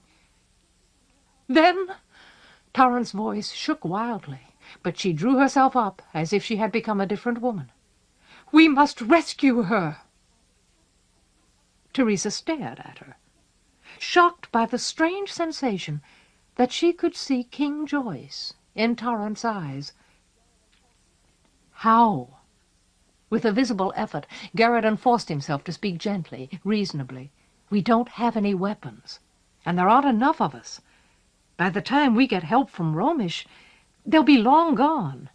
They'll have plenty of time to hide their trail." Torrant shook her head. "Not Romish." She took several deep breaths, as if she were hyperventilating, with the result that she was then able to control the wobble in her voice. "You must get help from Orizon." Both Garridan and Teresa gaped at her. "They will not hide their trail from me. I will follow and make a new one behind them. I am helpless for everything else, but that I can do. He," she indicated the man with the badly cut shoulder, "will get support for me from Romish. But you must ride to Orizon. You must warn father." She had lost her mind. There was no question about it. Torrant couldn't entirely stifle her rising hysteria. "Do you not understand? It is his only hope." Teresa and Garridan stared at her, gaped, held their breath, and suddenly he gasped, "She's right." He grabbed at Teresa's arm, wheeling toward the horses. "Come on! We've got to get out of here!" Teresa froze. She couldn't move at all. Get out of here? Of course. Why didn't I think of that? Ride like crazy people halfway across Morton to Orizon, while she goes after those Allens and her mother alone. You've done this once before, don't you remember? You sent Argus after Prince Cragen, and he got killed. And stopping Niall didn't do us any good. "Teresa," he demanded, "I tell you she's right. It's his only hope." What? She couldn't make her throat work. An avalanche had come this close to falling on her, like the collapse of the Conjurer's meeting hall. "What are you talking about?" In response, Garridan made one of his supreme and unselfish efforts to control himself for her sake. Intensely he said, "His only hope is if he finds out what happened to her before the people who took her know he knows, before they can tell him, before they start trying to use her against him. During that gap, if we can give him a gap, between when he knows and when they know he knows, he can still act. He can do something to save her, or himself." "Yes," Torrant breathed. "It is the only thing I can do." Abruptly she climbed out of the ruin of the porch, heading toward the horses. Her knife was still gripped in her fist. As if she were her mother, she commanded the injured man, "Take a horse. Ride to Romish. You'll be tended there. Tell them what happened. Tell them I require help. I'll leave a trail for them." Then her tone softened. "You're badly hurt, I know. There's nothing I can do for you. I must attempt to save the Queen, and my father's realm." As if she were accustomed to extreme decisions, not to mention horses, she chose a horse, untethered it, and swung up into the saddle. Teresa would have tried to stop her, but Garridan's acquiescence held her. "Garridan," she murmured, pleading with him. "Garridan." "Teresa," he replied, so full of certainty that she couldn't argue with him. "She's right. I've got the strongest feeling she is right." "Farewell, Garridan," Torrant broke in. "Farewell, my Lady Teresa. Save the king. Do that, and together we will rescue Queen Madden." Garridan turned to give the king's daughter a formal bow. "Farewell also, my Lady Torrant. This story will fill King Joyce with pride, whatever comes of it." A moment later he added, "And both Mist and Eliga are going to be impressed." That almost made Torrant smile. Alone she rode out of the hollow on the trail of Queen Madden's abductors. Teresa put the best tourniquet she could manage on the wounded man's shoulder. Gritting his teeth, Geradon slapped a measure of sense into the Queen's whimpering servant, then instructed him to make sure the Thales man reached Romish. After that, they selected the 2 best horses, packed a 3rd to carry their supplies, and started toward the Domain and Arezon. Chapter 37. Poised for Victory. The Aland army didn't move. It hadn't moved for days. Oh, Prince Cragen kept his men busy enough. He was determined to be ready for anything. But he didn't waste another catapult, didn't risk any kind of sortie, much less a massed assault, didn't make anything more than covert efforts to spy on the castle. In fact, the only thing he apparently did to advance his siege was to completely prevent anyone from getting into or out of Arezon. He cut King Joyce off from any conceivable source of news. Other than that, he and his forces might as well have been engaged in training exercises. He was busy in other ways, of course.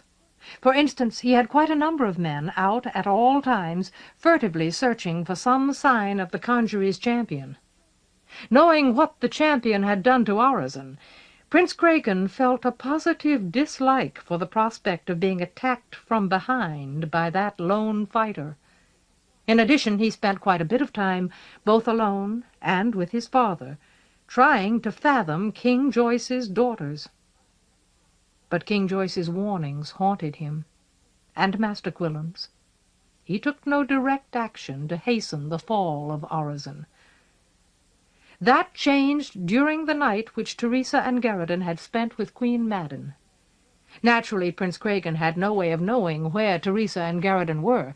He couldn't know that they had ever left Arezon, or that Mordaunt's need was coming to a crisis around him. On the other hand, he was alert to every outward sign of what was happening in the castle. When the men who had the duty of watching the ramparts more closely after dark reported to him that they heard shouts and turmoil, saw lights in the vicinity of the curtain wall, he didn't hesitate. He sent 6 hand-picked scouts to creep as near to the wall as possible, climb it if necessary, and find out what was going on. The news they brought back tightened excitement or dread around his heart. There was a riot taking place on the other side of the curtain wall. Apparently the overcrowded and raw-nerved populace of Arezon was breaking into active rebellion against Castellan Lepic. After a while the noise receded, as if the riot were moving into the main body of the castle. But light continued to show at the rim of the wall, blazing up in gusts like a fire out of control. And when dawn came, the prince saw dirty plumes of smoke curling upward from the wound in Arezon's side, giving the castle a look of death it hadn't had since the day the champion had first injured it. Again Prince Cragen didn't hesitate. He had spent the night preparing his response. At his signal, 50 men carrying a battering ram in a protective frame ran forward to try the gates. The walls and roof which received the arrows of the defenders made the ram look as unwieldy as a shed, but the use of the frame could be an effective tactic, as long as the gate failed before the defenders had time to ready a counterattack, or as long as they were distracted by trouble elsewhere. As a distraction, Prince Cragen sent several hundred soldiers with storming ladders and grappling hooks to assail the curtain wall. Unfortunately, Arezon's guards proved equal to the occasion.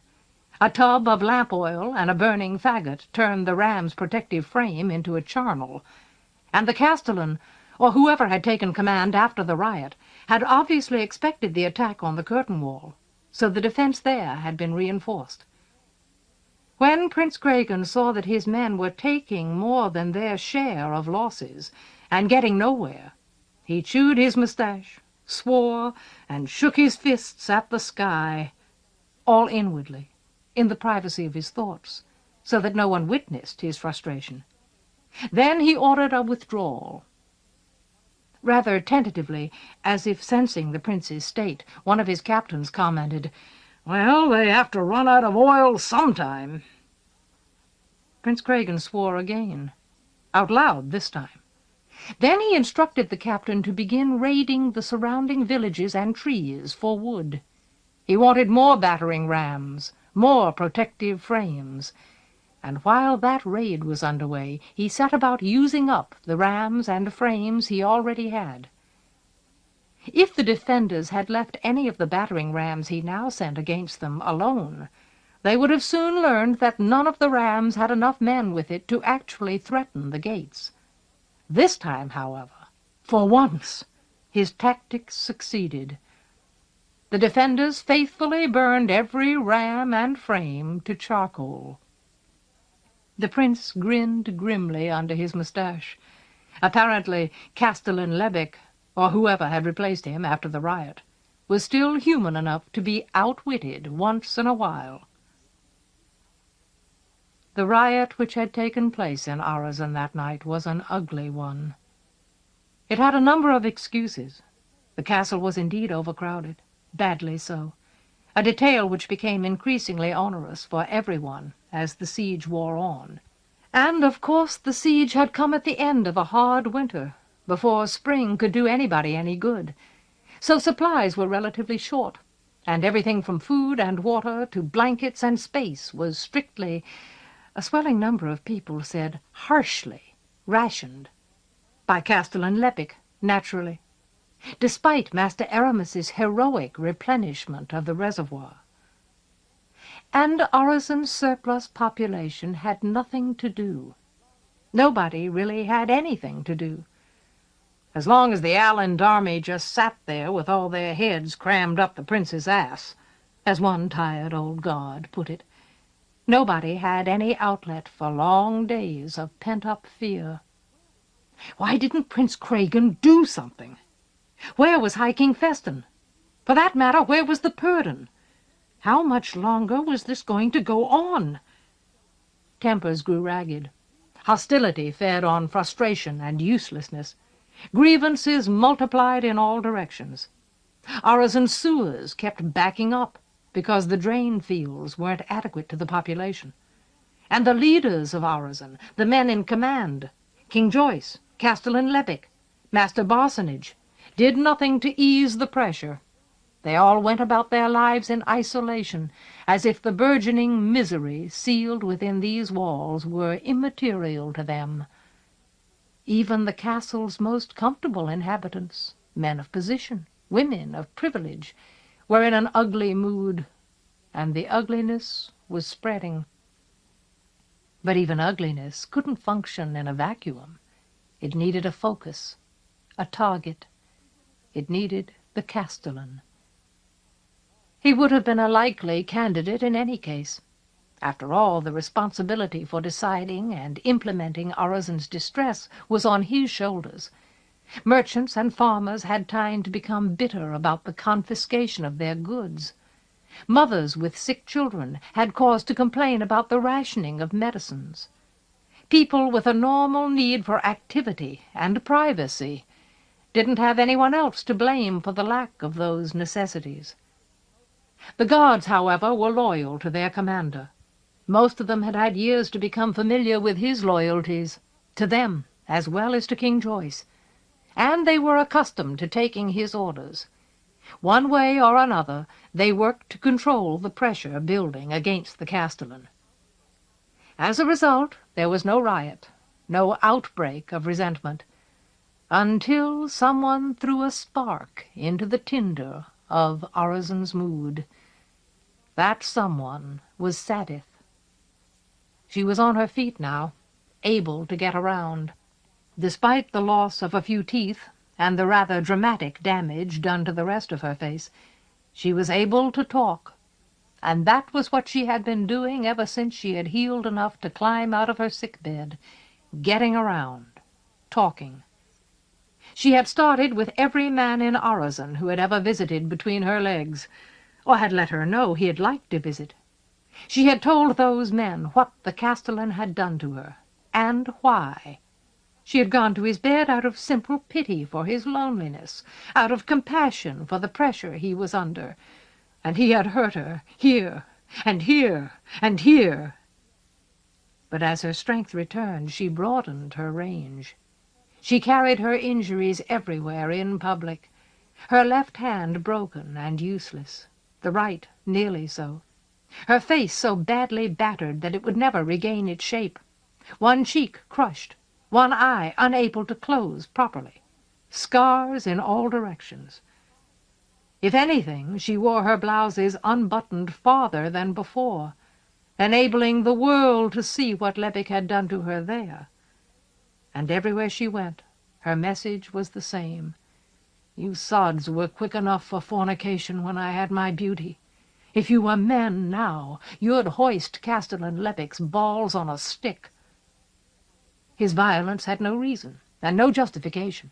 It was as senseless as it was brutal, as senseless as all the other little brutalities he committed throughout the castle. How long would it be before some other helpless woman received the same treatment? How long would it be before brutality became the governing principle in Orosin? How much longer will you sods and sheep-fuckers permit this to go on? Of course, when she spoke to women, which she did often, more every day, her words were different. Her message, however, remained the same.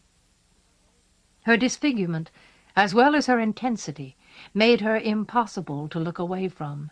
She compelled stares and pity, nausea and indignation. It was impossible to look at her and not feel fear. Because of the way she talked, and the way the men who had once reveled in her talked, and the way the women who were terrified of the same fate talked, this fear took the form of a call for justice, a thinly concealed demand for retribution. With Aland just outside, rape and murder were on everybody's mind.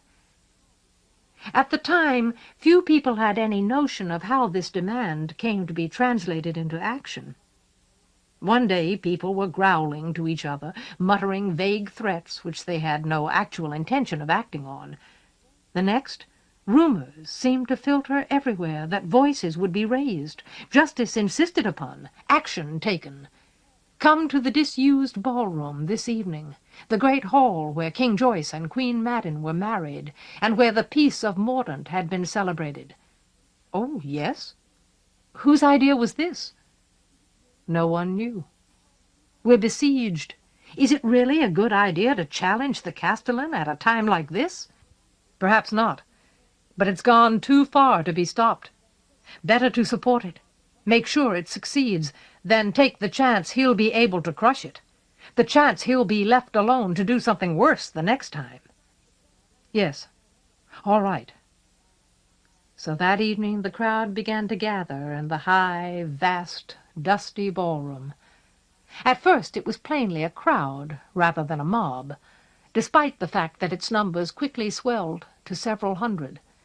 The fear threatening to become violence was counterbalanced by uncertainty, by habits of mind learned during many years of King Joyce's peaceful rule, by the perfectly reasonable idea that it was dangerous to weaken Orosin during a siege, by the manifest presence of Castellan Levick's guards all around the hall. Nevertheless, as darkness deepened outside the windows, the only light came from torches which someone had thought to provide, and the erratic illumination of the flames had a disturbing effect on faces and rationality. People began to look garish to each other, wild and strange. The air was full of grotesque shadows. The atmosphere seemed to flicker.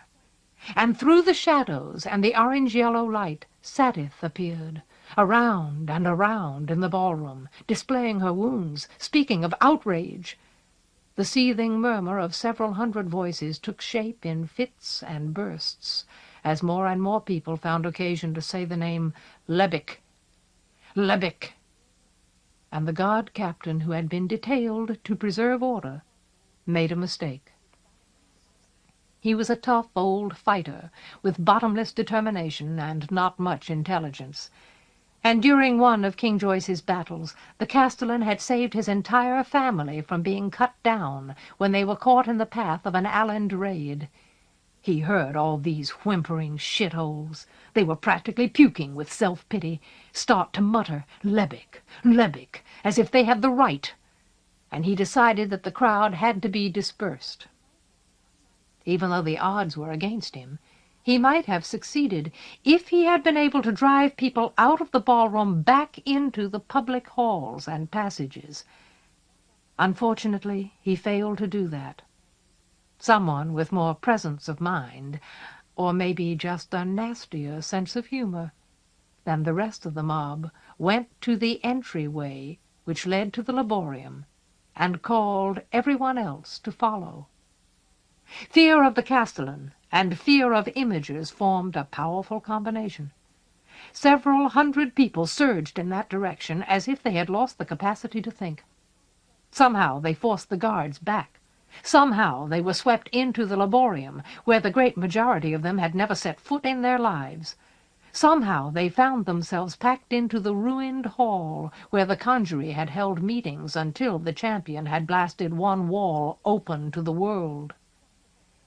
Men closed the doors against the guards, shot the bolts.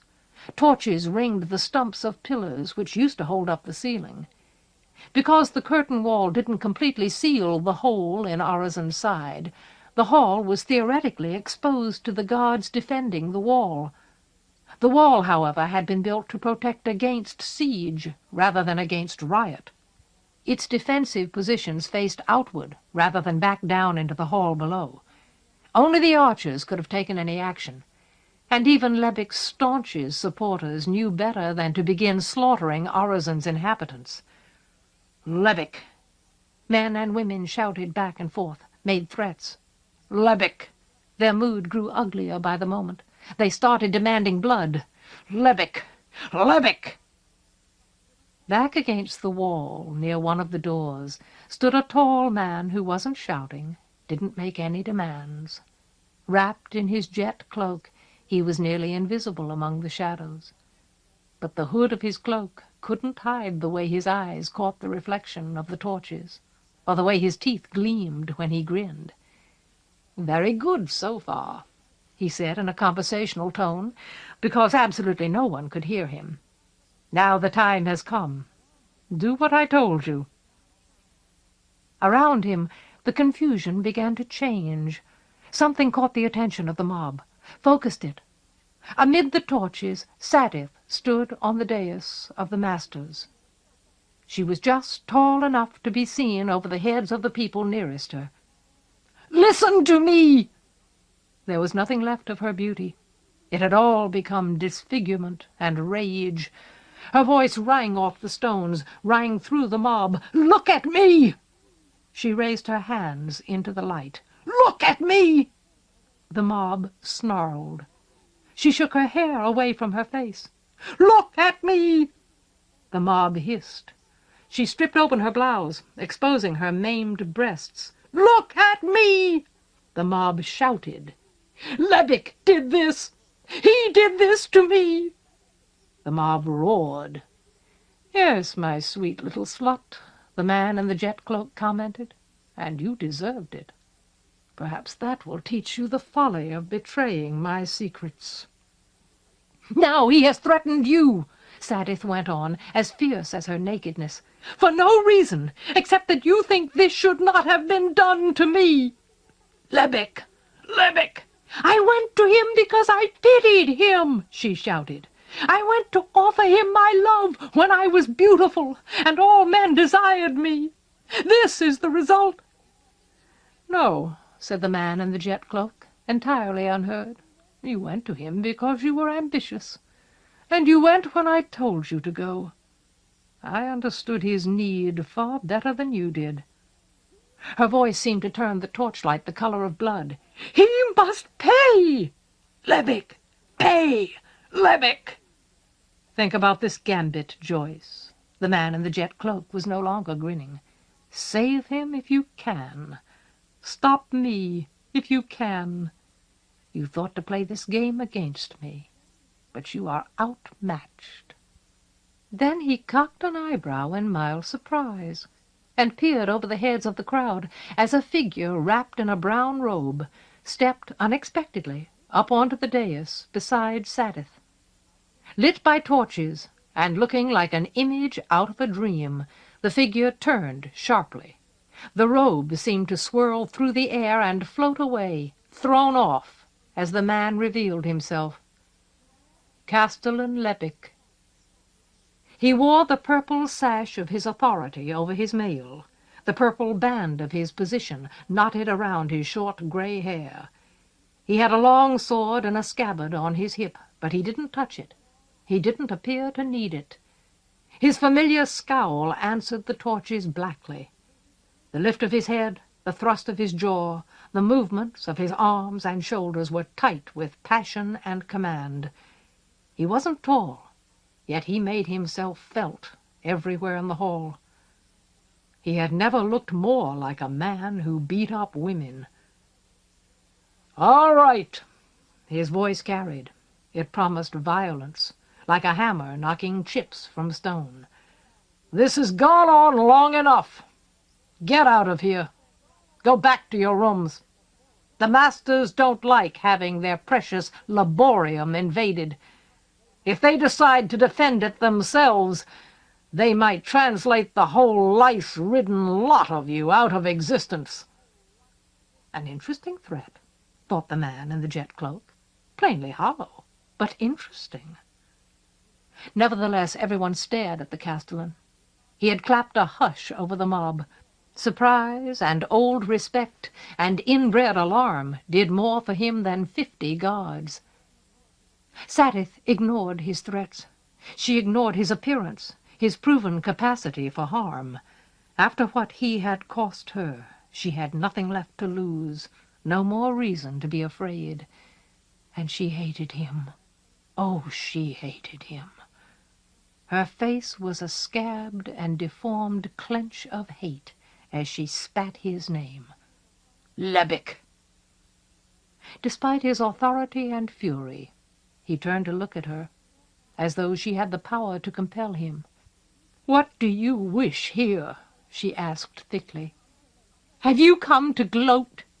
Have you come to lay claim to your handiwork? Are you proud of it?" "No." His voice was quiet, yet it could be heard throughout the hall. "I was wrong." "Wrong!" she cried. "It wasn't your fault. It probably wasn't even your idea. I shouldn't have taken it out on you." At a calmer moment, the crowd might have been utterly astounded to hear Castellan Lebic say something that sounded so much like an apology, almost a self-abasement. But the people weren't thinking as individuals. They were feeling like a mob, ugly and extreme. "Lebic," someone murmured, and another, "Lebic." A chant began, far back in the throat, through the teeth, a hunting growl, "Lebic, Lebic." "Wrong!" repeated Saddeth. She was breathing hard, trying to get enough air for her vituperation. "You admit that you were wrong?" Her damaged breasts shone with sweat. "Do you think that heals me? Do you think that one small piece of my pain is made less, or one small scar is removed?" Her arms beat time to her respiration. "Lebic, Lebic," the snarl of the mob. "I tell you, you will pay with blood!" "Blood!" she howled, matching the rhythm in the hall. "Blood!" And the mob responded, "Lebic! Lebic!" The man in the jet cloak grinned with undisguised relish. Nevertheless, Castellan Lebic wasn't daunted. Maybe he wasn't even afraid. "Oh, stop it!" he snapped over the heavy shout, as if the people surrounding him were nothing more than bad children, and he had no time for their misbehavior. "Do you think all this surprises me? I knew it was going to happen. I've been ready for days." His voice wielded enough of the whip to slash through the beat of his name, the outrage. Men and women faltered, began to listen. "I had you driven in here so I could do what I wanted with you. You didn't know I was here. You don't know how many of my men are here. Well, I'll tell you. 94. All disguised. all pretending to be one of you. The person standing next to you shouting, 'Levick, Levick,' like a dog with the mange, is probably one of my men. If anyone raises a hand at me, he'll be cut down where he stands, and the rest of you will be remembered." It was a remarkable ploy. The man in the jet cloak was virtually certain that it was, in fact, a ploy, that the castellan was, in fact, undefended, as vulnerable as he would ever be. But that changed nothing. It worked. Like water on hot coals, it transformed the fury of the mob back into fear. All the shouting stopped. Men and women glanced at each other, tried to edge away from each other. When the castellan barked, "Now get out of here! Open the doors and get out of here! You've all been stupid enough for one night!" The people near the doors undid the bolts, and the crowd began to move. This was too much for Sadith, as the man in the jet cloak knew it would be. Of course he was as surprised as anyone by Castellan Levick's appearance in the hall, and more vexed than most, although he didn't show it. From the beginning, however, he had been prepared for the possibility that she might fail, that the crowd might refuse to gather, that it might not become a mob, that the mob might not rise to bloodshed. And then she would break. The hate inside her would refuse to be contained. That was why he had given her a knife. She had it in her hand now, and she wailed in a high, shrill voice as she flung herself at Levick. Maybe he wasn't as ready as he pretended to be, or maybe something had distracted him, or maybe this was what he had had in mind all along. Whatever the reason, he was slow turning, slow with his hands, too slow to prevent Sadith from driving her blade through his throat. Nevertheless, she didn't so much as scratch him. While she swung, Ribald came up onto the dais in a headlong charge and spitted her on his longsword, ran her through so hard that they both crashed into the throng on the far side and fell to the floor. Just for a second, the castellan's features seemed to crumple, as if he were disappointed. Almost immediately, however, he swept out his own sword and went to stand over Ribald, so that no one would try to strike at the guard who had saved his life. The man in the jet cloak was mildly entertained to hear Castellan Levick rasp at Ribald, "Next time, don't be in such a hurry." The time had come to go with the crowd. If the man in the jet cloak lingered, he might get pulled along when the crowd's departure became flight, people hurrying and then running to get away from the castellan and trouble. With a shrug, he eased out of the hall.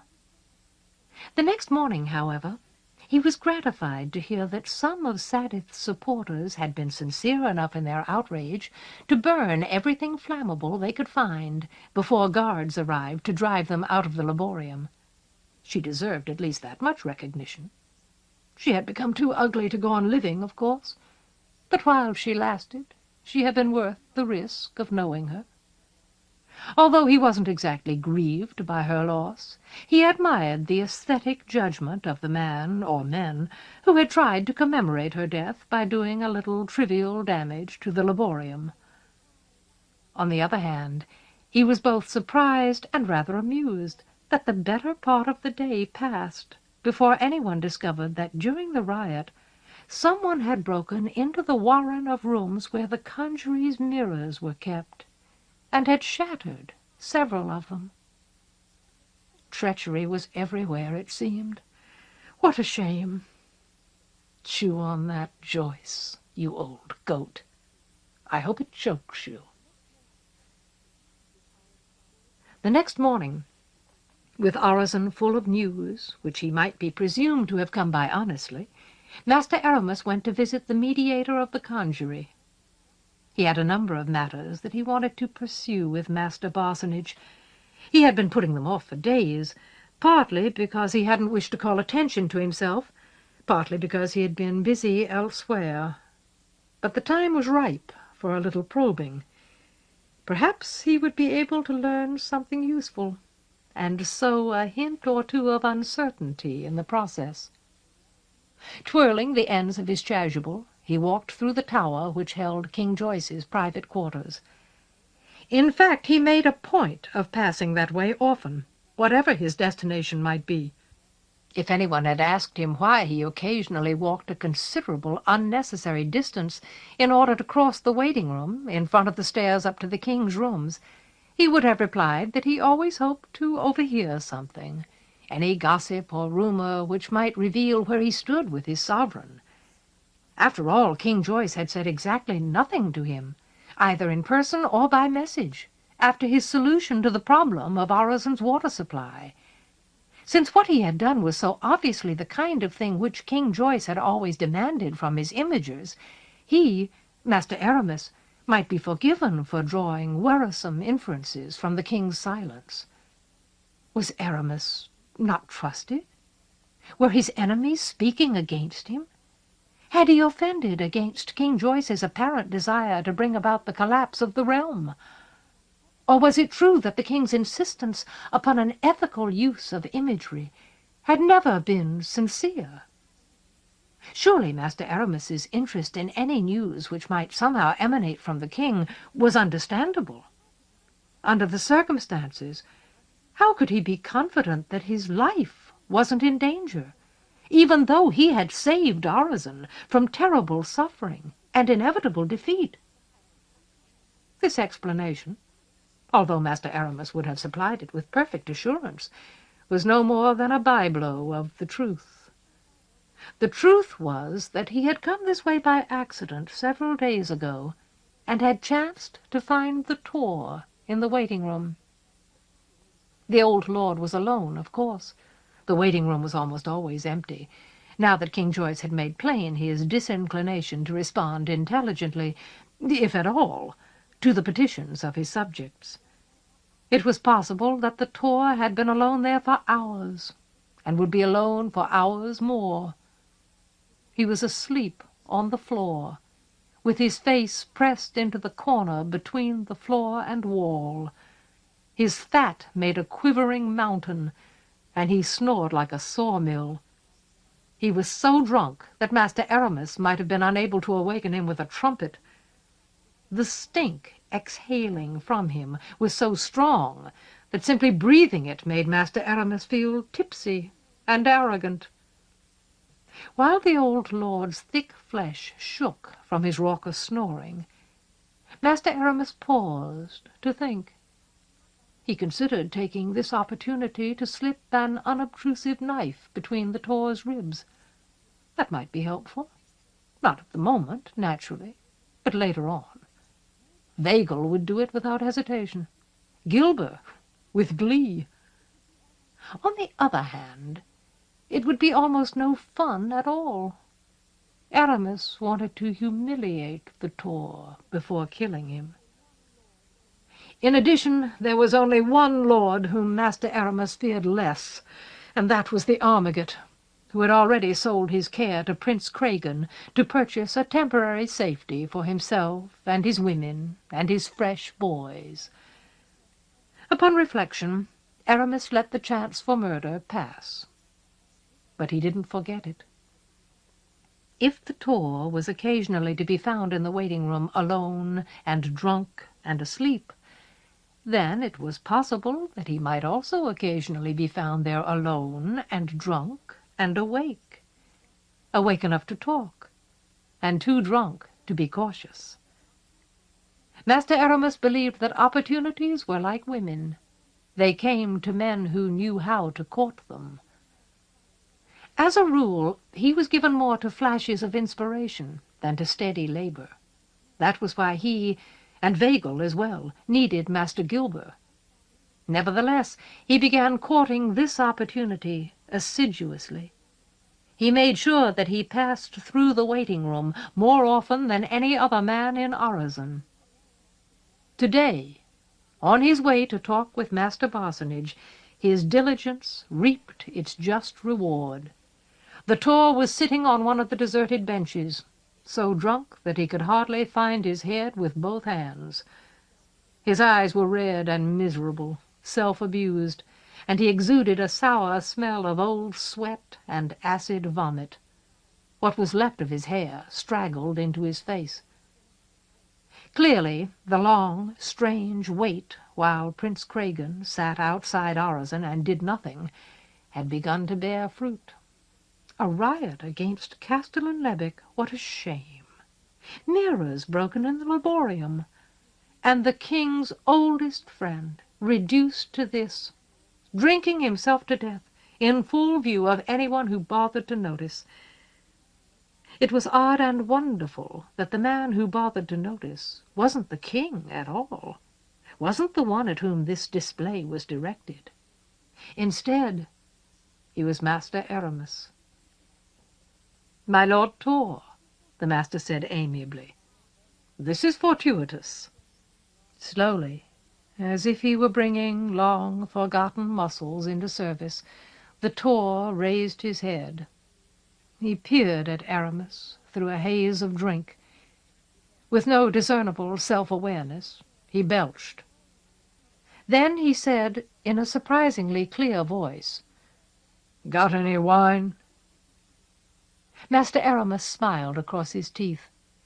"I have wished to speak with you, my lord. Great events transpire in Orozen." The old lord considered this assertion soddenly. After a moment he dropped his head.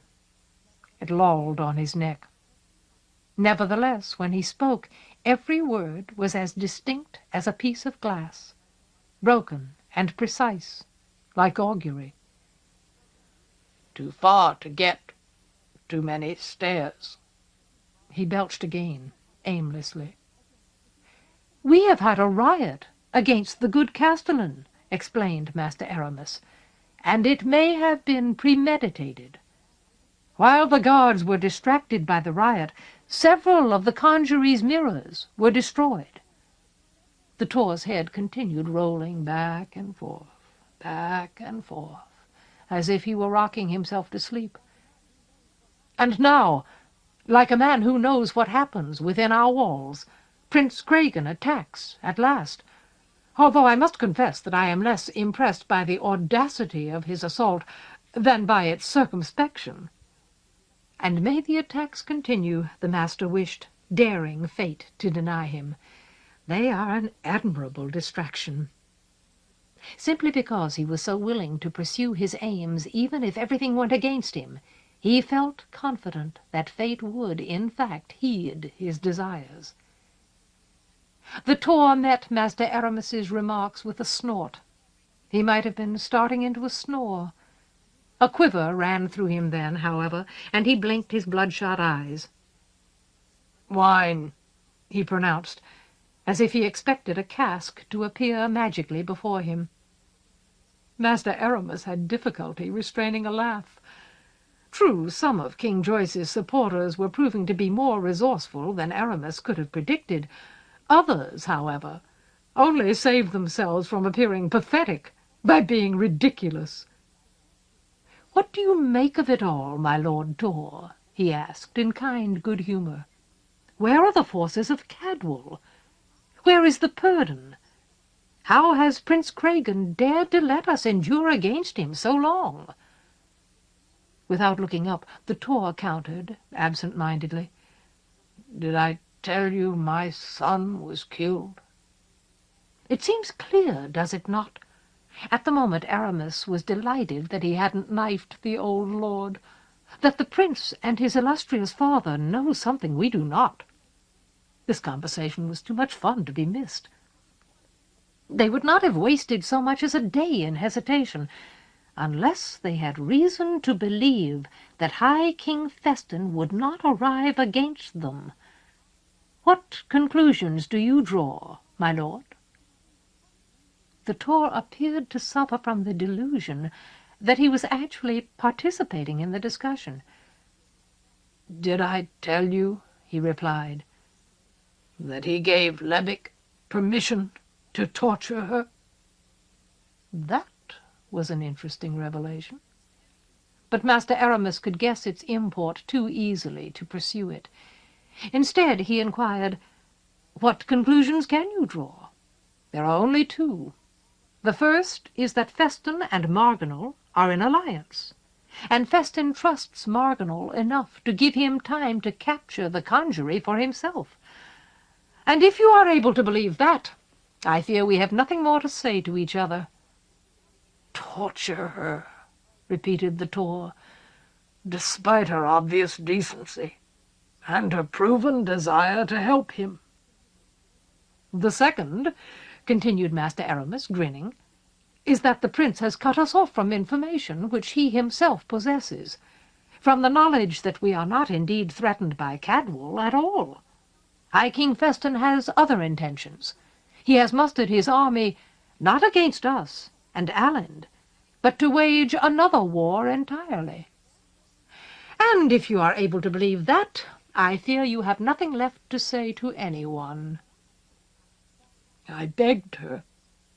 Fat tears rolled down the old lord's aggrieved cheeks. "I should have begged him, of course, but he was past hearing me. I begged her, betray Garradon, so that he would not be responsible for what Lebec would do, so that he would not have her on his conscience." He seemed unaware that he was weeping. His ability to speak so exactly, when he was barely sober enough to keep his eyes from crossing, was delightful, even entertaining, like a trick done by a mountebank. "But she has the only loyal heart left in Mordaunt. She would not betray Garradon, even to save herself from Lebec."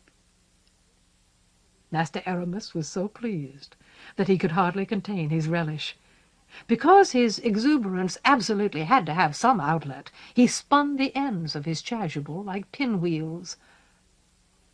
"My Lord Tor," he asked nonchalantly, coming at last to the point, "what has he been doing all this time, while his people riot, and mirrors are shattered, and women are maimed and murdered?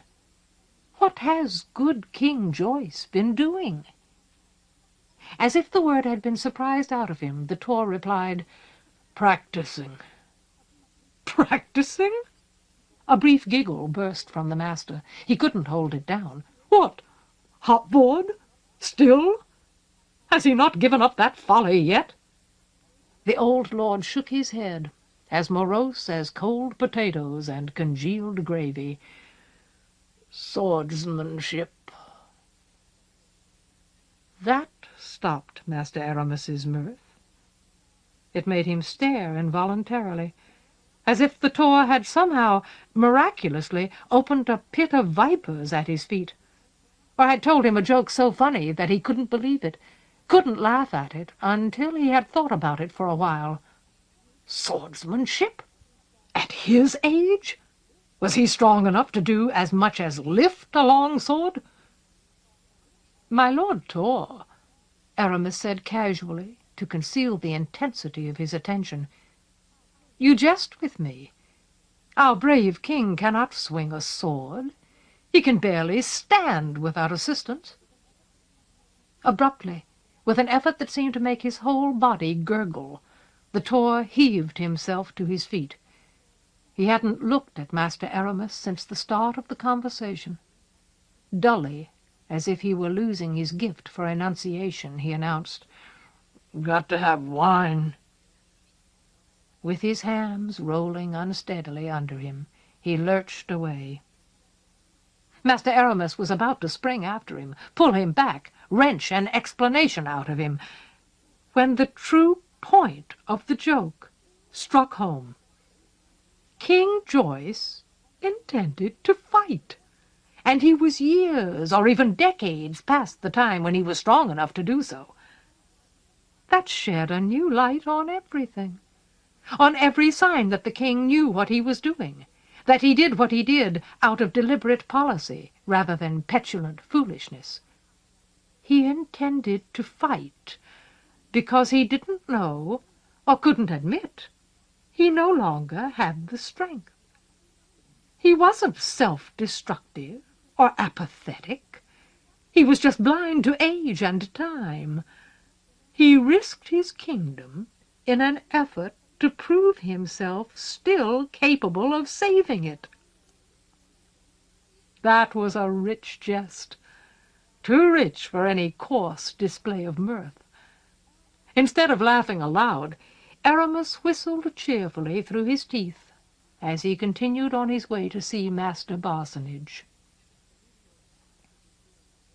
The mediator answered his door wearing only a towel knotted around his middle, a style of dress which emphasized his girth at the expense of his dignity. Water glistened on his pine-colored skin, his bald pate. Apparently Master Aramis had caught him bathing, and his servants were out. His flesh didn't sag on him as the Taur's did, however. His bulk was solid, tightly packed over muscle and bone. He didn't seem especially embarrassed to receive Master Aramis in this damp, disrobed condition. In fact, he sounded almost friendly as he said, "Master Aramis, good day to you. Come in, come in." He stood back from the door, waved a dripping arm. "It is an honor to be visited by the man who saved Orison. Let us hope that you have saved us permanently. Have you recovered from your ordeal? You look well." Master Aramis laughed lightly at Barsonage's uncharacteristic gush. "And a good day to you, Master Barsonage. I have clearly come at an inopportune moment. I can return later." "Nonsense!" The mediator touched the sleeve of Aramis's cloak, urged him into the room. "Orison is under siege. In one sense, all times are inopportune. In another, the present moment is always better than any other. Some wine?" Thinking of the Taur, Master Aramis said deliberately, "With pleasure." He accepted a goblet of a very mediocre Armagate vintage, then seated himself in the chair Master Barsonage indicated. He had visited the mediator's rooms on any number of occasions. Disputes privately arbitrated at one extreme, formal feasts welcoming new masters at the other. But whenever he came here, he always took a moment to admire the furniture. It had all been made by Master Barsonage himself. Aramis did him the justice of admitting that the mediator was a competent imager. In particular, the preparation for and execution of the conjuree's most important augury had been deftly done. On the other hand, he was much more than competent with wood. He was an artist.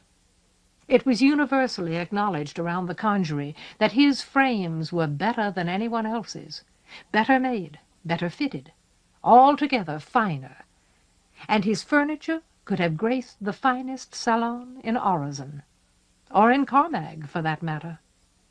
The expanse of his table had been so well shaped and polished that it seemed to glow from within. The arms of his chairs flowed so naturally with the grain of the wood that it was surprising to find them comfortable.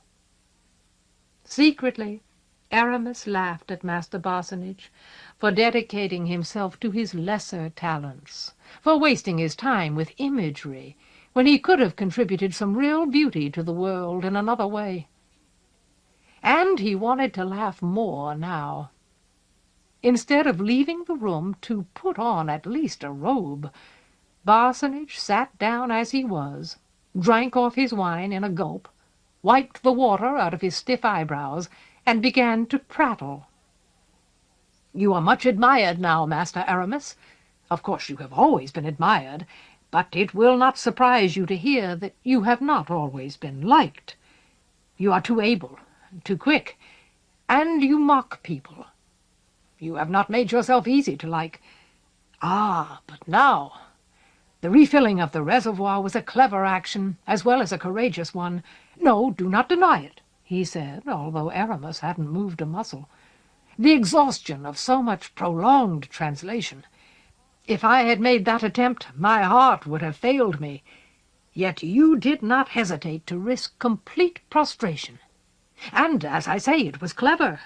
Your reputation has not been the only beneficiary of your action. Your heroism and Master Quillen's foul murder have combined to raise the esteem in which all the conjuree is held. Shall I give you an example? My servants no longer sneer at me when I put them to work. Grinning, Master Aramis raised his hands to ward off the babble. "Master Parsonage, please. I did not come to you for flattery. I am precisely aware of my own virtues, and they do not merit this praise." "Really?" the mediator returned. "I think you are too modest." His eyes were as bland as bits of glass. "But if praise is offensive, I will cease. Of course you did not come for flattery. How may I serve you?" "I am well rested now, as you see," Aramis answered, "and another matter which required my attention has come to an end. It is no secret that the maid Sadith was my lover." He spoke with admirable sincerity. "After I recovered my strength, I spent much of my time with her. She needed friends." He grimaced. "Sadly, she would not give up her hatred of our good castellan. There was nothing I could do with her." Grief wasn't his best pose, but he projected as much of it as possible. As if he were putting Sadith and her death behind him by an act of will, he said, "Master Parsonage, I am ready." The mediator raised an eyebrow. As his skin dried, it looked more and more like cut pine. "Ready?" "I have heard that the masters are busy, that since Quillan's death you have rediscovered your sense of purpose. I am ready to rejoin the work of the conjury." "Our work?" Master Parsonage's features reflected nothing. "What work do you mean?" Master Aramis had difficulty suppressing a smile. The mediator was almost ludicrously transparent. Fixing him with a glittering gaze which was intended to express indignation as well as penetration, Aramis replied slowly, "So, it is true. I am still not trusted. That is the reason I have not been summoned to any of your meetings, to any of your labors. I have saved Orozon from a quick fall to Alland. I did everything any man could do to keep Niall alive, and I was the only man here who so much as made the attempt. I have been striving with unmatched diligence to find some means to avert Mordaunt's fate. It was not I who disbanded the conjury, and I am still not trusted. That murderous puppy, Garadan, casts a few groundless aspersions on my good name, and suddenly nothing I can do is enough to redeem it." "Oh, no, Master Aramis!" Parsonage put up a thick hand in protest. "You misunderstand me. You misunderstand us all." In a tone as bland as his expression, he explained, "You fail to grasp, I think, how high your standing has become. The man who refilled the reservoir, the man who did so much to save Niall, is not someone who can be summoned to meetings like an apt. He cannot be put to labor like a pack-horse. You have been much involved in your own concerns, and you have earned the right to be. The conjury does not distrust you. We only respect your high standing and your privacy." Firmly, Aramis resisted a giddy temptation to snort, "During a siege? With Orozon's fall tied like a noose around your neck, and no hope anywhere? Can you truly believe me silly enough to swallow that lie?" The mediator, however, didn't look like a man who had an opinion about Master Aramis's silliness one way or the other. He looked, his blandness itself betrayed him, like a man who had spent some time preparing for this encounter. Master Aramis sat forward in his chair, his relish for the conversation sharpened. "Perhaps," he said in a sceptical drawl, "you will forgive me if I reserve judgment on that point. It remains true, does it not, that there have been meetings to which I have not been invited, that there is work in progress which I have not been asked to share, that the conjury has rediscovered its purpose?" Master Parsonage nodded. "Indeed." Something about him, Perhaps it was the way his eyebrow bristled, suggested an intensification which his mild gaze contradicted. "I am glad to say that is the case." "Am I permitted to ask how it came about?" "Certainly. At last we are able to see clearly that the Lady Teresa is an imager." Aramis scowled to conceal the fact that he didn't like what he heard. "Master Barsonage, that is an answer which explains nothing." "Well, perhaps not." Apparently the mediator had prepared himself quite well for this encounter. "A man of your assurance and ability may have difficulty understanding men whose chief talent lies in their capacity for doubt. Nevertheless, in practice, as distinct from theory, the great stumbling block for the conjurer has been the question of the Lady Teresa. What does she signify? What does her presence among us indicate? Is there a reason for her unexpected appearance, or was Garradon merely the agent of a monumental accident? If she is an accident, then all imagery is accidental in the end, and our research, like our morality, is only foolishness. Garradon's role in the augury has no meaning." Master Aramis nodded as if the truth were obvious to him. "But if," the mediator continued, "there is a reason, then two conclusions are inescapable." So inescapable, he commented without discernible sarcasm or humor, that even our most contentious members have accepted them. First, the responsibility she represents falls upon us. Imagery is our domain. Second, since the problem she represents exists, it must have a solution. What one imager can do, another can understand and counter.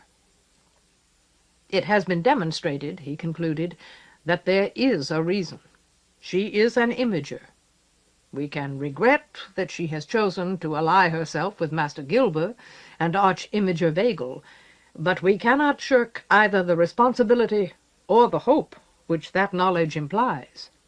"Yes, very well." Master Aramis made an impatient gesture. "That is all reasonable as far as it goes, but you have not yet explained it.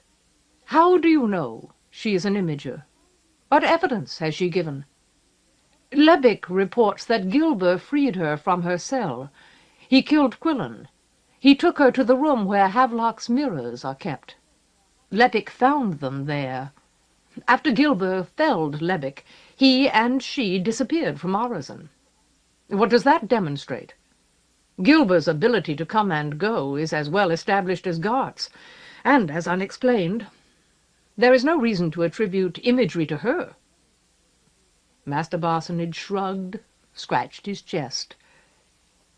As if to compensate for his baldness, his chest was matted with yellow hair. Water clung to it like beads of sap. "That is true," he replied without hurry or hesitation. "On the other side, it could be argued that Master Gilber and the Arch-Imager would have no reason to free her, just as the High King's monomarch would have no reason to kill her if she were not an imager.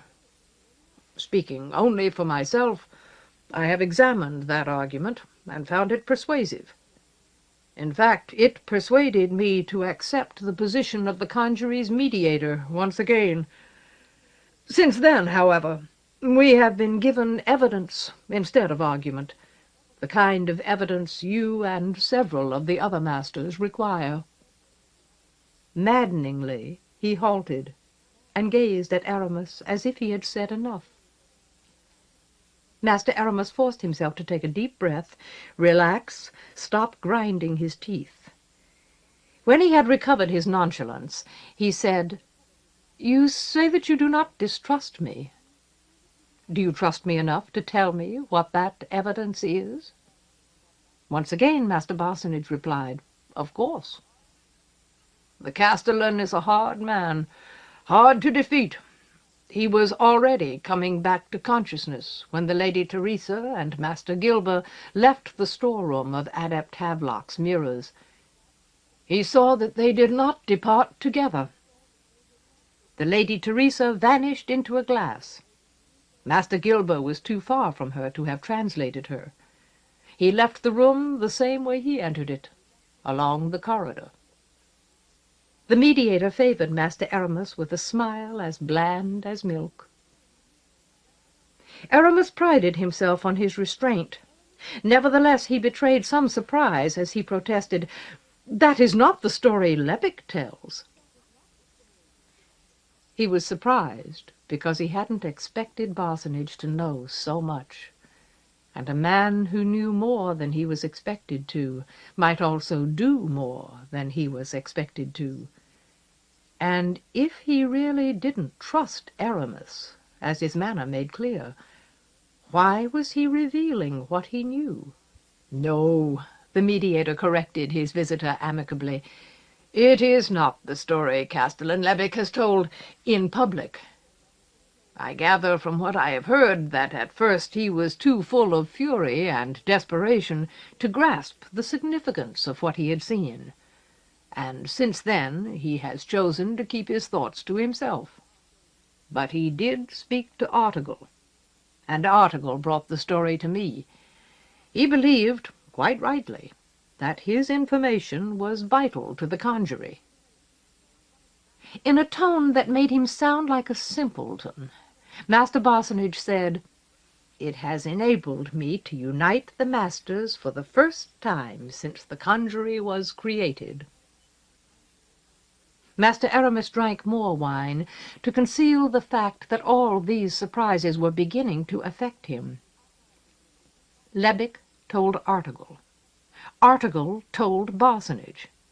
But Gilber had sworn that Lebec was still out cold when he left.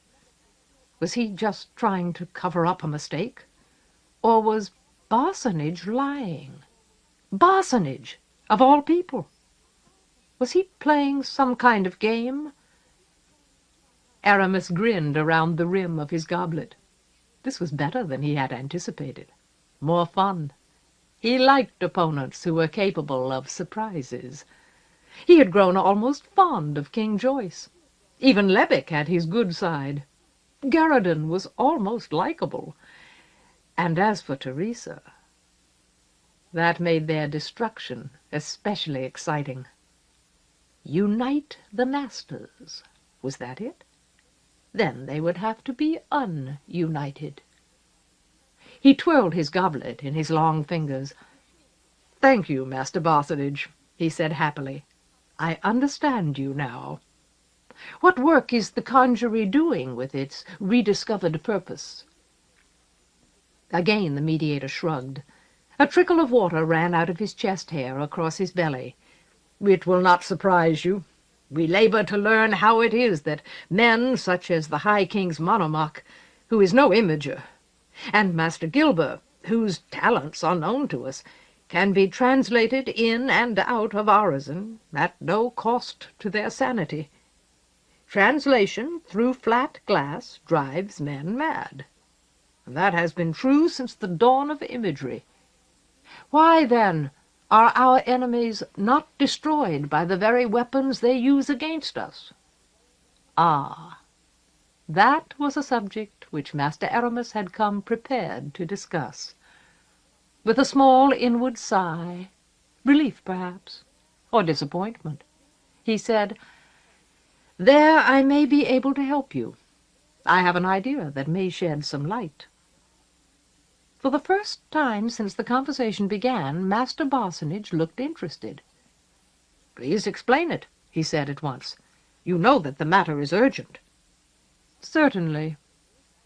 Matching the blandness of Master Barsonage's tone, Aramis explained. "To the best of our understanding, as you know, the peril of flat glass arises from the translation itself, not from the simple movement from place to place within our world. Put crudely, translation is too strong for simple movement. The power which makes passage possible between entirely separate images turns against the man translated, because it is not needed." Barsonage nodded. On the assumption that our understanding is accurate, Master Aramis went on, my idea is this.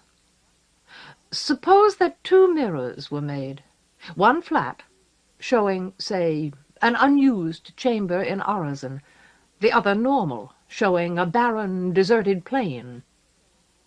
Suppose, then, that the flat glass is now translated into the other, so that it stands upon the plane in the image, and the focus of the image is adjusted so that the flat mirror fills the glass.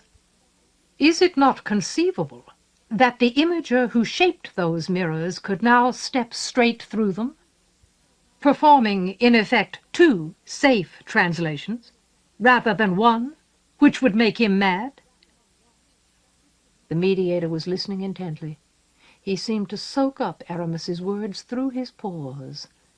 Softly, as if he were astonished, he breathed, "It is conceivable." "Of course," Master Aramis continued, simply marking time while he watched the mediator's reaction, "the difficulty is that if the imager stepped through himself, he would not be able to step back. And to send and then retrieve someone else by such a method, he would need to be able to perform both translations simultaneously. We have no way of knowing whether such a thing is possible." Like most of his lies, this one bore an insidious resemblance to the truth. "There, Weigel is ahead of us. He may have spent 15 years perfecting simultaneous translations. But surely we can attempt it. We can learn for ourselves whether this idea is indeed possible, as well as conceivable." Yes, Master Barsonage had lost his air of studied mildness, of deliberate simplicity. His eyes shone. "We can." Abruptly he surged to his feet like a breaker off the sea. "We can and we will. Today. Give me an hour to gather the masters. Come to the laborium. We will begin experimenting." Almost in the same breath he added, "It is a brilliant idea. 2 mirrors, simultaneous translations. Even if it fails, it remains brilliant. Brilliant." Having hooked his fish, Master Aramis proceeded to act as if he were letting the mediator go. He agreed to everything, stood up, started to leave, then paused at the door. As if he were innocent of all malice, he said, "Oh, Master Barsonage, one other matter, in case I forget it later. There is a rumor that some of our mirrors have been broken. Can that be true?" Master Barsonage turned immediately grim. Apparently he was shocked by what had happened. "During the riot against Castellan-Levick," he admitted. 5 mirrors. He shook his head. "It is plain that someone hates us. But why only 5? Why those 5? If you were insane enough to deprive us of the means to defend Arezzo and ourselves, would you not break every glass you found?" "Certainly." Master Aramis made a sincere effort to look shocked himself. "Unfortunately, insane actions are by their very nature insane. Which mirrors were broken?" The mediator replied promptly. Once again he was prepared. "The glass with which you refilled the reservoir. That was an attack on Arezzo. And Garriden's mirror, the one that brought the Lady Teresa here. Either he or she is stranded now, wherever they are, as is our lost champion. That was an attack on one of the 3 of them. But the 3rd was a flat mirror of Quillen's, showing a field of ptarmigan grapes. The 4th was the one with the image of the starless sky. The 5th, the one where that gigantic slug beast can be seen, one of the mirrors King Joyce captured in his wars. An attack on wine? On the heavens? An attack on monsters? It makes no sense. Garriden and the Lady Teresa and our champion, if he still lives, may have been stranded entirely at random by someone who had no idea what he did." Trying to sound disturbed, perhaps even grim, Aramis said, "My glass. Then we must depend on the weather for water. I cannot say thus again." "That is true," replied Parsonage.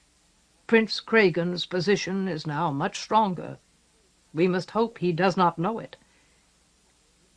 Master Aramis swallowed a final smile, and made his way out of the mediator's quarters. He wanted to reach his own rooms quickly, where he could afford to laugh out loud. He realized, of course, that he was in a tricky situation, but it was a situation of his own devising.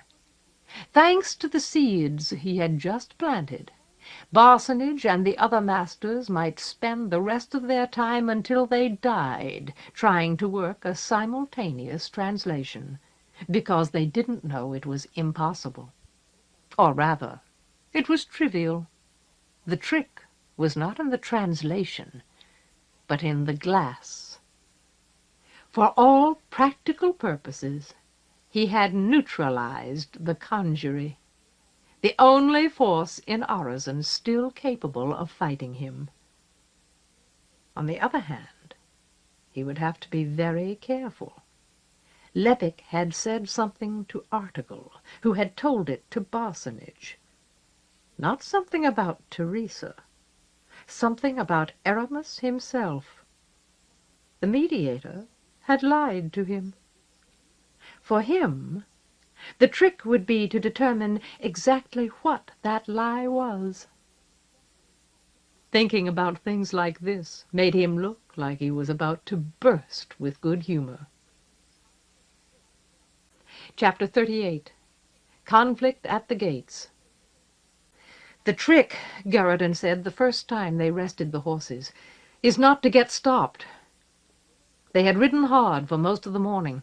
The road from Romish was easy going, and he was in a hurry, but the horses couldn't sustain a pace like that indefinitely. "Oh, really?" Teresa didn't realize how sourly she spoke. She was still thinking about Torrent. The idea of the king's shy daughter riding away alone in a foolish and dangerous effort to rescue Queen Madden clung to her mind like a splash of acid. "We're going back to Orozen, where Master Aramis wants us. Why would anybody try to stop us?" Garradin looked at her sharply. For a moment he seemed unsure how to respond. As if he had missed the point, he said, "We've been riding so long, and it feels so good to be with you. I keep thinking you know Mordaunt better than you do. Would you like to look at the map again?" She shook her head. She didn't care about the map. She didn't care about being stopped. At the moment, she didn't even care about having to face Aramis again. Garradin, that's how Argus got killed. "Well," he explained, still missing the point, "there's really only one fast way to get from Romish to Orozen, and that's along this road, the main road through Armiget, which just happens to be the route Prince Cragan used. It's his link to Aland, his supply line, his line of retreat. It'll be crawling with his men. On top of that, even the Armiget can't be as stupid as people think. He's got to have scouts and spies everywhere, especially along the road. He needs to know what's happening. And right now he probably wants an imager or two more than anything in the world. If his men get their hands on us, they aren't going to let us go just because we smile and say please." Teresa stared into the trees without saying anything. "And on top of that," Garradin's tone became slowly harsher, "I assume Orozen is still under siege. I assume it hasn't already fallen, or there wouldn't be any reason to kidnap Queen Madden. If we're going to get in to see King Joyce, we'll have to get past the whole Aland army. The men who took the Queen were Alands. It looks like this is some plot of Prince Cragan's. So he's the one we have to worry about. And he won't let us into Orozen until he's ready, until his trap is ready." He surprised her, and she winced. "Do you really think that's true? Do you really think Prince Cragan is responsible for kidnapping the Queen? Don't you? You said those men were Alan's. They took her toward Aland." The acid in her mind was turning to nausea. "But If he's responsible... Until now she hadn't considered the question closely. That means he's working with Master Aramis. Where else would he get an imager who could translate an avalanche? Garridan watched her and waited. But if that's true, why did Aramis refill the reservoir? Why didn't he just let Prince Craigen into Arisen? An interesting question, Garridan murmured past his teeth. She tried to imagine an explanation, but almost at once another aspect of the situation struck her. If the prince did it, he must have done it behind Elaga's back. She'd never approve of something like that. Garridan nodded once, roughly. The implications brought Teresa to a halt. Elaga's being betrayed herself. She faced Garridan squarely, showed him her distress. What are we going to do? The way he met her gaze gave the impression that he had accomplished his goal. He had shifted the direction of her thoughts. "We'll stay on the road until we get close to Batten," he replied. "That's where the Allens will pick it up, and it turns south there to meet the road from Sternwell. We can go straight southeast toward Arisen. We'll save some miles, and maybe we won't lose much time. When we reach the siege, we'll try to get to Elaga before the prince realizes what we're doing." Abruptly he grinned, a sharp smile with no humor in it. "If she knows what happened to her mother, if she allowed it to happen, if she approves of it, I'm going to be very disappointed in her." "And if she doesn't know," Teresa completed for him, trying to reassure herself, "she might be willing to help us." He nodded again. After a while they mounted their horses and went on. They rode out of the last hills of Fale onto one of Armiget's many fertile flatlands at what felt like a breakneck pace. Leaving the woods behind increased Teresa's anxiety. Armiget appeared to be almost unnaturally open, as if everything that moved through it were somehow exposed. Perhaps that was why the Armiget had become what he was. Perhaps his personality had been distorted by the pressure of being so exposed. But actually there were quite a few trees around, even in lowlands, which had obviously been under cultivation before Prince Craigen and his army crossed the Pestle. Concealment was scarce, but shade was available. Partly for that reason, and partly because of the soil's richness, the flats of Armiget bore no resemblance to the arid spaces of Termagant. Teresa and Garridan made good progress, despite the lack of fresh mounts. He studied the map repeatedly. They were still crossing a part of Mordaunt where he had never been before, and assured her that their progress was good. He may have been trying to shore up her spirits. For some reason his own didn't appear to need support. His keenness suggested that he liked this rush across the landscape, this clear and urgent sense of purpose, that he was eager to return to Arisen. By the time nightfall forced them to halt and make camp, they were well on their way toward making the journey to Arisen as Queen Madden had intended it, in 3 days. The more he looked ahead, however, the more her attention turned backward. Torrent had touched her unexpectedly, made her aware of her own inadequacies. In their separate ways, each of the king's daughters had daunted her. They had inherited more courage than she seemed to possess. Her determination to oppose Master Aramis was little more than a pretense, after all, a pretense that she could somehow transcend her past. As she gazed across the campfire into the open dark of Armiget, she murmured, "Garridan, there's something I don't understand." "Just something?" he returned, making a transparent effort to jolly her out of her mood. "Then you are marvelous to me, my lady.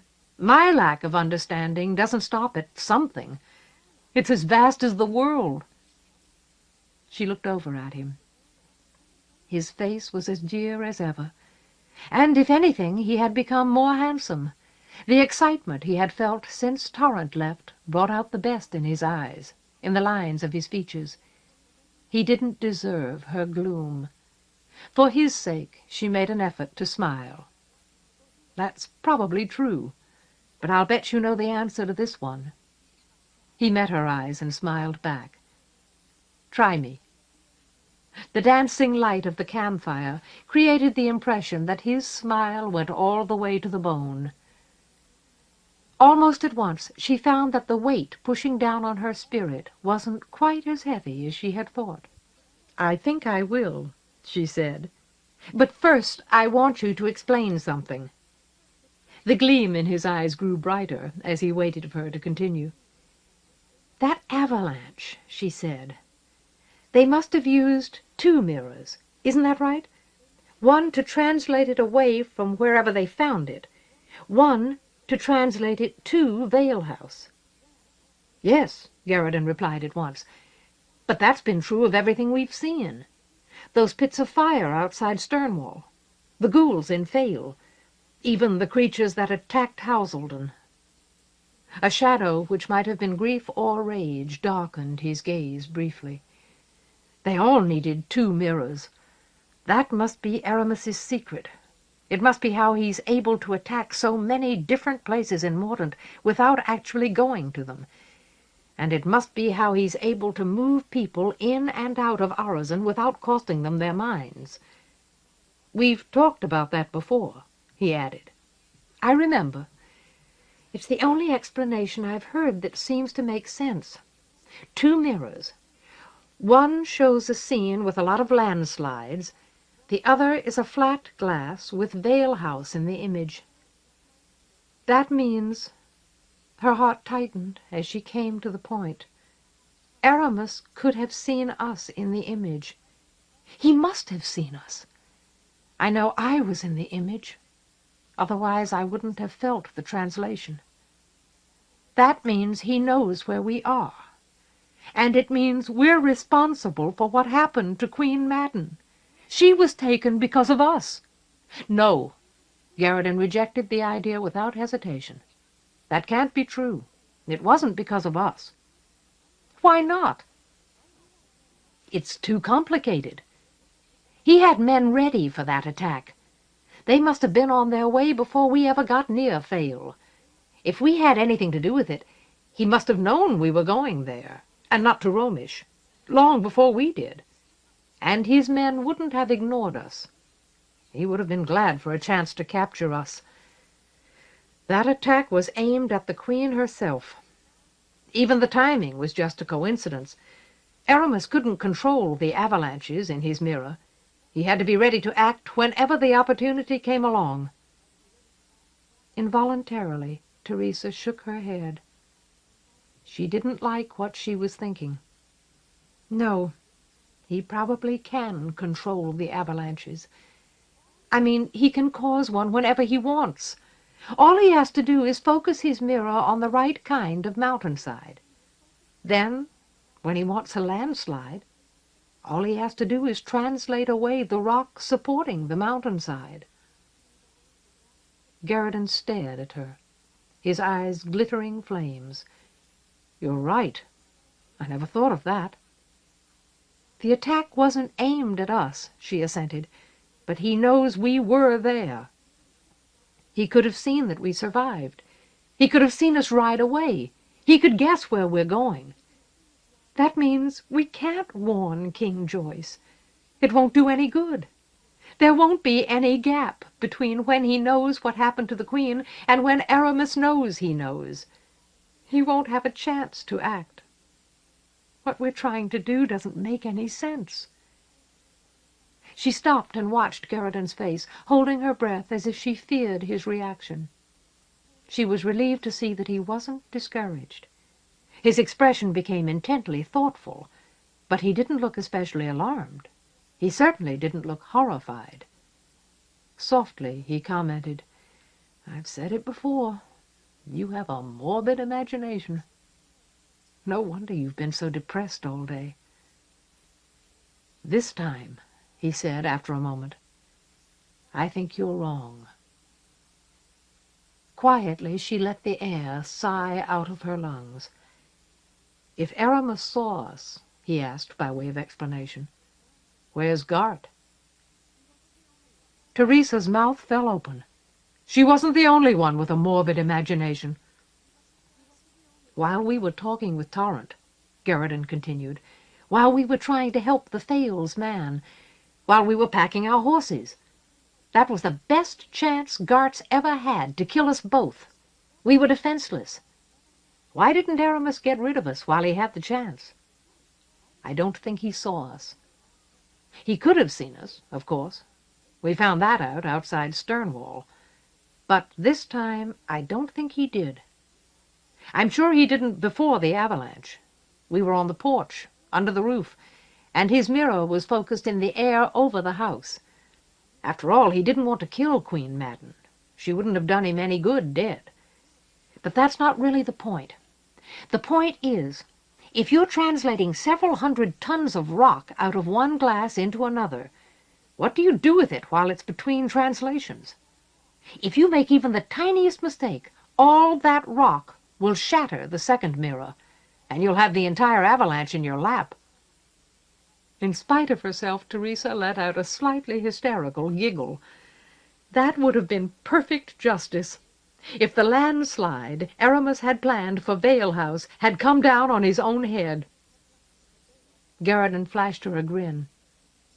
"The solution," he said, "is the one we talked about 100 years ago or so in Arezon, when we didn't know we were two of the most powerful people alive. Translate the second glass into the first. In effect, the rock goes straight into the flat mirror. But—" He held up a hand to forestall interruption.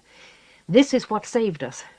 When you do a translation like that, when you put the second mirror into the first before you start, what can you see?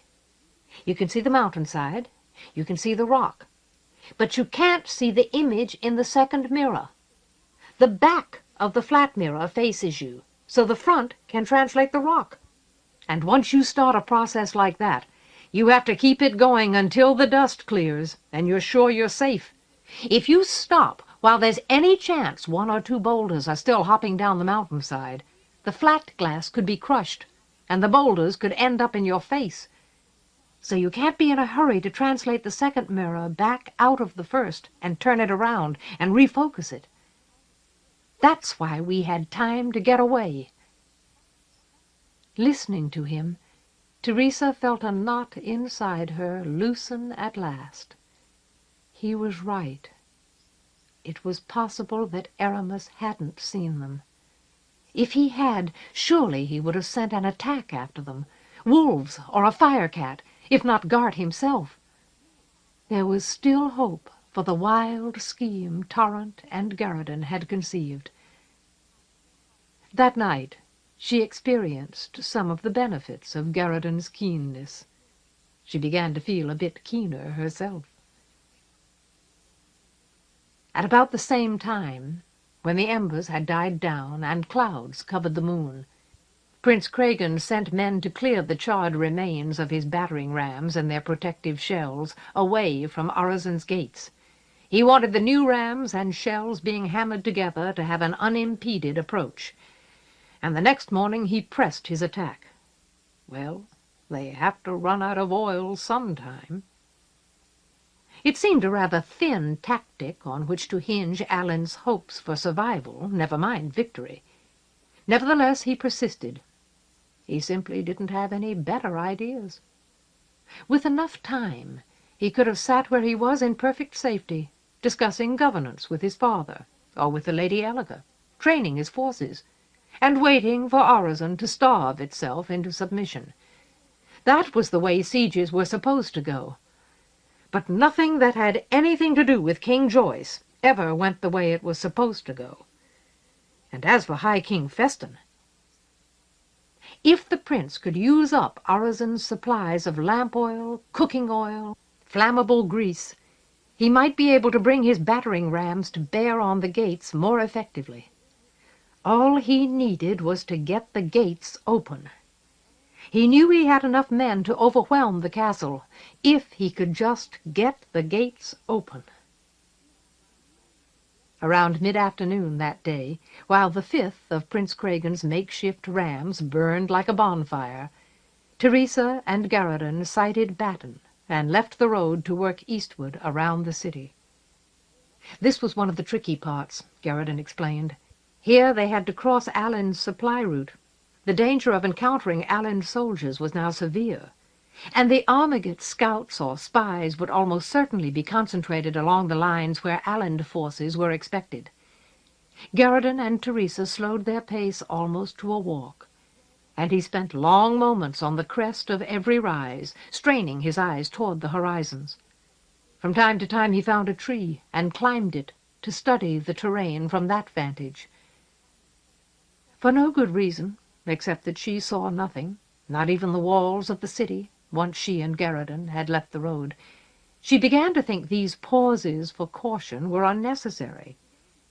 They crossed the unmistakable swath of ground which had brought the Allen army to the road, unmistakable because the soil still held the cut of wheels, the gouge of hooves, the pressure of boots. But they didn't see any sign of Allen's supply wains or Armiget spotters. She would have preferred the risk of speed to the frustration of delay. She changed her mind, however, when he came down out of a tree so fast that he nearly fell like the fumblefoot he had once been.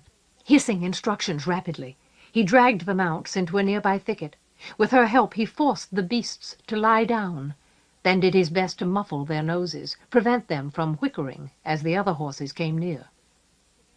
A small band of riders, with grime-caked clothes and eyes made evil by fear, passed so close that Teresa could have hit them with a stone. "Mercenaries," Garradon grated under his breath after the riders were gone. "Men like that, if they were in a hurry, they might cut your throat before they raped you. I thought every mercenary in the world worked for Cadwal." Teresa was having trouble with her pulse. Then what are they doing here? He shrugged stiffly, as if all his muscles were in knots. Working for somebody else, or spying for the High King. If the lieges send Prince Cragan reinforcements, Festin will want to know about it. He may have men all over this part of Mordaunt by now. "Oh, good," Teresa muttered to herself. "Just what we need." She and Garradon had to hide twice more before the end of the day, but both times they were able to avoid discovery with relative ease. The scouts, or mercenaries, expected many things, but they clearly didn't expect to encounter a man and a woman with 3 horses cutting across open ground around Batten. In a fireless camp that night, in a small gully, she remarked, "I can't live this way." "What, sneaking around like this? Surrounded by people who would gut us, unless they have the good sense to take us prisoner, if they only knew we were here? You aren't having fun?" Garradon snorted softly. "Teresa, I'm surprised at you." Actually, she was surprised at herself. Without warning, she was filled with a sense of how strange her circumstances were. Wasn't she Teresa Morgan, the passive girl who had typed sad letters for Reverend Thatcher until she had lost faith in him and his mission? Wasn't she the lonely woman who had decorated her apartment in mirrors because she didn't know any other way to prove she existed? So what was she doing here? Surrounded, as Garradon observed, by enemies, struggling across country on horseback in a nearly crazy effort to warn King Joyce that his wife had been abducted, so angry at Master Aramis that she couldn't think about it without trembling. What was she doing? "So am I," she murmured. But Garradon had been teasing her, and she was serious. The night on all sides felt at once vast and subtle, too big to be faced, too cunning to be escaped. And the stars! She knew in her bones that the city where her apartment was had nowhere near this many stars watching it. Right now, it seems like there isn't another place in the universe farther away from where I used to live than this. "Are you afraid?" he asked gently. "We still have a long way to go." He wasn't talking about the distance to Orozen. "That's the funny part," she mused. "When I stop and take my pulse, I get the impression I've never been so scared in all my life. But when I think about where I came from, my apartment, my job, my parents, I think I've never been so brave." After a while he said, "It makes an amazing difference when you have good, clear reasons for what you're doing. I think I used to have so many accidents because I was confused, in conflict with myself." She agreed, but she didn't say so. Instead, she said, "Don't get cocky. I saw you almost fall out of that tree." That made him laugh, and his laughter always made her feel better. Prince Cregan also had reasons for his actions. What he was doing was unprecedented. Despite the darkness, despite the fact that his men couldn't see Orozen's counterattacks in time to defend themselves very well, he was belaboring the gates with the heaviest battering ram he had. He had two reasons for risking the blood of his army so lavishly, one immediate, the other alarming. His immediate reason was that just before sunset, the defenders had stopped pouring oil on the shells of his rams. The particular ram spared by this forbearance wasn't especially impressive. Its shell protected only enough men to move it, not enough to seriously threaten the gates. Nevertheless, the forbearance itself was significant. Without hesitation, the prince called back that ram and sent out a bigger one, fully manned. This one, also, was allowed to do its work without being set afire. Two interpretations immediately suggested themselves. Orozen was out of oil, or Orozen was trying to conserve oil, was trusting the dark for protection. Under other circumstances, this chance to hit the gates wouldn't have been worth the risk. At night, protected by darkness from archers, the castle's defenders would be able to swing down from the walls on ropes and strike at the ram in a matter of minutes. But the prince was too worried to miss any opportunity, however costly it might prove.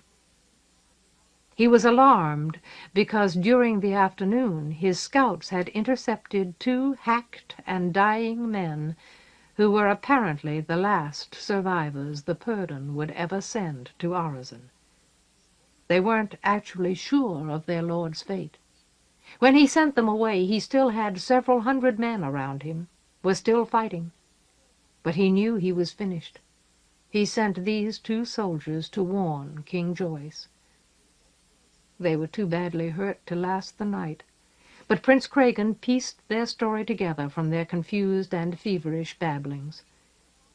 What had apparently happened was that High King Feston had suddenly changed his tactics.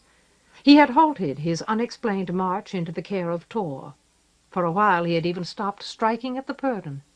Instead, he had camped his huge army as if he had gained his goal, as if his only real purpose had been to capture the ground where he now stood, a relatively uninhabited region of complex hills and thin rivers no closer to Marshalt than to Orozen.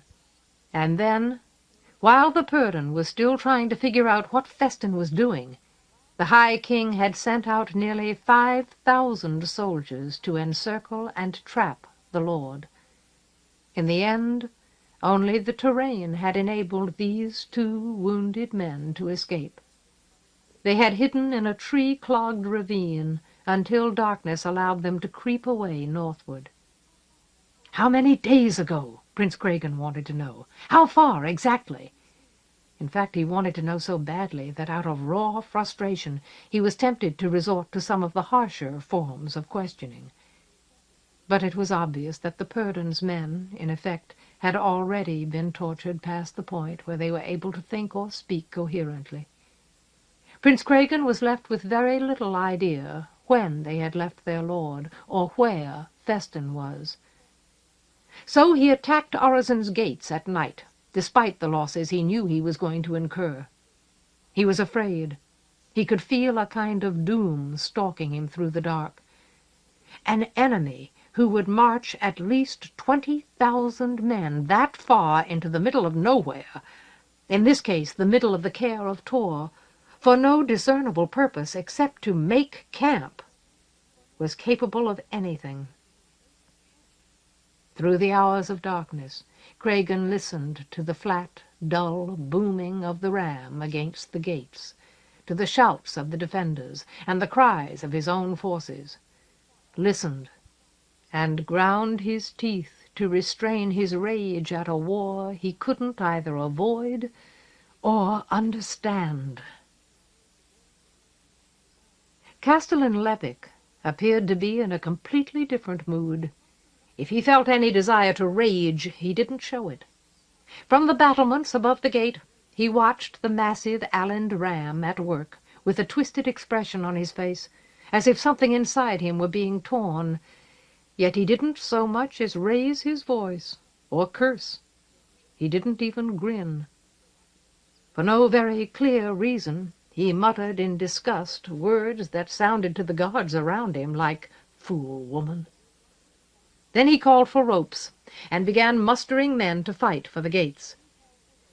He didn't stay to watch the struggle, however. A number of his captains knew what to do in a situation like this. Wandering away like a shadow of the man he used to be, he went to spend as much of the night as possible drinking with Artegall. Unfortunately, ale, even in that quantity, did nothing to quench the hot, dry sensation in his mind. He was full of foreboding. His brain chewed anticipations of disaster. So he was grimly amazed when he woke up the next morning and learned that something good was happening. It was raining. A hard rain, so thick that it blinded the castle and turned the dirt of the courtyard into immediate soup. What the people where Levick had grown up called a real gully washer. And long overdue. Mordaunt expected rain like this in the spring. Of course it made Arezon impossible to defend. The guards above the gates wouldn't have known if the entire Alland army had come within a stone's throw of their noses. On the other hand, the rain also made attack impossible. The Alans had no footing. They could bring up battering rams until they broke their hearts, but they couldn't swing them effectively. The gates would stand forever against any pounding they might receive in this rain, and other siege engines were equally useless. The rain didn't cheer Castellan Levick up. He was past the point where anything could have cheered him. But it did give him a breathing space, a bit of time in which to get a better grip on himself. It also helped Teresa and Garradon. That surprised her. She got so wet and so cold so quickly that she felt defeated before the day had well begun. She soon realized, however, that she and Garradon were in next to no danger of being spotted or captured through this downpour. If she had let him get more than 10 feet away, she wouldn't have been able to spot him herself. Now the trick had nothing to do with being stopped. The trick was to know where they were going. "How do you know we're not lost?" she shouted into the deluge. "The rain!" Despite the water streaming down his face, he grinned. "At this time of year it always comes from the west. We're going south, so all we have to do is cut across the wind." She would have been impressed if her whole body hadn't felt so miserable. Nevertheless, she kept going. She and Garradon kept each other going. While their enemies were blinded was the best time for them to go forward. The rain might make it impossible for Torrent to follow her mother, but Teresa was too cold and soaked to worry about something that far out of her control.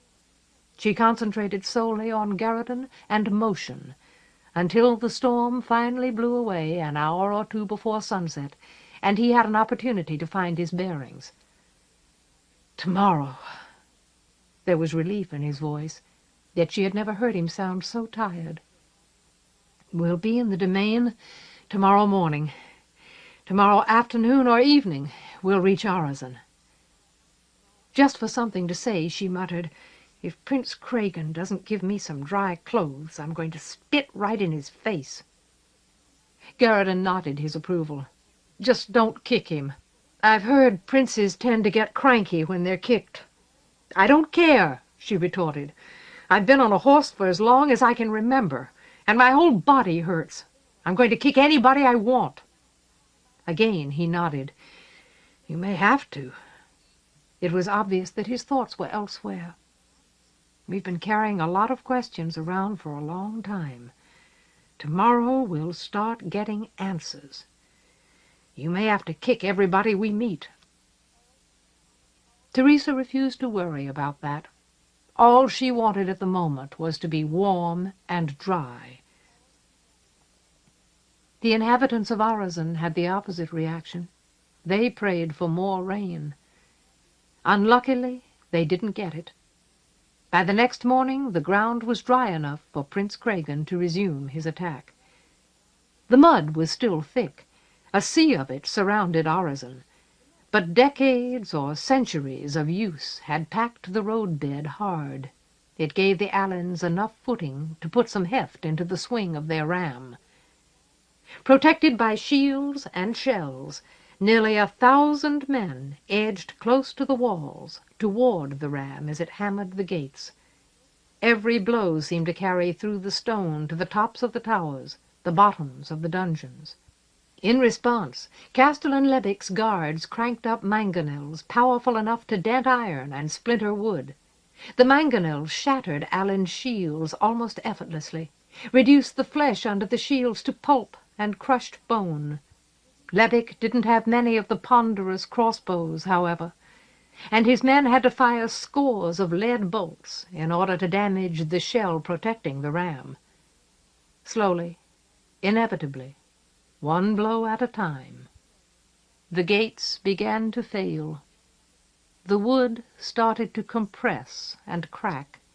Stress showed along the iron strutwork. Mortar sifted from between the stones which held the gates and the wall. Bolts began to work loose. At the moment, Prince Craigen was paying for this success with dozens and then hundreds of his men. Inside the castle, Urizen's defenders suffered no losses. But that imbalance would shift as soon as the gates broke. "Tomorrow," Levick muttered, inspecting their timbers with an expert eye. "Those shit-lickers will be in here tomorrow. We've got that long to live." He didn't sound upset.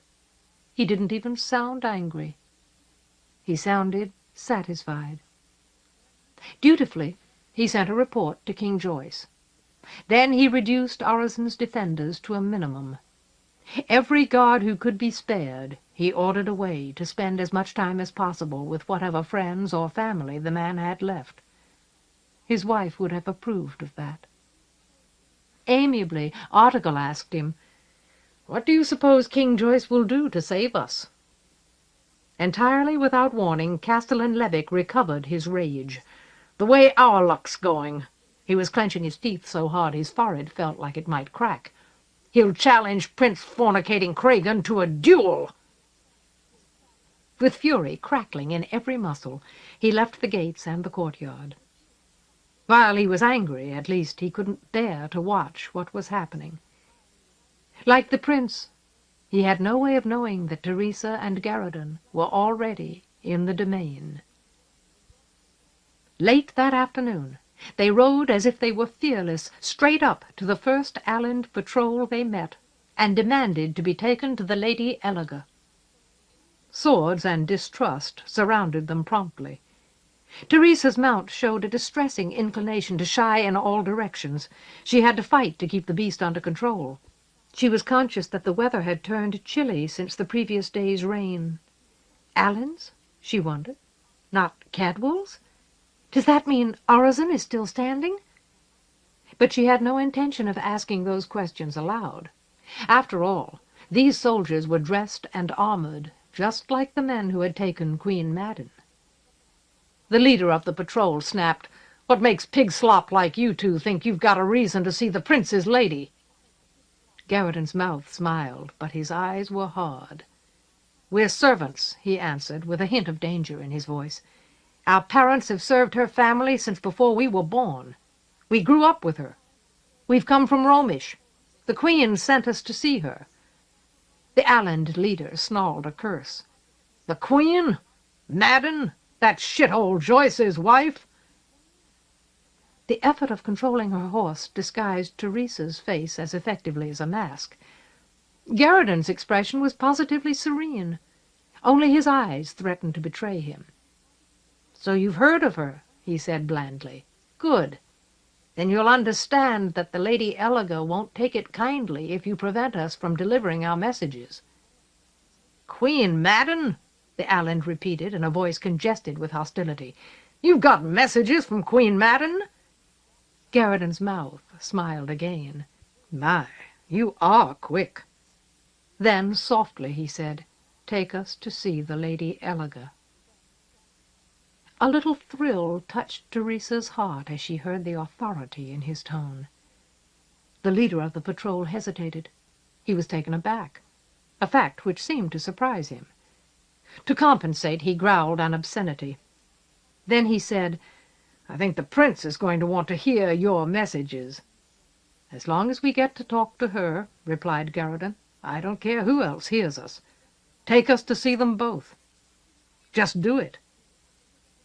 To his own obvious astonishment, the Alland leader turned and organized his men to escort Garriton and Teresa toward the encampment.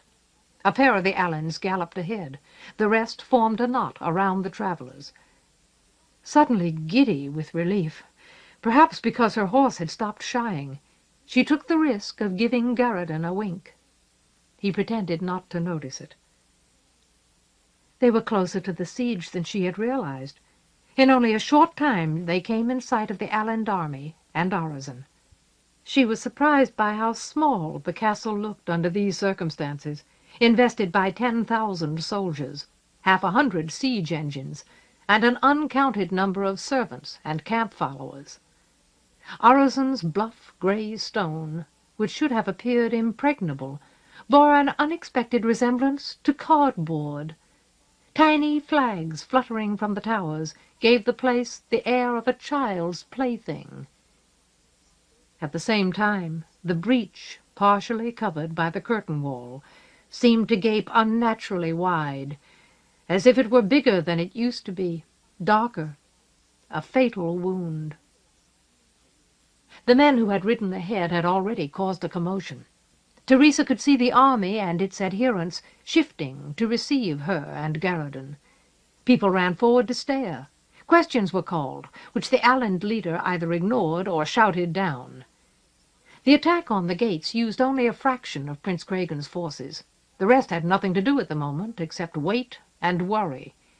Some of the soldiers only wanted news, but others offered jokes and insults that turned Garriton's eyes as sharp as bits of glass. He preserved his expression of serenity, however, and followed the patrol in through the camp. They passed an area of tattered and scruffy tents where the poorest of the camp followers lived, ankle-deep in the overflow of their own squalor. Then the order and cleanliness of the encampment began to improve, according to the increasing status of its occupants. In minutes the patrol brought Teresa and Garriton to an open area, like an imitation of a courtyard, around which were pitched several tents so large and luxurious that she felt sure she and Garriton had reached their goal. Their immediate goal, at any rate. In order to enter Orizon, they first had to get past Prince Cragan. He came out of one of the tents into the evening shadows before anyone had a chance to dismount. He moved as if he intended to approach the riders directly, but as soon as he saw them, he stopped. He planted his fists on his hips when Teresa met his gaze. His black eyes flashed as if she had given him a slap.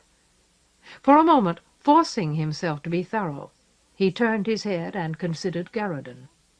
Then he faced Teresa again. "Servants of the Queen?" he demanded of his men in a tone that might have been jesting or bitter. "They said that, and you believed them?" Did not one of you louts think to ask them their names?" He didn't give the leader of the patrol a chance to respond, however. "Oh, let it pass. They would have lied about their names as well. And then you would have been worse fooled than before." "At least have the common sense to disarm them. Then go." Stung, the leader of the patrol snatched away Teresa's and Garridan's weapons, the swords the termagant had given them. Then the men withdrew. Prince Cregan gave the impression that the patrol had already ceased to exist as far as he was concerned. He was concentrating exclusively on Teresa. "My Lady Teresa of Morgan," he spoke slowly, drawling in a way which suggested humor or scorn. "You astonish me entirely. And your companion must be the infamous Abt Garridan, the butt alike of mirth and augury. I can think of no other possibility. However, you may amaze me there as well. Since you are out here—" He released one fist from his hip to gesture at the ground between the tents. "When it is obvious that you ought to be in there," he indicated Urizen, "I conclude that you have a remarkable story to tell me. You will tell it." Gradually his tone convinced Teresa that he wasn't in a happy mood. "Now." "My Lord Prince," Garridan put in steadily, as if he weren't interrupting the allied contender, "where is the Lady Elliga?" "I am here, Garridan." Teresa turned in her saddle and saw the king's daughter. Elliga stood between the flaps of one of the tents. A streak of sunset caught her face, so that her usual paleness was covered with an orange-gold blush, and the light muffled the vividness of her eyes. In that way she looked like she had become an entirely different woman since Teresa had last seen her. "So it is true, my Lady Teresa," she said clearly, lifting up her voice as though this were a formal occasion. "It was always true. You are an imager." Prince Cregan's mouth moved under his moustache, swearing. When he spoke, however, he kept his tone neutral. "How do you reach that conclusion, my Lady Elliga?" Elliga's gaze didn't shift from Teresa. She studied Teresa through the failing beams of the sun. "As you said, my Lord Prince, they are not in Urizen. It is doubtful that they were able to creep out through your siege. Therefore they must have removed themselves by imagery." "Or someone else removed us," Garridan put in acerbically. "Don't forget that possibility. You don't think Gart does his own translations, do you?" An unexpected silence fell over the tents. Elliga half raised a hand to her mouth, then dropped it. A glint of white teeth showed between Prince Cregan's lips. From somewhere in the distance, Teresa heard a methodical booming, a deep thud, at once so hard and so far away that it seemed to come through the ground rather than the air. Men shouted faintly. Her presence there, and Garridan's, must have come as a complete surprise to Elliga and the prince. Now the idea Garridan suggested appeared to shock them further, as if it made the whole situation incomprehensible. Well, Teresa thought, this was better than being tied up or cut down. She felt an off-center, almost loony desire to give Garridan a round of applause. The men who had taken Queen Madden were Allans, and Teresa and Garridan had so many questions, and they wanted to get into Urizen. If Cregan really had ordered the Queen's abduction, their only hope was to keep him off balance and pray for something unexpected to happen. Trying to make a contribution, she asked, "My Lord Prince, may we get down? I've been on this horse ever since I can remember." A small shudder seemed to pass through Prince Cregan, a brief convulsion of will. At once he became calmer, as if his self-possession had been tightened a notch. "Of course, my Lady Teresa." He moved toward her. "Where other matters are concerned, I have said that the debts between us are settled." Yet you are a friend of the Lady Elaga's, and so you are welcome among us. Permit me to offer you the Alland monarch's hospitality." He reached up his hands to help her dismount. This was a courtesy to which she wasn't accustomed, but she did her best to let him assist her. Garridan swung down and came to her side. At once he bowed formally to Prince Craigan. "My Lord Prince, I haven't been properly presented, but you've named me. I'm Garridan, the seventh son of the Domni, an apt of the Conjury of Imagers. As you say, we have a remarkable story to tell." Somehow he contrived to sound like he couldn't think of a single reason to distrust the prince. "And there must be a lot you could tell us, if we can persuade you to do it." "Garridan." Elaga had come forward while Teresa was focused on Prince Craigan. Her face and form were in shadow now, with the paradoxical result that she looked brighter, keener, more capable. "What does this mean?" she demanded. "Why are you here? And how? Surely you will not ask us to believe that this is nothing more than another of your colossal mishaps." "No," Garridan replied. "On the other hand, I do expect you to believe that it's hard for me to trust you enough to tell you anything." There. He had given the first hint of his loyalties, therefore of his intentions. Teresa held her breath, afraid that he might be risking too much too soon. Fortunately, Craigan wasn't surprised enough to react badly. He knew what had happened to Niall's attempt to reach the Purdon.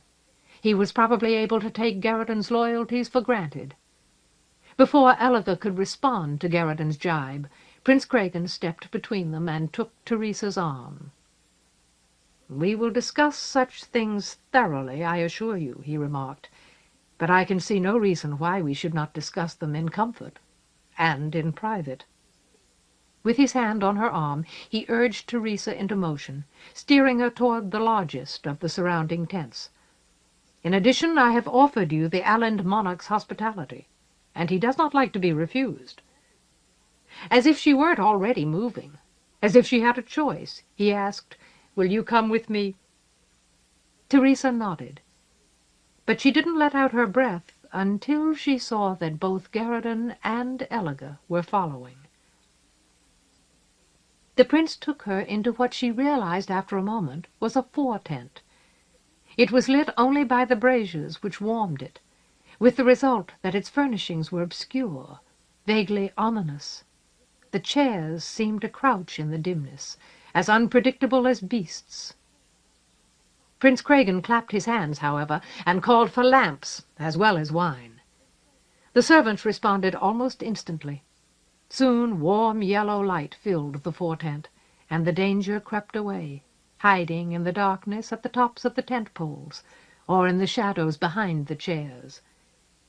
"The Alland monarch has gone to his bed," Prince Craigan said casually. "Otherwise he would welcome you himself. This tent serves as his council chamber, and I doubt," he smiled, "that there is a man in all the camp who would dare eavesdrop on what is said here. We will speak freely." Briskly he got Teresa, Garridan, and Elaga seated. When the wine had been served, he took a chair himself. Teresa drank a gulp of the fine vintage, trying to control her nervousness. But Elaga watched her and Garridan, while Garridan faced the prince. Prince Craigan toyed with his goblet. "My Lady Teresa, Garridan, these are complex times. I suspect that all stories are remarkable. Nevertheless, your arrival here suggests questions to which I must have answers." "Forgive me, my Lord Prince," Garridan put in, as if he hadn't heard Craigan. "So much has happened. The last we knew, Cadwal was marching. A vast army. Where is it? What's happened to the Purdon? How has Orazan been able to hold you back so long?" "Garridan, I am in command of this siege." The prince's voice became a soft purr, a threat. "This army is mine. I wish to understand how you come to be here." "Of course. Garridan allowed himself a slight, suggestive pause. "My Lord Prince? On the other hand, I wish to be able to measure the consequences of what I tell you. I'm talking to an honorable enemy and a dishonorable friend." He ignored the way Elga stiffened, the violet flare of her gaze. "Knowledge is power. I don't want to place a weapon in the wrong hands." "You will not." Prince Cregan might have been a cat pretending that he wasn't about to spring. "You will place it in my hands." Garridan didn't blink. "Or else?" The prince shrugged delicately. "There is no or else. I simply state a fact. You will tell me your remarkable story." His tone left Teresa's stomach in knots. When she looked in her goblet, she found that it was already empty. "Garridan," Elga put in, "why did you come here? You have never been stupid. You knew that this situation would arise. You knew that both the prince and I desire the defeat of Orozen. And you knew—" She seemed to falter, but only for an instant. "That we cannot afford to let you keep your knowledge secret. We are too much at risk. My life is perhaps a little thing, but the prince is responsible for the whole Alland army. In the end, he is responsible for the survival of all his father's realm. And for that," Elga added firmly, "I have my own responsibility. Like the king, I have brought us to this place. Why did you put yourself and the Lady Teresa in our hands, if you do not intend to tell us what you know?" "Because we are unable to enter Orozen without your consent." Garridan didn't elaborate. "That is what you want?" demanded Prince Cregan softly.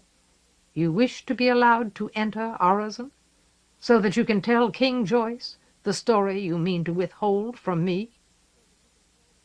Garridan contemplated this view of the situation. "That's essentially true, my Lord Prince." "I suspected as much." The prince held his hands together on his thighs, the tips of his fingers touching each other lightly, as if his self-command had become perfect. "My mind is not like my Lady Elga's. When you entered my camp, I did not say, 'Here are imagers.'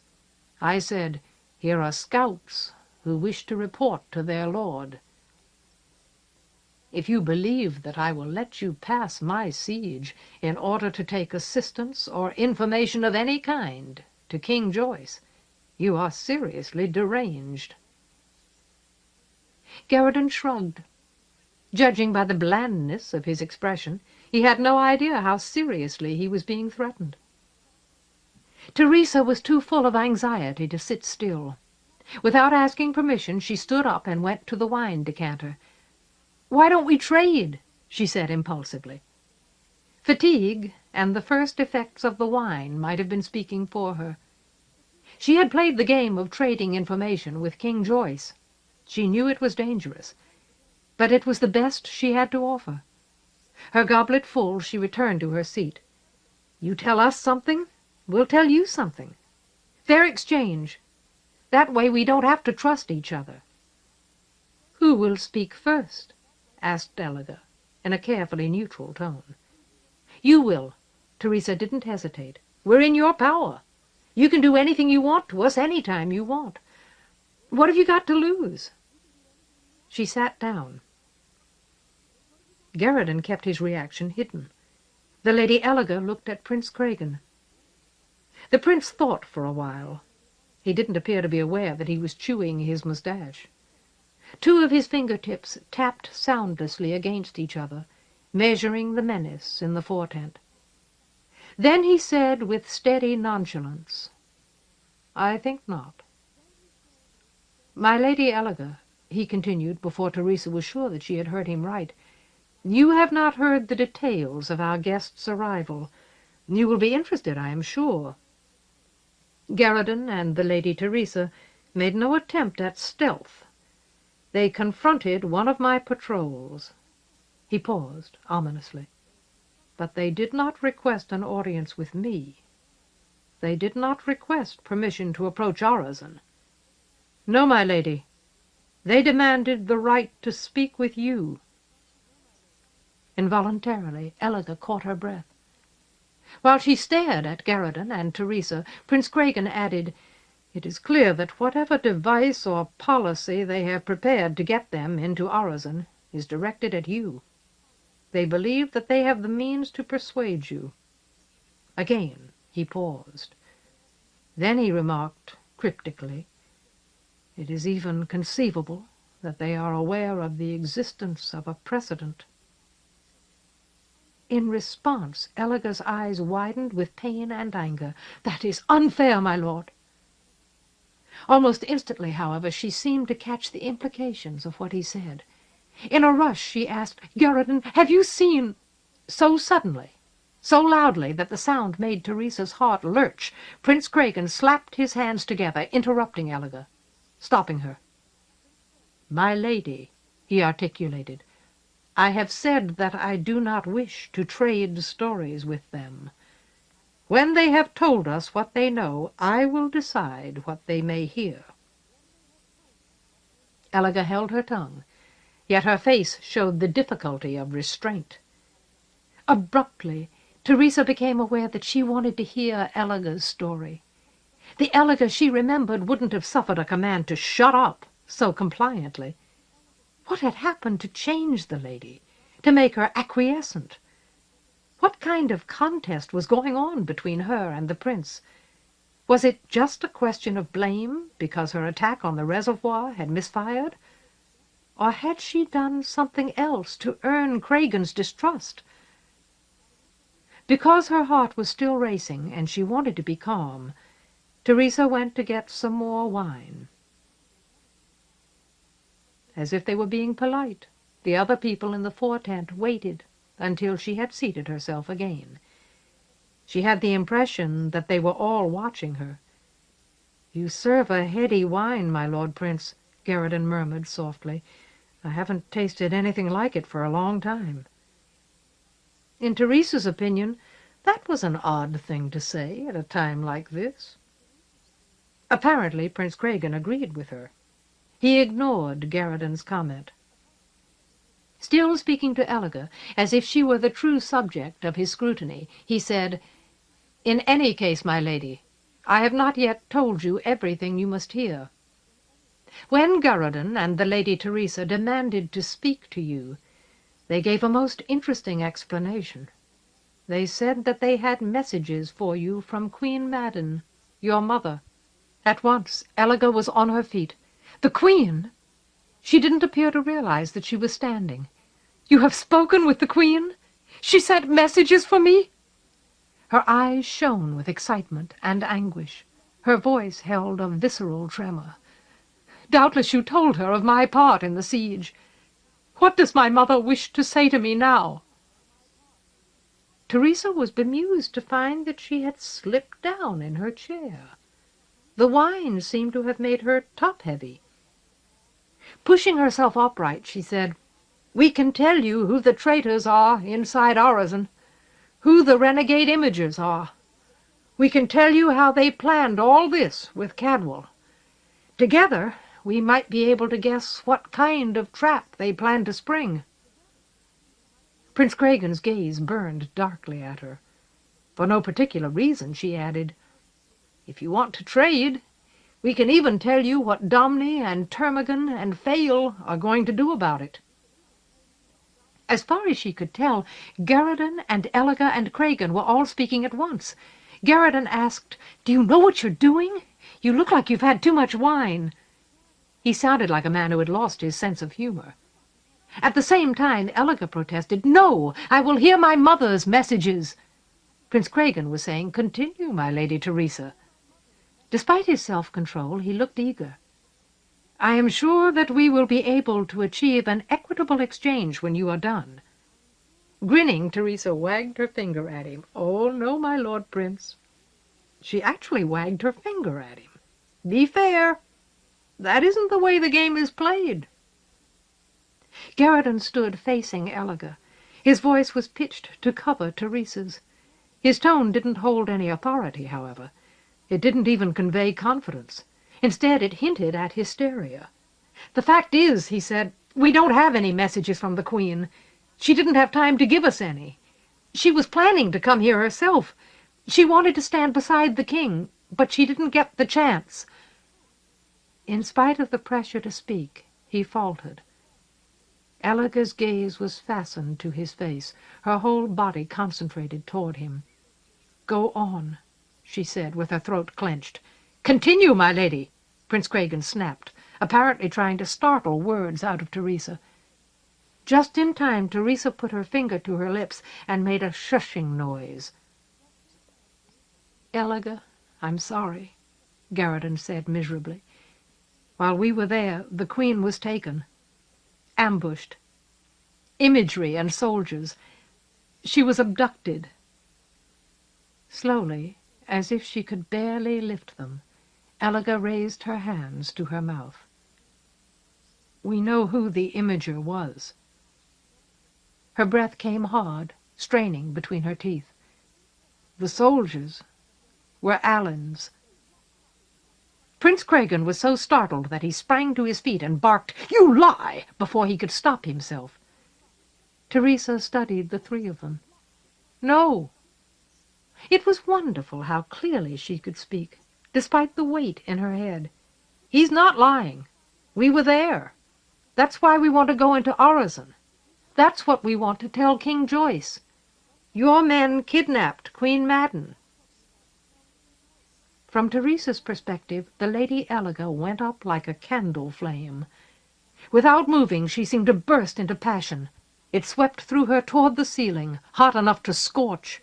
Confronting the prince as if Teresa and Garridan were forgotten, she whispered like a cry, "What have you done?" Craigen's face twisted. His teeth showed under his mustache. "They lie. I tell you, it is a lie." She didn't flicker. "Garridan has never told a lie in his life. Never one of such hurt. What have you done?" "Nothing!" he shouted at her, trying to drive back her fury. "Garridan does not lie? Perhaps not. I do not lift my hand against lonely and harmless women.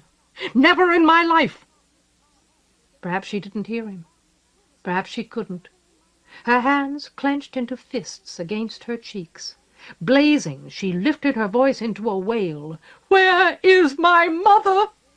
What have you done to my mother?"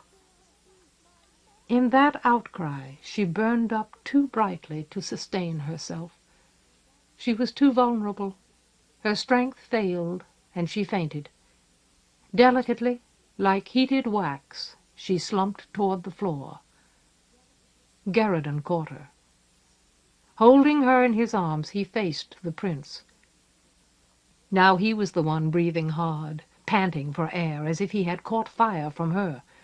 Her distress made him savage, heedless. Prince Craigen came to him in dismay, tried to take her from him. He wrenched her away as if he didn't care that the prince could have him killed. "There are only two possibilities, my Lord Prince. Isn't that right? Either you did it, so you're going to tie me and Teresa up and start torturing us, or it was done to you, so you're going to let us go see the king. Which is it?" But Prince Craigen wasn't listening. "Release her, Garridan," he murmured, almost pleading. "She is only your friend. I love her. If all of Cadwal and the wide sea itself come between us, I will wed her before I die. Give her to me." He held out his arms. Teresa saw Garridan burning the way Elaga had burned. She saw him on the verge of hurling something he wouldn't be able to retract into the teeth of the prince's regret. Fortunately, she was already on her feet, pulled erect by his fury. Otherwise she couldn't have reached him in time. She put a hand on his shoulder, then slipped her arm around his neck and hugged him. "I believe him," she said softly. "You called him an honorable enemy. He wouldn't do something like that. And if he did, he would have done it long ago. He's going to let us into Orizon." She felt Garridan's muscles pull tight, as rigid as Elaga's cry. After a moment, She felt them relax. Gently, he shifted Elga into Prince Cragen's embrace. At once Cragen sank to the floor, holding Elga close while he checked her pulse and respiration, made her comfortable. He bowed his head over her, ignoring Teresa and Garridan. They stood near him and waited. The sides of the fore-tent were lined with servants and soldiers, summoned by the Lady Elga's wail. They had no instructions, however, and didn't move. Then Elga's eyes fluttered open. When she saw where she was, a slight smile curved her mouth. Gently, as if she didn't want to hurt him, she put up her hand to touch the prince's cheek. He let out a stiff sigh and raised his head. His voice had to struggle out of his chest. "Why am I going to let you into Orozen?" Garridan cleared his throat. Constricted with emotion, he rasped, "Because if the men who took Queen Madden were Cadwals or mercenaries disguised as Allans, the attack is aimed at you as well as King Joyce. Part of the point is to keep anybody from trusting you, and part of it is to keep you and King Joyce from trusting each other, from forming an alliance.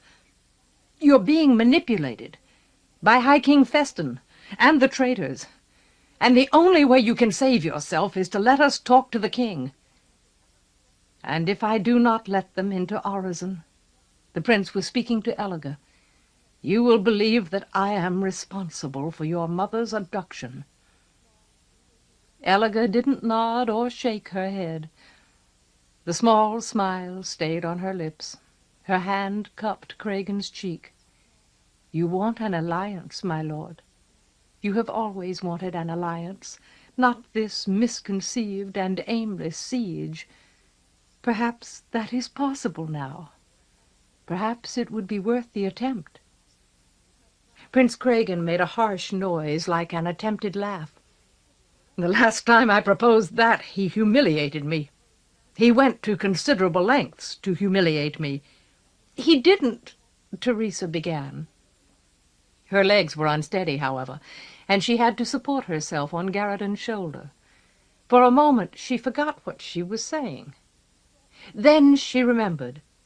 "He was testing you. He thought you were his enemy. He didn't know who the traitor was.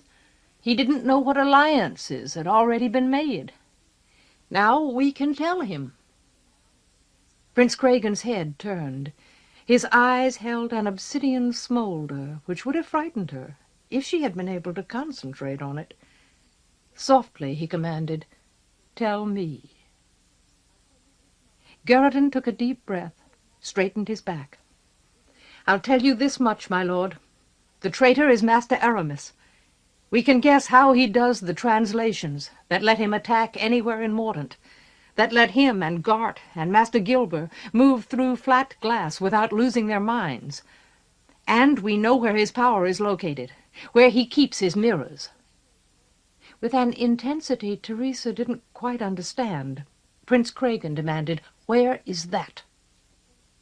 When Garridan had described Esmeralda and its location, the prince lowered his head. "My lady," he asked Elga, "can you stand?" She nodded. A flick of his fingers brought two servants running forward. They eased the lady out of his arms, assisted her to her feet. At once Prince Cragen surged upright. He kept his face averted so that Teresa and Garridan couldn't see his expression. Under his breath he murmured, "I must speak to the Alland monarch." Without offering an explanation or waiting for an answer, he entered the darkness of the main tent and closed the flap behind him. While Garridan and Elga studied each other with uncertainty and some embarrassment, Teresa went to refill her goblet. She was stretched out on the floor, sound asleep and snoring gently, when the Alland contender returned. In a subtle way his manner had changed. He looked less angry, less sick to the teeth with frustration. The prospect of immediate battle or danger came as a palpable relief to him. Despite his efforts to sound neutral, his voice was several shades lighter as he announced, "The Alland monarch has decided that you will be allowed to enter Orizon tomorrow morning." When he said that, Elaga's face shone at him. Garridan let the air out of his tight chest with a burst like a laugh. "Thanks, my Lord Prince. I'm glad we were right about you. And I'm glad you don't hold a grudge against me for stopping Niall." He glanced affectionately at Teresa. "She'll be glad, too, when she wakes up." The prince nodded brusquely and continued, "I will accompany you, both to demonstrate my good faith and to pursue the Alland monarch's desire for an alliance." "Good idea," Garridan remarked. "The Lady Elaga will remain here to ensure that King Joyce does not abuse my good faith." Elaga dropped her eyes, but didn't try to argue. "In the meantime," Prince Cregan concluded, commanding the attention of his soldiers with a gesture, "it might be advisable to discontinue our assault on the gates." He looked at one of his men. "Give the order." The man saluted and left. The rest of the servants and soldiers also filed out of the fore-tent. To his own surprise, Garridan found that he felt suddenly giddy, in the mood for jokes and foolishness. "With your permission, my lord," he said, "I'll have some more of that strong wine. Then, if you're interested in the trade Teresa mentioned, I'll tell you a story that will curl your hair." Grinning like a predator, the prince refilled Garridan's goblet himself. Chapter 39. The Final Piece of Bait. By midnight, Prince Cregan and the Lady Elaga knew most of Garridan's secrets. The Alland contender was an honorable man, however, and he kept his word. While Teresa and Garridan slept the heavy sleep of too much wine, servants carried them to another tent and put them to bed. At dawn, more servants awakened them, offered them baths and food and clean clothes. According to the servants, Prince Cregan wished his guests to take full advantage of his hospitality. When they were entirely ready, he would approach the castle with them. Teresa felt loggy with sleep, thick-headed with the wine's after-effects. She wanted a bath so badly that she could hardly contain herself. She was also considerably embarrassed. When she realized that she couldn't quite meet Garridan's eyes, she asked awkwardly, "Are you still speaking to me?" "Of course." There was a watchful air behind his smile, but no discernible irritation. "If you want me to stop speaking to you, you're going to have to do something worse than that." At least he didn't pretend he didn't know what she was talking about. She covered her face with her hands. "Did I make a complete idiot out of myself?" He chuckled easily. "That's the amazing part. You scared me, all right. I thought you were going to get us in terrible trouble. But everything you did turned out fine. Even drinking as much as you did may have helped. It made you believable. I don't think I could have handled either Elaga or the prince without you." She pulled down her hands. Deliberately she glared at him. "Stop being so nice to me. I was irresponsible. You ought to be furious." Garridan gaped like a clown. "You're right. I'm sorry. Oh, I'm sorry. Please forgive me. I'm so ashamed." She made a grim but half-hearted effort to kick his shins. Laughing, he caught hold of her, held her, hugged her. After a while, a strange desire to weep came over her, and she found herself clinging to him hard. Fortunately, the desire only lasted a moment. As soon as it faded, she felt better. She had to let go of him to wipe her nose. "Thanks," she said softly. "Someday I'll do something nice for you." It surprised her to see that he was leering. "If we had time, I'd get you to do it right now." That brought a smile out of her. "No, you wouldn't." She was definitely feeling better. "I stink like a pig.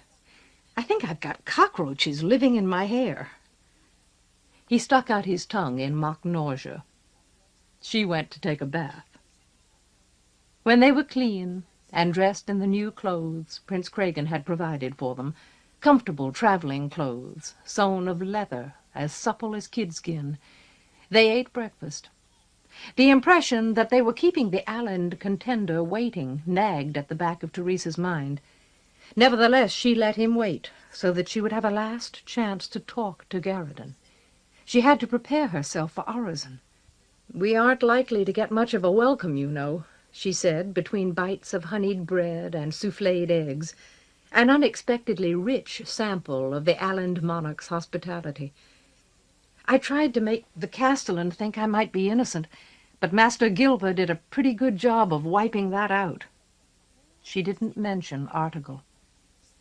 "Everybody there has spent the whole time thinking you killed Niall, and I'm in league with the Arch-Imager." Garridan nodded. "It won't be much fun. But I'm not too worried. We'll have Prince Craigen with us.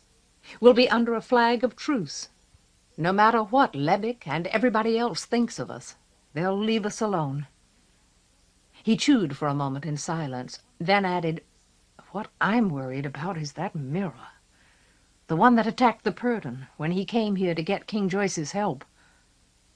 Suddenly Teresa found a sick taste in her mouth. Didn't Aramis change all that? He used those creatures to try to kill us outside Sternwall. He may have used them to kill Underwell. What can he still do? Well, he must have switched flat mirrors in the image of the world where those creatures come from. Otherwise he couldn't have attacked us. But he's had plenty of time since then. He could have switched the mirrors back. In any case, the point is that he has a glass that shows the approach to Urizen, the road. He'll be able to see us go in. He'll be forewarned.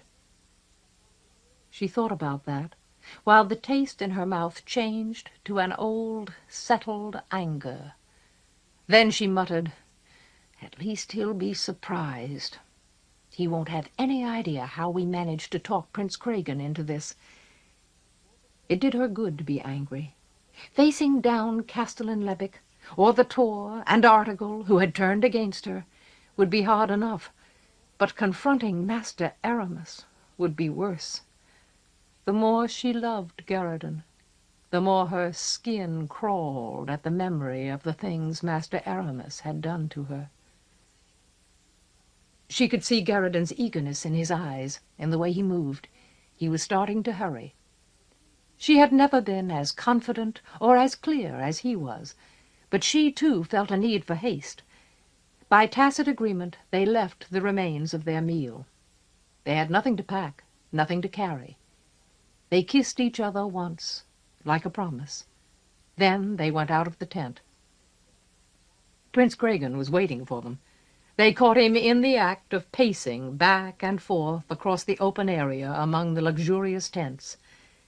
He was dressed in his ceremonial garb, a black silk doublet and pantaloons, covered by a brass breastplate with a high polish, a sword in a gleaming brass scabbard on his hip, a spiked brass helmet on his curling hair. The sheen of the metal emphasized his swarthy skin. It made his black eyes glitter and his mustache shine, and his impatience only increased the self-assertion of his bearing, emphasizing his habit of command. 3 horses were held ready beyond the tents. They too were dressed for show, with satin and silk streaming from their saddles and tack, gilt cords knotted into their manes and tails. Around them an honor guard was already mounted, 10 men to carry the prince's pennon and his dignity. Teresa didn't see Elliga anywhere. Prince Craigen nodded to Garridan, bowed to Teresa. In a tightly reined voice he explained, "The Lady Elliga sends her goodwill to you and to her father, but she cannot bid you farewell. She has already been placed under guard. The Alland monarch intends to assure that no mistakes are made with us, and the Lady Elliga is his only means to that end. Even I do not know where she is held. Therefore I cannot enable the king's men or his images, to find her." Teresa swallowed hard. The sun was up, but it didn't seem to be enjoying its work. The light over the encampment and against the walls of Orozen was thin, unconvincing. The air had a cold taste, more like a residue of winter than a part of spring. The castle's battlements looked bleak, as if they had been abandoned.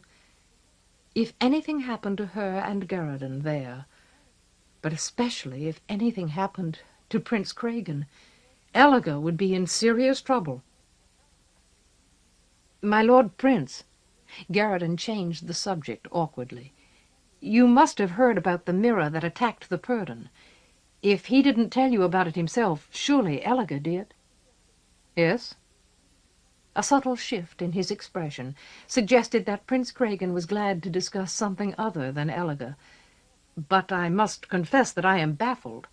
Our siege engines have no approach to the gates, except along the road. Our rams must pass through the image which struck at the Purdon. Yet nothing has been translated against us. You have told me that Master Aramis is in league with Cadwal to destroy Mordaunt, and Aland as well. For that reason his power has been used to defend Orozen against us.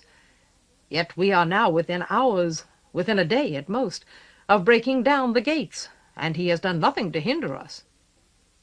Breaking down the gates. Teresa's stomach twisted.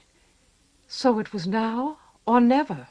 If she and Garradon couldn't get King Joyce to accept an alliance, Orozen would fall almost immediately.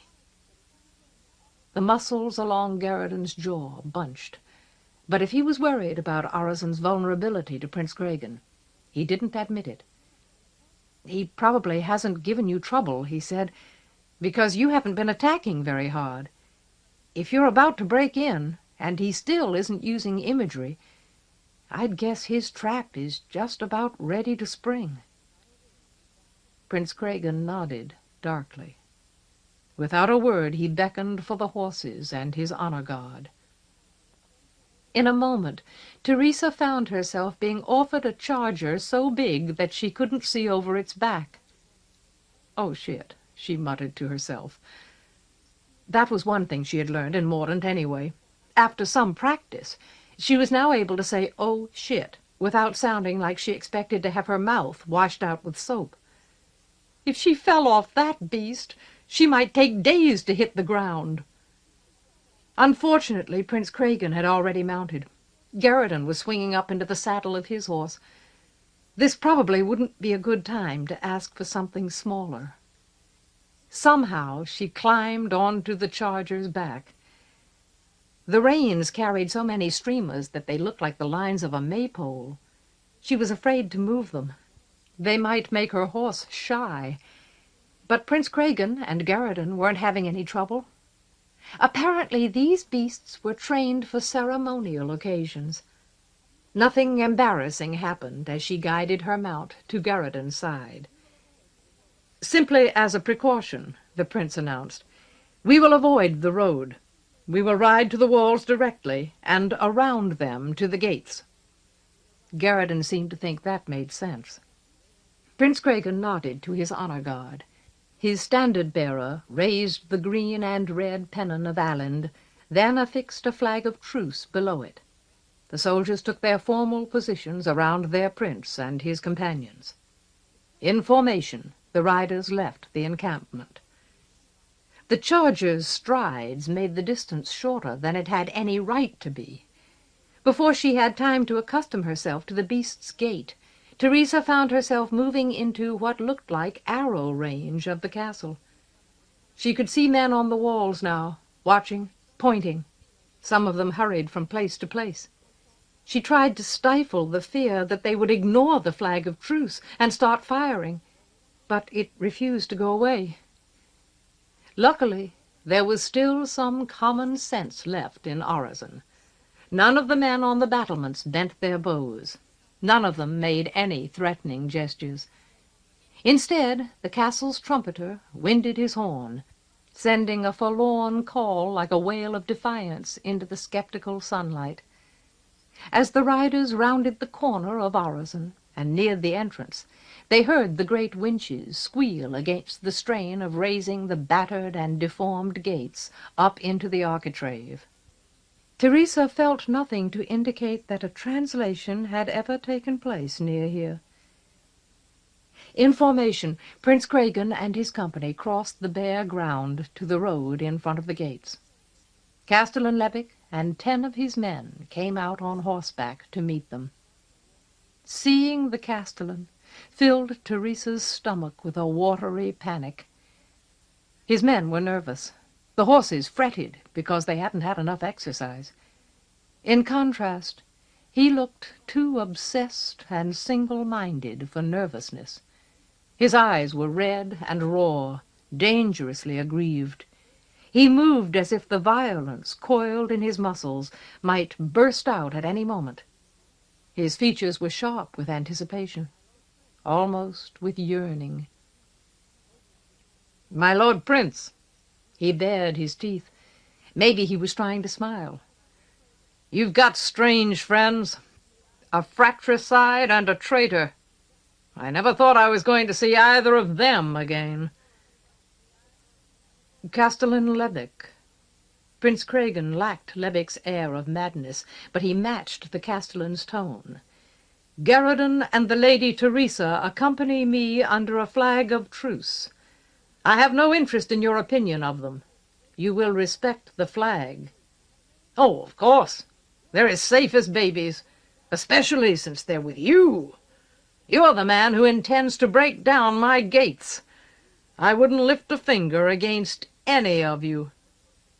Prince Cregan clenched his jaws.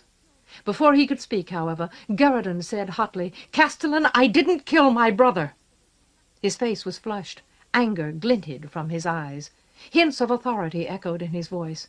"Teresa isn't a traitor. It's time for you to start believing us. You're doomed if you don't." The Castellan actually laughed, a rough sound like a piece of stone being crushed. "Believe you? I believe you.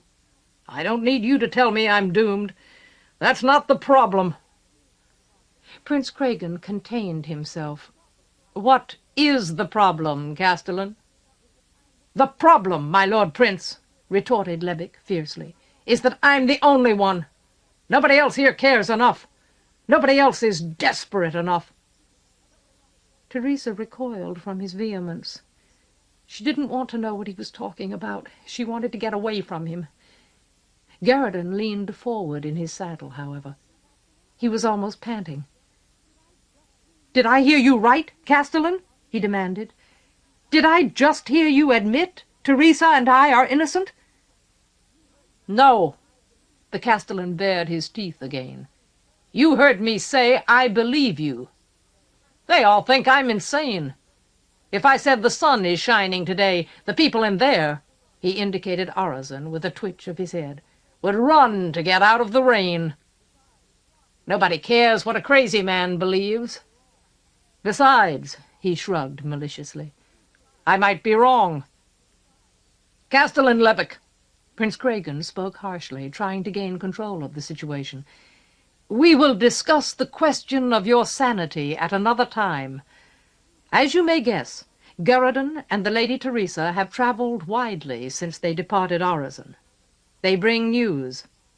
I must have an audience with King Joyce." "An audience?" Levick snapped back at once. "You, the Alland contender? Any news you want King Joyce to hear is either false or dangerous. They're going to scream for your heart's blood when I let you in. Of course you can have an audience." Wheeling his horse as if the matter were settled, he faced his men. Counting off 4 of them, he ordered, "Tell King Joyce, I'm going to take Cregan and these 2 to the Hall of Audiences. Tell him there are going to be riots unless he backs me up. We'll have to kill people to keep the prince and his friends alive if King Joyce doesn't come to the hall." At once Prince Cregan put in grimly, "And tell him also that the Lady Elliger is being kept hostage. Until now she has been an honored guest and friend of the Alland monarch. To ensure my safety, however, She has been deprived of her freedom." He spoke as if he intended to make someone pay for the necessity which compelled him to let Elliga be used in this way. "If any harm comes to me or to my companions, she will be hurt as well. Tell King Joyce that." "Oh, of course, my Lord Prince," the castellan grated without looking at Cregan. "I burn to do everything you command. My men will keep you alive, somehow." His 4 guards rode back into the courtyard. Teresa saw them dismount, saw them head at a run for one of the inner doorways. "Come on," added Lebec. He might have been speaking to the wall, stretching high above his head over the gates. "Or ride back to Marginal and admit you haven't got the bare courage to do whatever it is you've got in mind." With his remaining men, he re-entered the mouth of Arezzo. Prince Cregan stared at the castellan's back. He made no effort to lower his voice. "That man has lost his mind." Still aching inside, Teresa murmured, "King Joyce cut the ground out from under him. His wife died, and he didn't have anything else to live for except his loyalty. And the king made him look like a fool for being loyal." "A pitiful tale," rasped the prince. Obviously he had no patience for Lebec's problems. Sadly, it does not tell us whether or not he can be trusted. "Will he not have us killed as soon as we cross that threshold?" "Suit yourself." Abruptly, Garridan jerked up his charger's head. "I trust him. I'm going in." Breaking formation, he started for the gates. Prince Cregan swore at him, ordered him back. Teresa was already following him, however, urging her mount almost onto his horse's heels. The prince and his guard had no choice but to enter Arezzo behind Garridan and Teresa. As she passed through the thick stone wall into the protected rectangle of the courtyard, her pulse went up a beat. In spite of her numerous anxieties, or perhaps because of them, she had the strange sensation that she was coming home. The interior faces of the castle loomed above her, crowded with spectators, punctuated with clotheslines. Castellan Lebec had dismounted in the mud. When the Allied army approached him, he saluted with withering sarcasm. At once his guards took the heads of the horses and held them, so that Prince Cregan and his people could dismount in an orderly fashion. Pulling her leg hesitantly off the back of the charger, Teresa found herself caught and lifted down in Artegall's grasp. He embraced her as if she were dear to him. Artegall! He had hurt her once, badly. On the other hand, he was Garridan's brother. She knew most of his family, and his hug was as eloquent as an apology. Instinctively she flung her arms around his neck.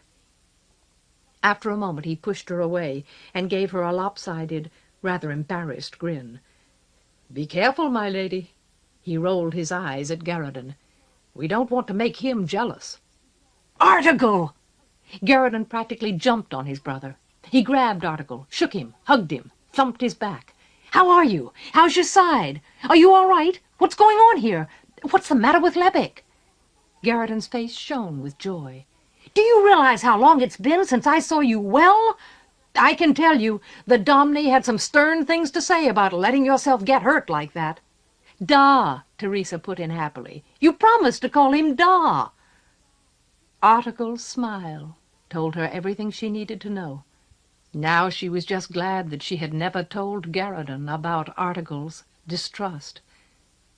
Nevertheless, Artegall's next words reassured her further. Instead of trying to answer Garridan's questions, he commented half casually, "I heard what he said." He nodded toward the castellan. "We all heard him. Actually, he isn't the only one who believes you, but I have to admit we're in the minority." Teresa beamed with pleasure and relief. "Don't worry about it," said Garridan. "We'll get that straightened out as soon as we see King Joyce. Tell me something important. How's your side?" Article laughed easily. Terrible. All this rest is giving me the twitches. Humorously, he whispered, "If I don't get to fight somebody soon, I'm going to end up like Levick." "My Lady Teresa, Garradon." Prince Craigen addressed them coldly, but his expression was one of bemusement rather than irritation. "It might be wise to conduct this reunion later. The present circumstances are less than cordial. We must meet with King Joyce promptly." Article laughed again. "He's right. First things first. I'll follow you to the hall. When you're done there, we'll talk." Waving his hand cheerfully, he retreated among the horses and guards. When Teresa looked at Garradon, she saw that his eyes were full of tears. He was happy. She knew he was happy. He loved Article. For that reason, she was surprised by the pain on his face. Until she noticed Garradon's pain, she didn't absorb the fact that Article moved with a slight limp, as if he had an unhealed stiffness in his side. And he wasn't carrying a sword. Oh, Article! Had Gart hurt him that badly? Or had his long sequence of overexertions and relapses aggravated the damage enough to cripple him? A swordsman of Article's prowess didn't have to be maimed or broken to be crippled. A few muscles which didn't heal properly in his side could do it. "It's too much, Teresa," Garradon gritted between his teeth. "Too many people have been hurt. Too much harm has been done. This has got to stop. We've got to stop him." She put her arm through his and squeezed it. She knew whom he was talking about. Unfortunately, she couldn't get the feeling out of her stomach that a lot more people were going to be hurt soon. "Come on," she murmured, so that Prince Craigen wouldn't summon them again. "If we're going to stop him, this is the way to do it." Garradon nodded. He scrubbed the expression of sorrow off his face. Together, he and Teresa joined the prince and Castellan Levick. Levick considered them balefully. He didn't look like a man who believed them. He also didn't sound like a man who believed them. Without preamble, he asserted, "You'll leave your men here, my Lord Prince." Prince Craigen stiffened. "What an odd idea, Castellan. Why would I do such a thing?" The Castellan's mouth twisted. "I understand your problem. You don't think you're safe here. Well, I have a problem, too. I could be wrong about you. You could be plotting treachery. If you're honest, I can tell you one thing for certain. I'll die before you do. But if you aren't," he shrugged, "you'll leave your men in the courtyard." Prince Craigen's fingers stroked the hilt of his sword lightly. His demeanor was unruffled, but Teresa could sense his ire. Softly he asked, "Are you so unconcerned about the Lady Elaga's position, Castellan?" Castellan Levick returned a snort. "She isn't my daughter. I don't care what happens to her. I'm in command of Orazon. If you make me cut you down, King Joyce will never know the difference. I'll report it any way I like." He faced the prince, daring the Allind contender to doubt him.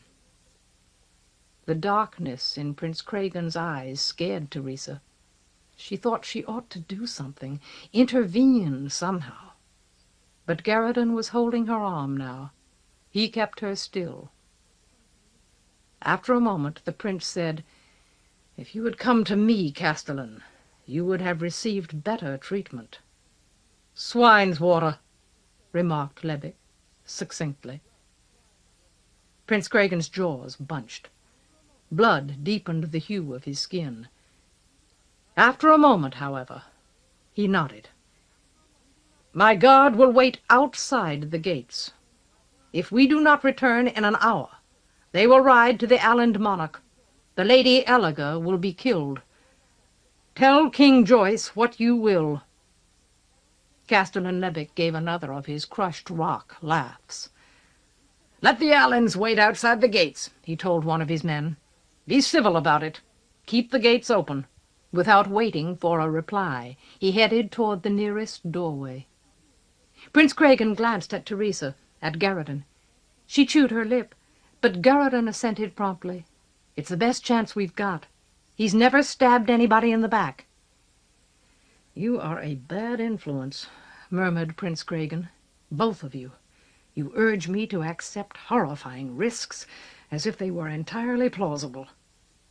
If I am ever crowned the Alland monarch, I will have to become more cautious." Smiling ominously, he led Teresa and Garridan after the castellan. Inside the castle, past the guards at the door, the halls were deserted. The spectators who packed the inner windows and balconies were nowhere to be seen. Every indication of Orizon's overcrowding was gone. "Curfew," Castellan Levick explained as he strode along the echoing passage. "I thought you were going to break through the gates today. I ordered everybody out of the way. Nobody's allowed to use the halls except the King's Guard." He may have intended his explanation to be reassuring. Nevertheless, the unnatural silence of the place plucked at Teresa's nerves. She seemed to feel vast numbers of people crouched out of sight, waiting. Rumors would travel fast in a besieged castle. When enough people heard that Niall's murderer and Master Quillen's murderer and the Alland contender were in Orison, the curfew wouldn't hold. No curfew would hold. And when it broke, what would Levick do? King Joyce had to listen to them. That was all there was to it. He had to listen. He had to believe them. Otherwise, she and Garridan and even Prince Craigen might not live long enough to find out what Master Aramis's trap actually was. They were obviously being watched. She didn't see anybody, but she could hear voices. Just a murmur at first, an impression of whispering, which filled the corridors with hints of menace. Then the voices grew louder, bolder. One of them said, "Killer." Another called out clearly, "Butcher!" Castellan Levick didn't glance aside. He didn't seem to hear the voices. Or maybe he approved of them. He waited until they faded behind them. Then, to no one in particular, he commented, "They don't mean you. They mean me." The way he walked was so tightly controlled that it made his whole body appear brittle. He took Teresa, Garridan, and Prince Craigen directly to the audience hall. Across a high, formal space marked with windows and pennons, they approached a set of peaked doors. Like the ones to the courtyard, those doors were guarded. Teresa took that as a good sign. She held Garridan's arm and tried to keep her respiration steady as the guards opened the doors into the hall of audiences. She remembered it vividly, its cathedral-like height and length, the walls covered by carved wooden screens, their finials reaching 20 or 30 feet toward the vaulted ceiling, the two narrow windows high in the far wall. Working on short notice, a flustered old servant hurried along the rows of candles, past the batteries of lamps, trying to light them all as fast as he could. He still had a long way to go. Yet he and the windows already gave enough illumination to show King Joyce's ornate mahogany throne on its pediment. A run of rich carpet led from the doors to the pediment. The rest of the wide area in front of the throne was open, surrounded by benches like pews. From each side of the pediment, a row of chairs reached toward the benches. Because the light was so dim, the balcony surrounding the hall above the screens was shrouded in darkness. Teresa could see well enough, however, to note that the castellan already had guards in position. Archers ranged there along the walls of the hall, 4 on each side. 2 pikemen closed the doors and stood to hold them. 4 more were at attention beside the king's seat. She counted them again, 14 guards. Sourly she supposed that Levick's refusal to permit the attendance of Prince Cragan's honor guard made sense. If the castellan could only produce 14 guards, Cragan's 10 soldiers might have been sufficient to protect him from the consequences of treachery.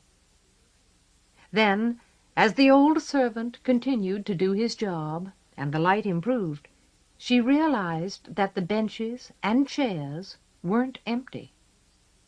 The gathering was small compared to the one which had greeted Prince Cragan's first visit. Teresa suspected, however, that the people here were the ones who mattered.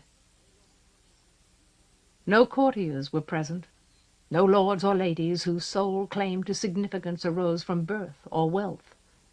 Around the benches were several more guards, each wearing the insignia of a captain. Levick's seconds in command. Artegall sat among them, grinning encouragement. She saw some of King Joyce's councillors, men she had met only once before.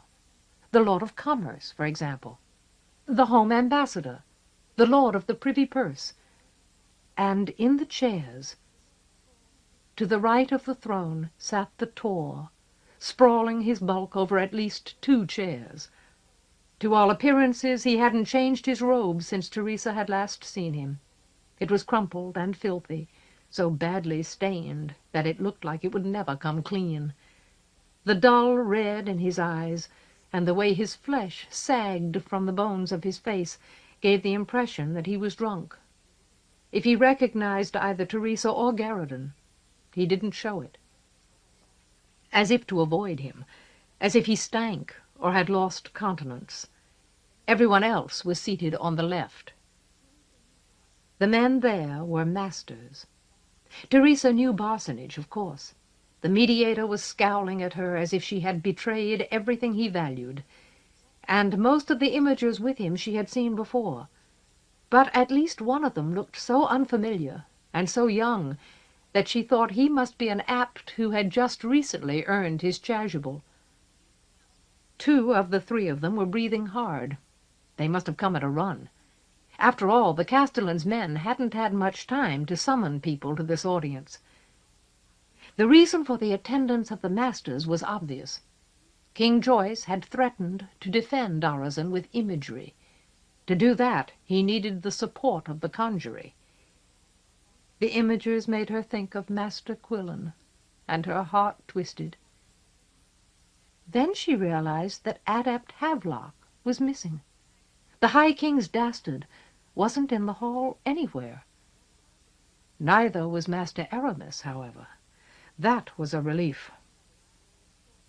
Soundless on the carpet, Castellan Levick strode toward the chairs on the right and sat down a few places away from the Tor, leaving Prince Cragan, Garradon, and Teresa in the open space before the throne.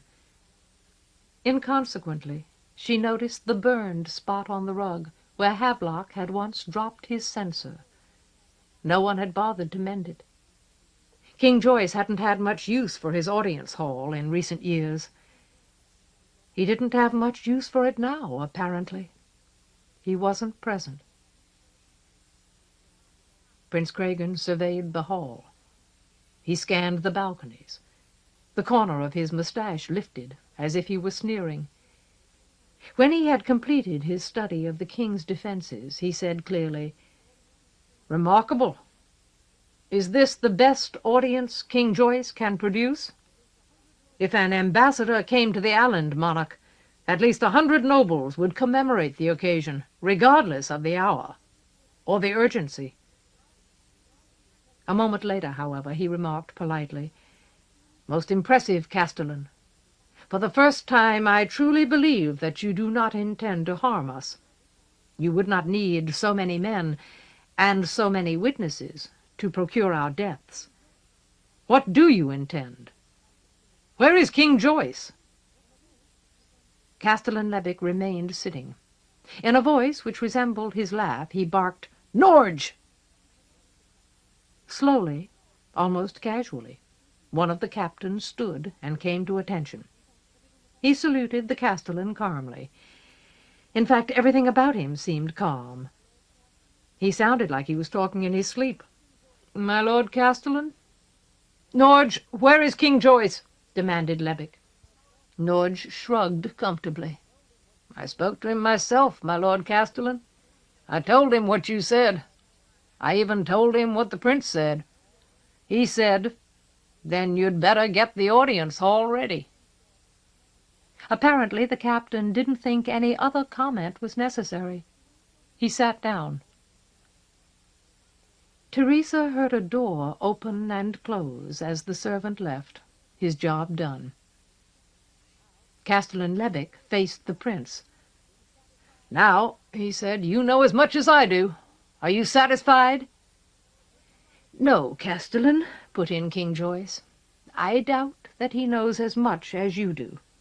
And I'm sure he isn't satisfied. Somehow, Teresa had missed the king's arrival. He must have entered from a door hidden behind his seat. She jumped to that conclusion because he was beside the pediment now, with one hand braced on the base of the throne as if he were about to go up the 4 or 5 steps and sit down. Nevertheless, she hadn't seen him come in. For all she knew, he had appeared by imagery.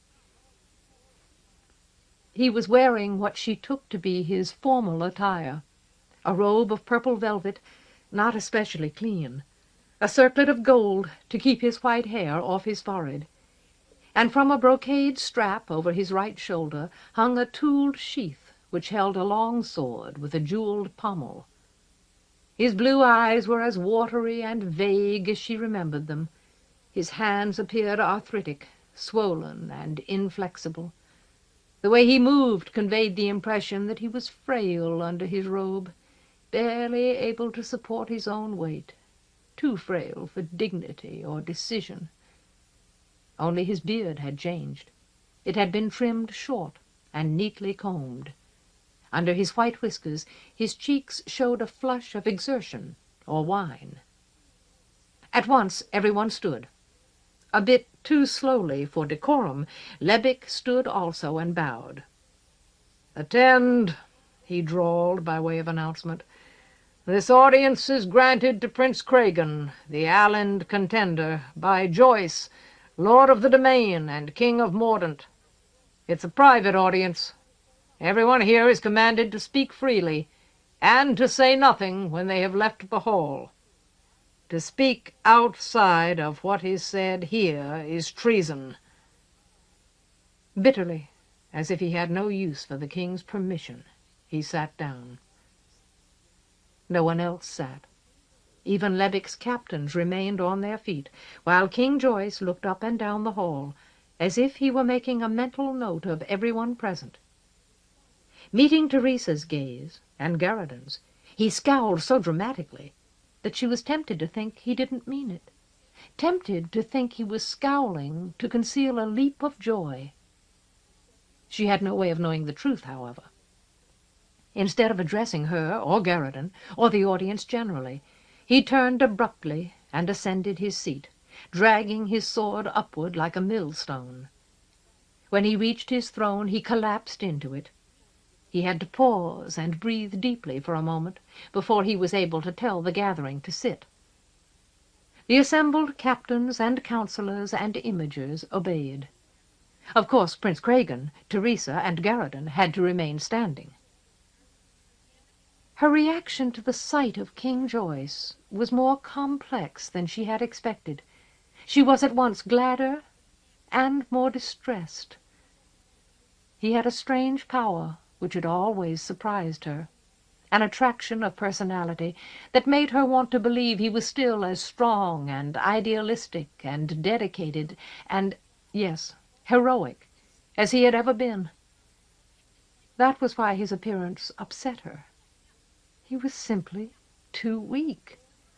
There, on his throne, with Mordaunt in shambles, and Aramis poised to strike the last crushing blow, he was too close to his grave, the burial ground as much of his spirit as of his decaying frame. She understood why Garridan loved him. Oh, she understood. Everything in her chest ached because he wasn't equal to the love people gave him any more. Somebody else would have to save Urizen and Mordaunt. He seemed to share her opinion. In a dry, querulous tone that made him sound nearly decrepit, he said, without preamble, "You first, Cragen, and be quick about it. I don't have much patience for men who threaten my daughters." Prince Cragen's fists knotted on his anger. He held his voice steady. "Then you must have no patience at all for yourself, my lord king. I have come because I have news which you must hear. Thanks in part to Abt Garridan and the Lady Teresa, and in part to other sources of knowledge, I have an astonishing range of threats to lay before you. But they are all of your own making, not mine. Even the Lady Eliga is entirely safe, unless you have lost even the small honesty necessary to respect a flag of truce." Unexpectedly, the Tor let out a snorting noise, like a snore. His eyes seemed to be falling closed. His head began to loll on his thick neck. "Horse-lime," commented Castellan Levick, unceremoniously. "You must have noticed that we're besieged. Maybe you've even noticed that you're the one besieging us." When King Joyce didn't intervene to silence the Castellan, Teresa's heart sank. The king had to listen. Had to. He had to understand. Nevertheless, he didn't look capable of understanding. And he didn't seem to be listening. He only stared at Prince Cragen, as if the Allied contender's presence were no more pleasant and no more interesting than a bad smell.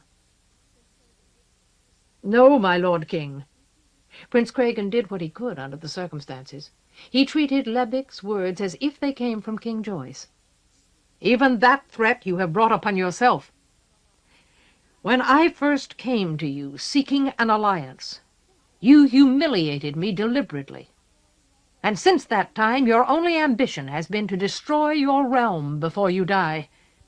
You forget that Aland also is bound up in Mordaunt's need. You created the conjury, my lord king, and now you must face the consequences. If the power of all imagery falls to High King Feston, our ruin is certain. We must fight for our survival. Even dogs will do as much. If you are determined to let the conjury fall to Cadwal, then we have no choice but to prevent you as best we can." The prince had moved a step closer to King Joyce. Teresa and Garridan were on either side of him, a bit behind. Across Prince Cragen's back she whispered to Garridan, "This isn't going to work. We've got to do something." A clenched glitter filled Garridan's gaze. "My lord king," he murmured, as if the words stuck in his throat. "My lord king, please, give us a chance." King Joyce paid no attention to him. "Oh, my lord prince!" Master Barsonage glared from under his shrubbery eyebrows. He didn't stand. On the other hand, he did speak courteously. "Your view of the situation is persuasive, but not entirely fair. You forget that the conjury is composed of imagers, and imagers are also men. Like yourself, we must fight for our survival. Unlike you, however, we are men who have accepted the king's ideals, the king's purposes. Oh, there are some among us who serve the conjury only because they dislike the alternatives available to them, but they are few, my lord prince, only a minority. The rest of us value what we are. Do you think we will calmly resign ourselves to High King Feston when Mordaunt collapses? You say you must keep the conjury from falling into Cadwal's hands, and that is a worthy endeavor, I am sure.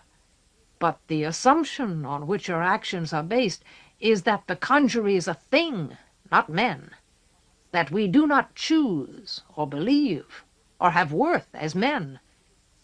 Why do you believe you have the right to determine our survival and our allegiance for us?" Prince Cragen received this argument with a closed face. Once again he treated what was said as if it came from King Joyce. Only the sweat at his temples betrayed the pressure he felt. "A fascinating debate, my Lord King," he said grimly, "but irrelevant. We cannot leave Alan's future in the hands of men who are so confused, either by imagery itself or by the necessity of achieving decisions through debate, that they believed the translation of an uncontrollable battle champion to be a sensible action. No, my Lord King, your people will defend you as they must. Nevertheless, the responsibility for this siege is yours." King Joyce shrugged. At least he was listening well enough to know that Prince Cregan had paused. He gave the prince a chance to go on, then said abruptly, "I know all this. Tell me something I don't know. Tell me about your astonishing range of threats." The Tor snorted again, softly, and opened one eye. "So Teresa and Garridan are traitors after all," he rumbled. He was lost in a world of wine. "How sad." At once he closed his eye again, dismissing whatever happened around him. "In any case, my Lord Prince," the Castellan grated, as if King Joyce hadn't spoken, "you do have choices. We've already told you what they are. Withdraw to a safe position. Wait and see what happens. If you do that, King Joyce is willing to meet Marganal under a flag of truce and discuss an alliance." When she heard that, a small flame of hope leaped up in Teresa, and was quenched immediately. Before Prince Cregan could reply, King Joyce muttered shakily, "No, Castellan, it's too late for that. It's too late for anything. It's time for the truth." His swollen hands gripped the arms of his seat. He had trouble holding himself upright. Almost whining, he said to the prince, "Tell me about your threats. Tell me what Teresa and Garridan know. Tell me why you stopped beating on my gates." Under his whining, however, lay an iron blade, too well whetted and keen to be mistaken. All the light in the hall seemed to shine on him. "Tell me, now." A tight silence closed around the onlookers. Teresa couldn't bear to look at King Joyce any longer. She glanced at Garridan, saw him chewing the inside of his cheek. His eyes were wide and white, as if he were thinking desperately. Because Prince Cregan stood closer to the throne than she did, she couldn't see most of his face, but she could see a twitch run down the long muscle of his jaw. A bead of sweat trailed from his temple across his cheekbone. Ignoring the proprieties of a royal audience, she turned her head and caught Artigal's eye. She was looking for inspiration. He didn't have any to give her, however. He looked stretched and pale, as if he was stifling nausea. Still avoiding the king, she faced Master Barsonage. "You're wrong about us." That was what she ought to say to him. "All the assumptions here are wrong. Garridan didn't kill Niall. I didn't kill Master Quillen." But she didn't say anything. The silence held her. Why were Garridan and Prince Cregan sweating? Surely the air was cooler than that. Prince Cregan's fist sprang involuntarily from his side. He forced it down again. "No," he said through his teeth. "I will not." A grin split Castellan Levick's face. He was going to laugh, or wail. "Why not, Prince? Why else did you come?" Cregan ignored the Castellan. "I will not suffer this senseless treatment. I will not trade my only hopes to a king so contemptible that he respects no one else." Despite his efforts to speak quietly, his voice grew thick with passion until he was nearly shouting. "The Lady Elliger persuaded me to come. Abt Garridan and the Lady Teresa persuaded me. They are all deluded by the idea that their lord remains possessed of some vestige of wisdom or of courage. or of bare decency." To Teresa, every word sounded like a nail being driven into the lid of Mordaunt's coffin. "Do you hear me, Joyce?" Prince Craigen raged. "You are deaf to everything else. You are deaf to the misery of your people, locked in a useless siege, caught in Cadwall's path, slaughtered by renegade imagers. You are deaf to the simplest requirements of kingship, the wisdom and the necessity of dealing fairly with other monarchs. You are deaf to love, deaf to the loyalty which destroys your friends and family." "Enough, my Lord Prince." King Joyce raised one hand. "I have heard you." Now he didn't sound querulous, and he didn't sound angry. He sounded oddly like a man who was experiencing a personal vindication. "You have said enough." But Prince Craigen had gone too far to stop. For a second he let his fists pound the air. "By the stars, Joyce, it is not enough. You will not pull Aland down in Mordaunt's ruin. I will not allow it. I will tell you nothing." Abruptly he wheeled away from the throne. Catching hold of Teresa and Garradon, he pulled them with him toward the doors. Instinctively she wrenched her arm out of his grasp. She hadn't made a conscious decision, either against him or for King Joyce. She was simply so torn, so hurt by the difference between what was needed and what was happening, so urgent for another outcome, that she couldn't bear to give up. Garradon was clearer. He, too, jerked free of Prince Craigen. Swinging toward the throne, he cried out like a trumpet, "My Lord King! Houseldon is destroyed. Stonewall is falling. The people of Thale are butchered by ghouls. Your people, my Lord King, everywhere." King Joyce was on his feet. Teresa hadn't seen him stand. She only saw him standing now, towering over her on the pediment, with his beard thrust forward and his hair full of light. "And?" he demanded. "And?" As if he left her no choice, she replied, "And the Queen is gone. She's been abducted." Then her stomach knotted as if she were about to be sick. The idea that he would crumple now, that she had hurt the king hard enough to break him, was too much for her. Prince Craigen was shouting, "You fools! He will have me killed!" Too late. She turned her back on King Joyce, hugged her arms over her belly. A movement on the balcony caught her eye. She cast a glance upward in time to see one of the archers fold to the floor. Hands grabbed her, spun her.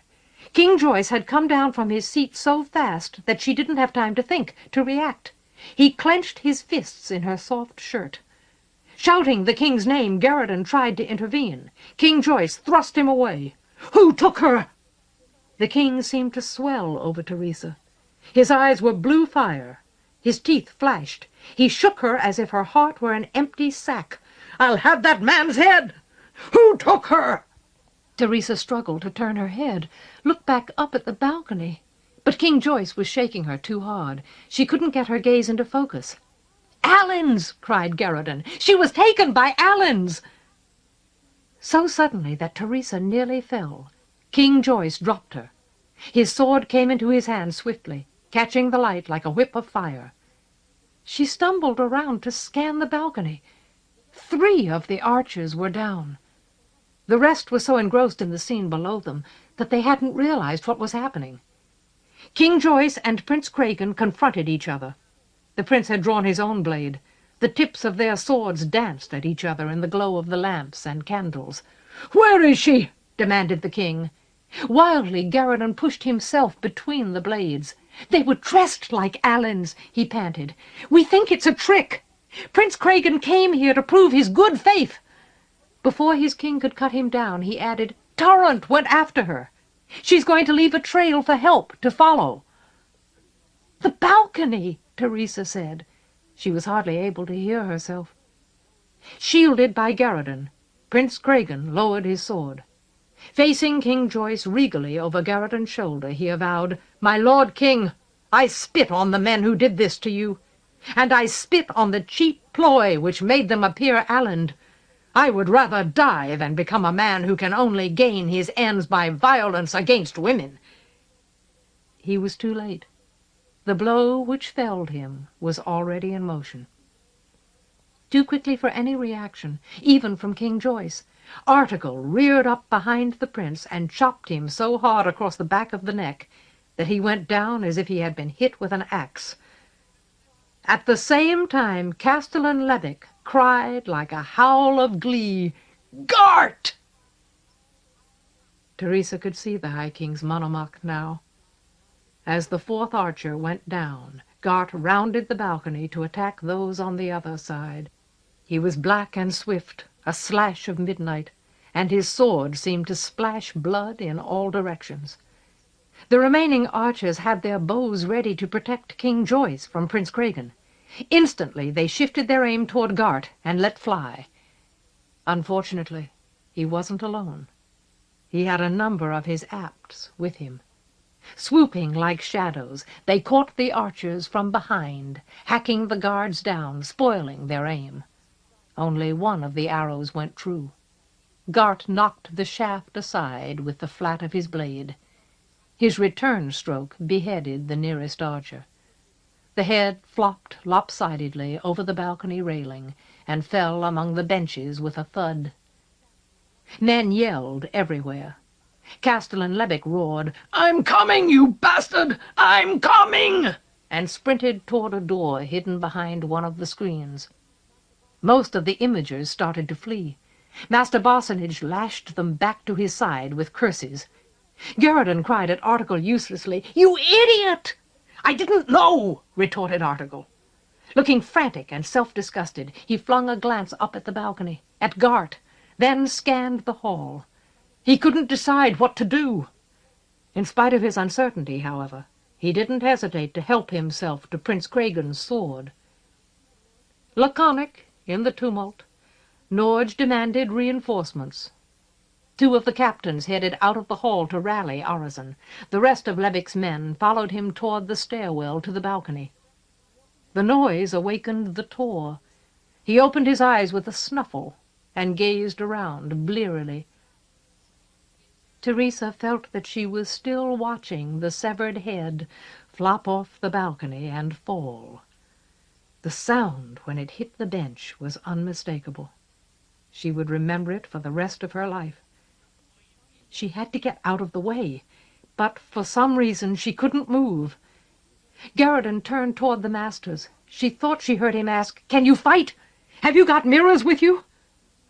The strain around Article's eyes was clear as he hefted the prince's blade. He moved stiffly. She knew, as if he had explained his dilemma at length, that he yearned to go after Gart, that he feared to go, because he was no match for the High King's monomach. Distinctly she heard a master snap, "We brought none. How could we know that mirrors would be needed in the audience hall?" She really ought to get moving, before Gart or his apts had a chance to come after her. Instead of moving, she waited until she felt a touch of cold, as thin as a feather and as sharp as steel, slide straight through the center of her abdomen. Then she flipped forward, dove to the floor, rolled away. When she got her feet under her again, she ran toward Garridan and the masters. Out of the air where she had been standing stepped Master Gilber and Master Aramis. Master Gilber gripped his dagger in one fist. The hunch of his back and the thickness of his arms made his hands look as powerful as battering rams. Master Aramis carried a sword in a scabbard belted around his jet cloak. His chief weapon was already in his hands, however. A mirror, the size and shape of a roofing tile. With a precision that seemed like lunacy, she noticed that both men still wore their chasubles. Immediately, Master Gilber leaped to attack Prince Cregan. Grinning happily, Master Aramis came toward Teresa and Garridan. There were no guards to oppose them. Norge's reinforcements hadn't arrived, and the rest of the men had followed Castellan Levick.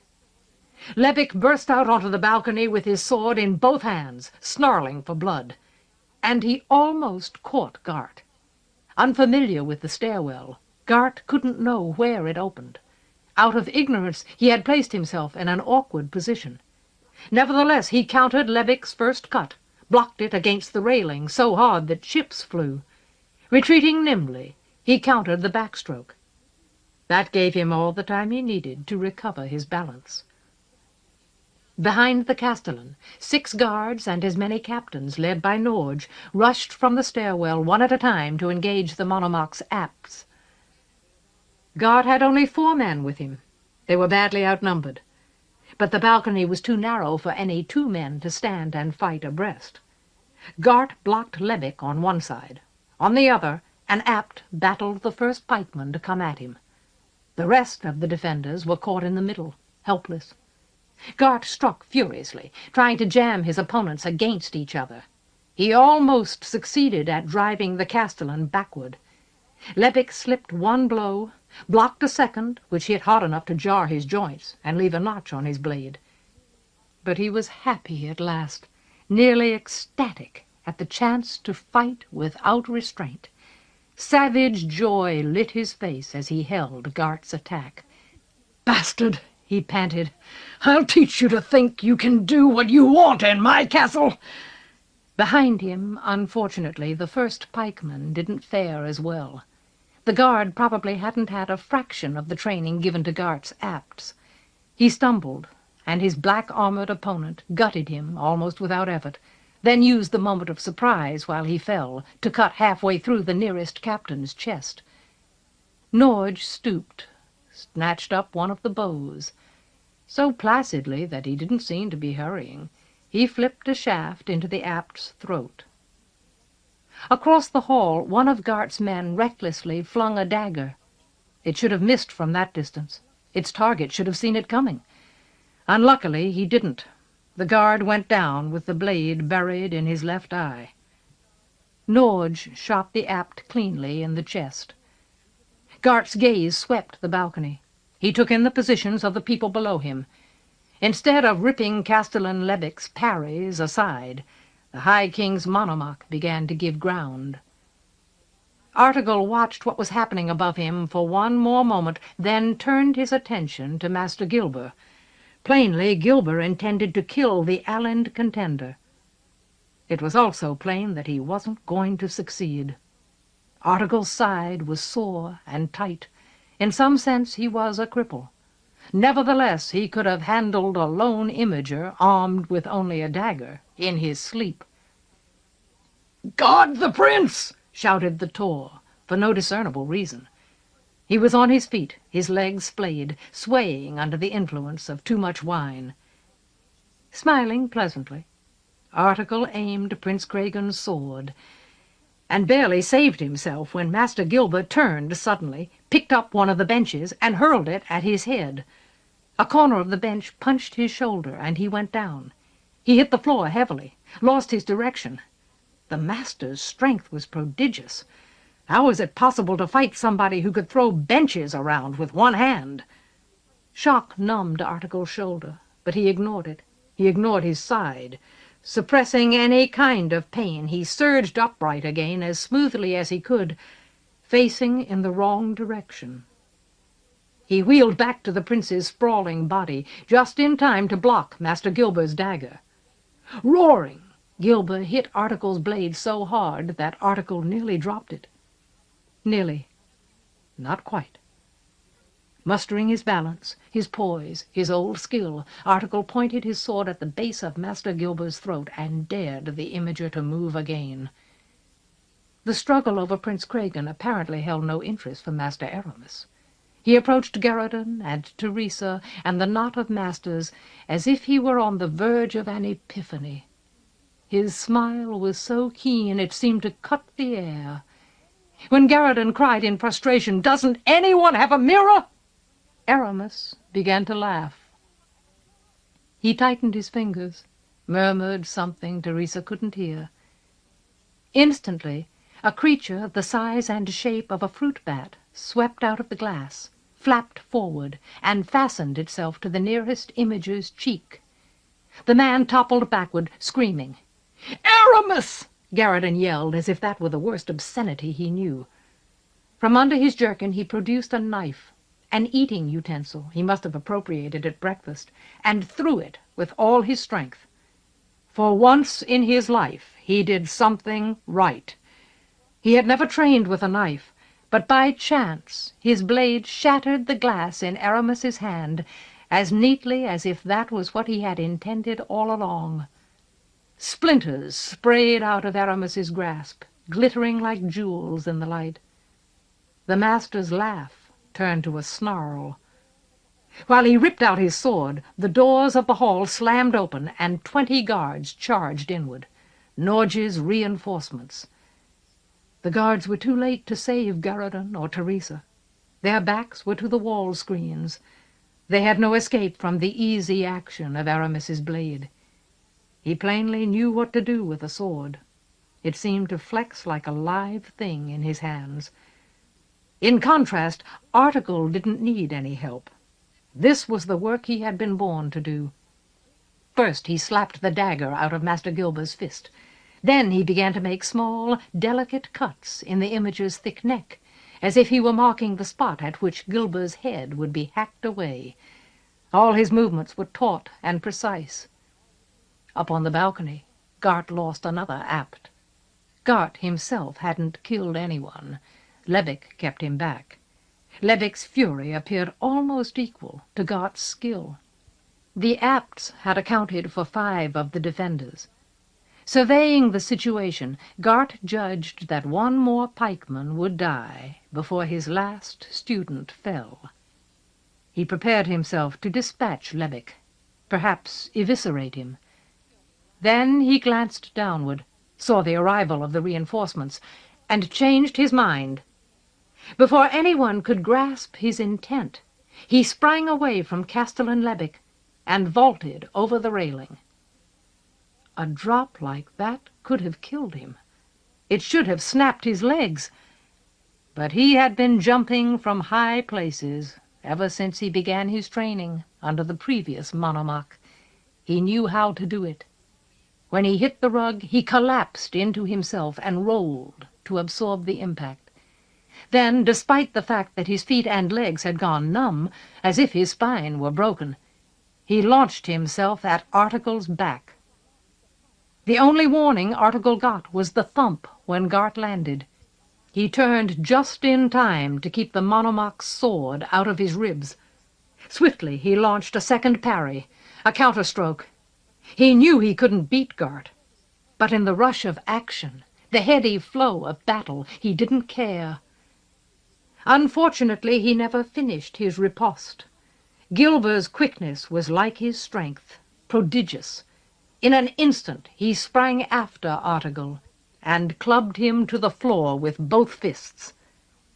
Prince Craigen was still unconscious. He could have been killed almost without effort. Now, however, Master Gilber and the High King's monomach had other priorities. The charging guards had already covered half the distance from the doors. Master Aramis's allies only had a few seconds left.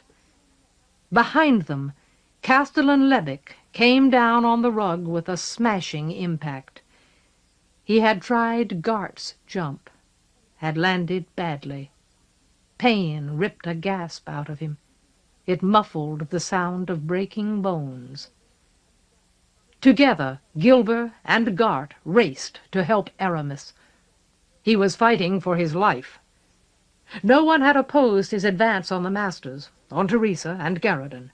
The masters were as useless and cowardly as he had always believed them to be. They wouldn't be worth the trouble of killing. Even Master Barsonage wasn't worth killing. Garriton, on the other hand. But at the last moment, Master Aramis had paused. He saw something in Garriton's eyes, an unexpected threat, some kind of fatal promise. It caused the master to check his swing. Teresa didn't look dangerous. She didn't even look desirable. She had turned inward with her back against the wall as if she were trying to faint. Aramis raised his sword to fend Garradin away while he grabbed at her. Suddenly, a mountain of flesh slapped against him with such force that he nearly went sprawling. The Tor! Aramis got his blade up just in time to keep the fat old lord from splitting his head open. Considering the Tor's skill and age and drunkenness, his sword might as well have been a cudgel. Nevertheless, it had weight behind it, and a mad, blubbering fury.